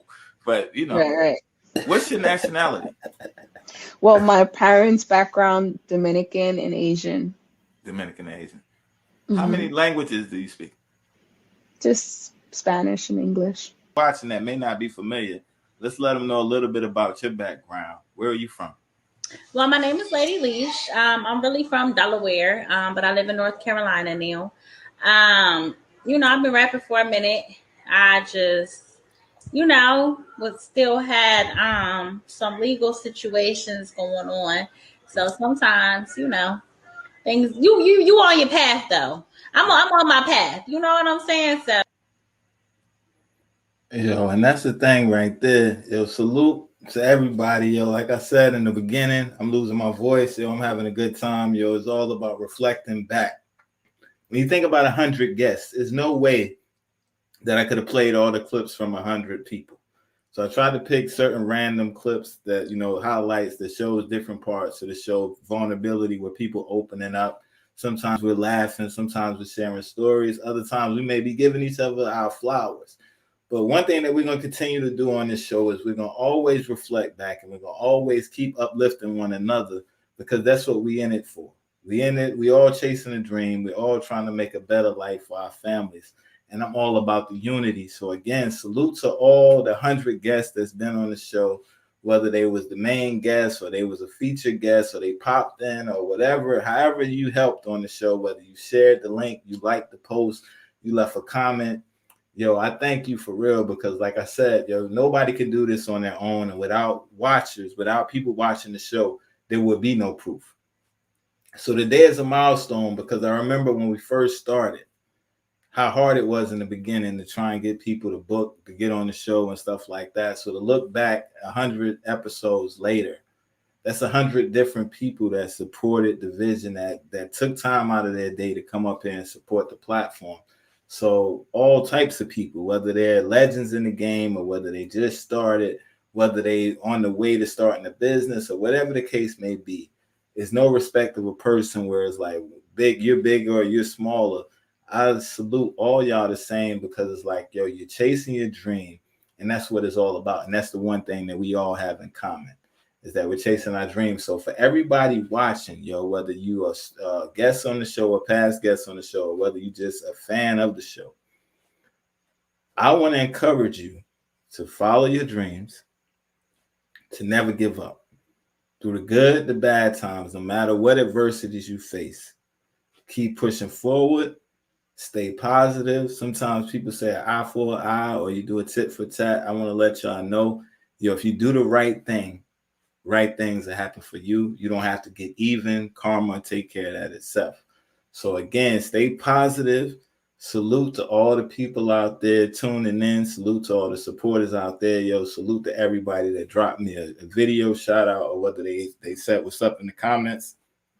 It means the world. Salute to everybody that came on the show. We had 4 hours right here. We didn't know it was going to last that long, but it's a celebration. And the party don't stop. So we're going to keep the party going all night. You know what I mean? I'm joking, because everybody got to work tomorrow. But I definitely appreciate y'all. And thanks for the love, and appreciate everybody tapping in. I hope y'all enjoyed the reflection of our first 100 shows. And again, if you were a guest up here and you didn't see a clip, don't get upset. Don't start inboxing me. Don't hate on me and all that. We couldn't put everybody up there. I tried to tap into most people that I could. You know what I mean? So again, as we gear up for season 2, we're reflecting over the first 100 shows, but hopefully we're going to do 100 more. And I'm definitely excited about what's to come in the future. This week we got City the Great, Special Ed, the legendary Special Ed artist and the CEO of Certified Nation. He'll be up here Wednesday night. And if I'm not mistaken, Thursday, we got China Doll Malandi, who does a lot of work with models, films, and productions and stuff like that. She's definitely been in the game for a while. So you'll definitely tune in. And if I'm not mistaken, that's Thursday and Friday. But the flyers will come up. And then Sunday, don't forget, we had a relationship series with Natalie Collier. Dope series again. I'm definitely thankful for her, because not only is she up here as a host, she's actually a psychoeducational therapist. So she's really certified. She's a therapist for real. And she's trying to help the community, by coming up here on the platform. We did the trauma series. Be sure to check that out. I think we had 10 episodes of the trauma series. We're starting the relationship series. That's going to be, we started the first one last week. Part 2 will be this Sunday right here at 7 o'clock. And from that day forward, it's going to be every Sunday until we completed the relationship series. And again, y'all want to salute all our sponsors. Y'all want to send a major salute to the Lux team.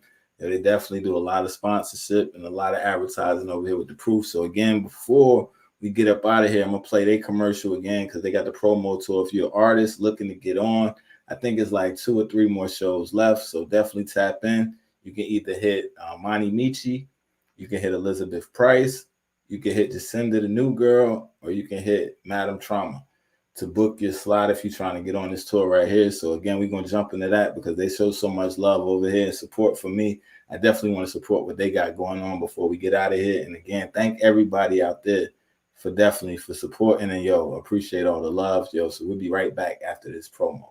It's the Queens of Carolina promo tour, Beauty, Bars, and Bands, starring Monty Michi. Well, I'm Monty Michi, and you know I'm popping. I'm a blowout, so she don't think that she lit. I'm a real country bitch, you know I'm thinking in grits. If I'm a female dog, then know it's a bitch. Madam Trauma. I'm Madam Trauma, and you know I ain't coming to play. These niggas still hating, and these hoes still mad. Keep a ton of vision all the way to the bag. I'm on. Jacinda. I'm Jacinda the New Girl. Girl, you know my heart out here in these streets, I'm trying. In my bag, you know I'm down here, always working, grinding. We bringing beauty, bars, and bands. We're bringing other opportunities for FemC, so make sure you tap in. It's the Queens of Carolina promo tour coming to a city near you. Yo, and that's real right there. The Queens of Carolina tour definitely going on right now. Before we go out again, yo, definitely another one that plays a major part on the show right here. In front of the scenes, behind the scenes. I always got to give him a shout out because he does so much behind the scenes. Yo, that's my cousin, Big Salute to Cruz. Yo, Lions Eye Entertainment. If you're in need of an engineer, you need a project mix, he's definitely the man to call. Yo, definitely dope engineer, definitely 20, 30 plus years music experience, definitely has a good ear. And like he said, yo, I'm the type of guy that'll just give you advice and counsel. So it's like if you're stuck on the idea, you're trying to come up with a game plan for a project, definitely reach out to him. Again, the name of the company is Lions Eye Entertainment. We're going to drop his splash right quick because, again, he helps The Proof in so many ways, yo. So y'all make sure to support that, Lions Eye Entertainment. Let's drop this drop right quick.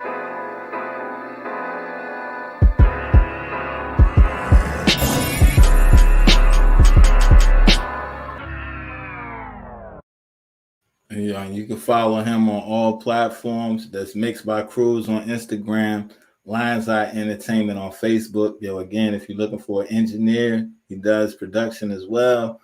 If you just need your song mixed, be sure to hit him up. That's my cousin. Yo, he been in most of the chats on most of the interviews up here. And like I said, he been here from day one, and he's still here. Yo, that's my peoples right there. That's my fam. I definitely appreciate everything that he do and all the support that he's been giving. Again, y'all know, I'm going to do a shameless plug right now. I ain't did it all season. So after the 100th episode, we're just going to do this shameless plug real quick, and I ain't going to make this a habit, right? Y'all know we do websites. Y'all know we do artist analytics and, write-ups and stuff like that, interviews and stuff like that. So be sure to check out the website, www.sion919.com. And you can get all the entertainment news. You can learn about the industry. We got music business tips up there. We got videos. We got live performances, all types of stuff like artists to watch, artist spotlight, because not only is it a media website, it's linked to the radio station. So again, SDS Radio, you can find that up there as well. If you look in the tabs on Sion919.com, if you look in the left-hand corner in the tabs, the second one from the top should be SDS Radio. Be sure to support that. You know what I mean? We got 24/7 music up there, arranged from hip-hop, R&B, to live freestyles, to ciphers, to people performing with bands. It's all up there. So definitely be sure to tap into that and definitely support that. And that's Sion919.com. I don't normally do this shameless plugs, but we're going to do that right quick as the 100th episode is only right. So, we're going to throw to this commercial right quick. Take your destiny into your own hands with Sion919.com. From music marketing, artist consultation, and personal radio stations to electronic press kit design development. Scion919.com helps creators get their brands and products to consumers on multiple large platforms. Visit Scion919.com for a one-on-one mentoring.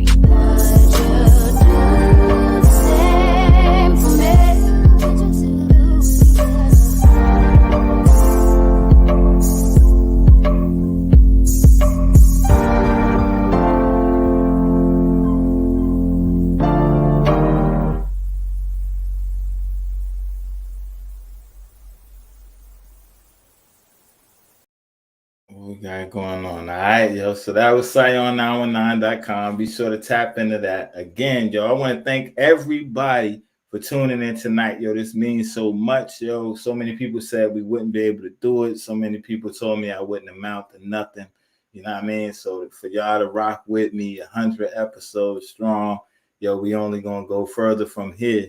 Yo, and I can't thank y'all enough, yo. You know what I mean? From the bottom of my heart, from me and my family, you know what I mean? My kids, they appreciate the love and the support. They tap in from time to time just to see what's going on. And, yo, they definitely appreciate the support as well. Yo, down in the road, we got a surprise coming up, yo. We're going to definitely start having them up here because, like I said, all my kids, they do music. So we're going to start bringing them up here as well so they can, y'all can see what they got going on as well. And again, yo, the whole goal is to connect people from this walk of life to that walk of life and tie it all together. Whereas like, yo, if you're on the East Coast now, you can have a network on the West Coast and bring the West Coast to the East Coast and stuff like that. So it only makes sense that we all reach out and we tap in with each other and work together. Again, yo, salute to SDS Global Radio. Salute to our listeners all over the world. Like, again, like you see the name SDS Global, it's global radio. People be so caught up in FM dial or satellite radio that they think, oh, it's not the local channel. I don't want to get on it, or they downplay it. Where really, like, yo, SDS radio, we get played in almost, I want to say like 13 countries, 5 continents, all over the US, England, Europe, Africa, Asia.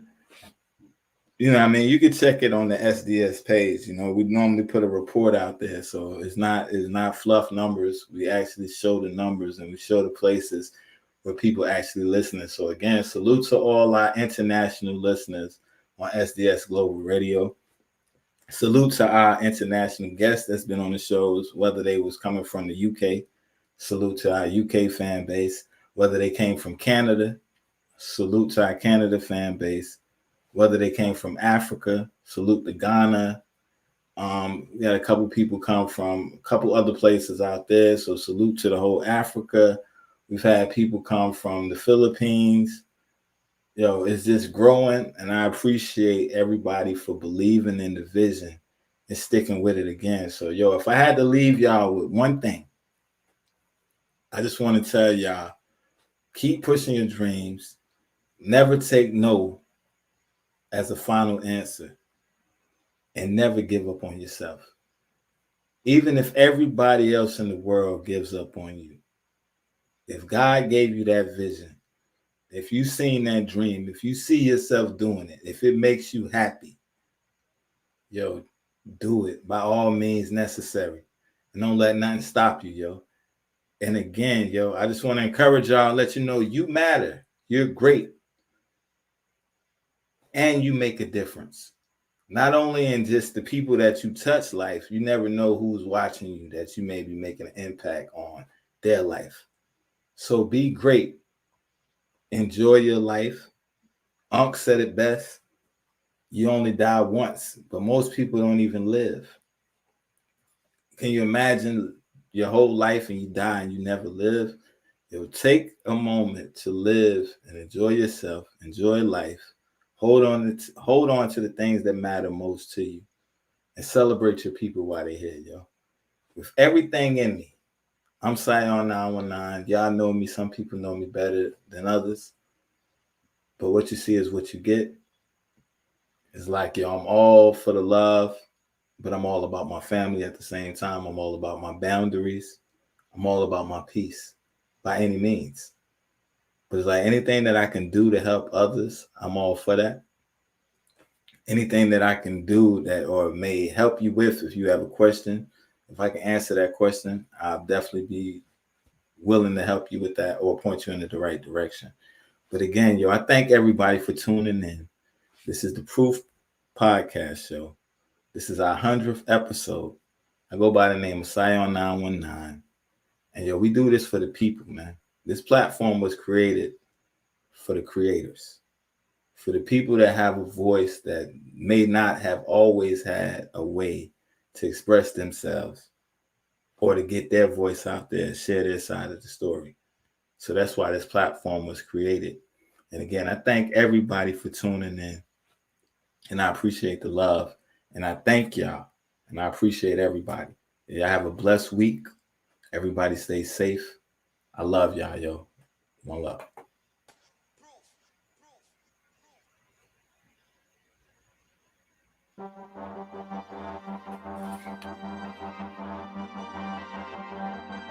Kick the truth to the young black youth.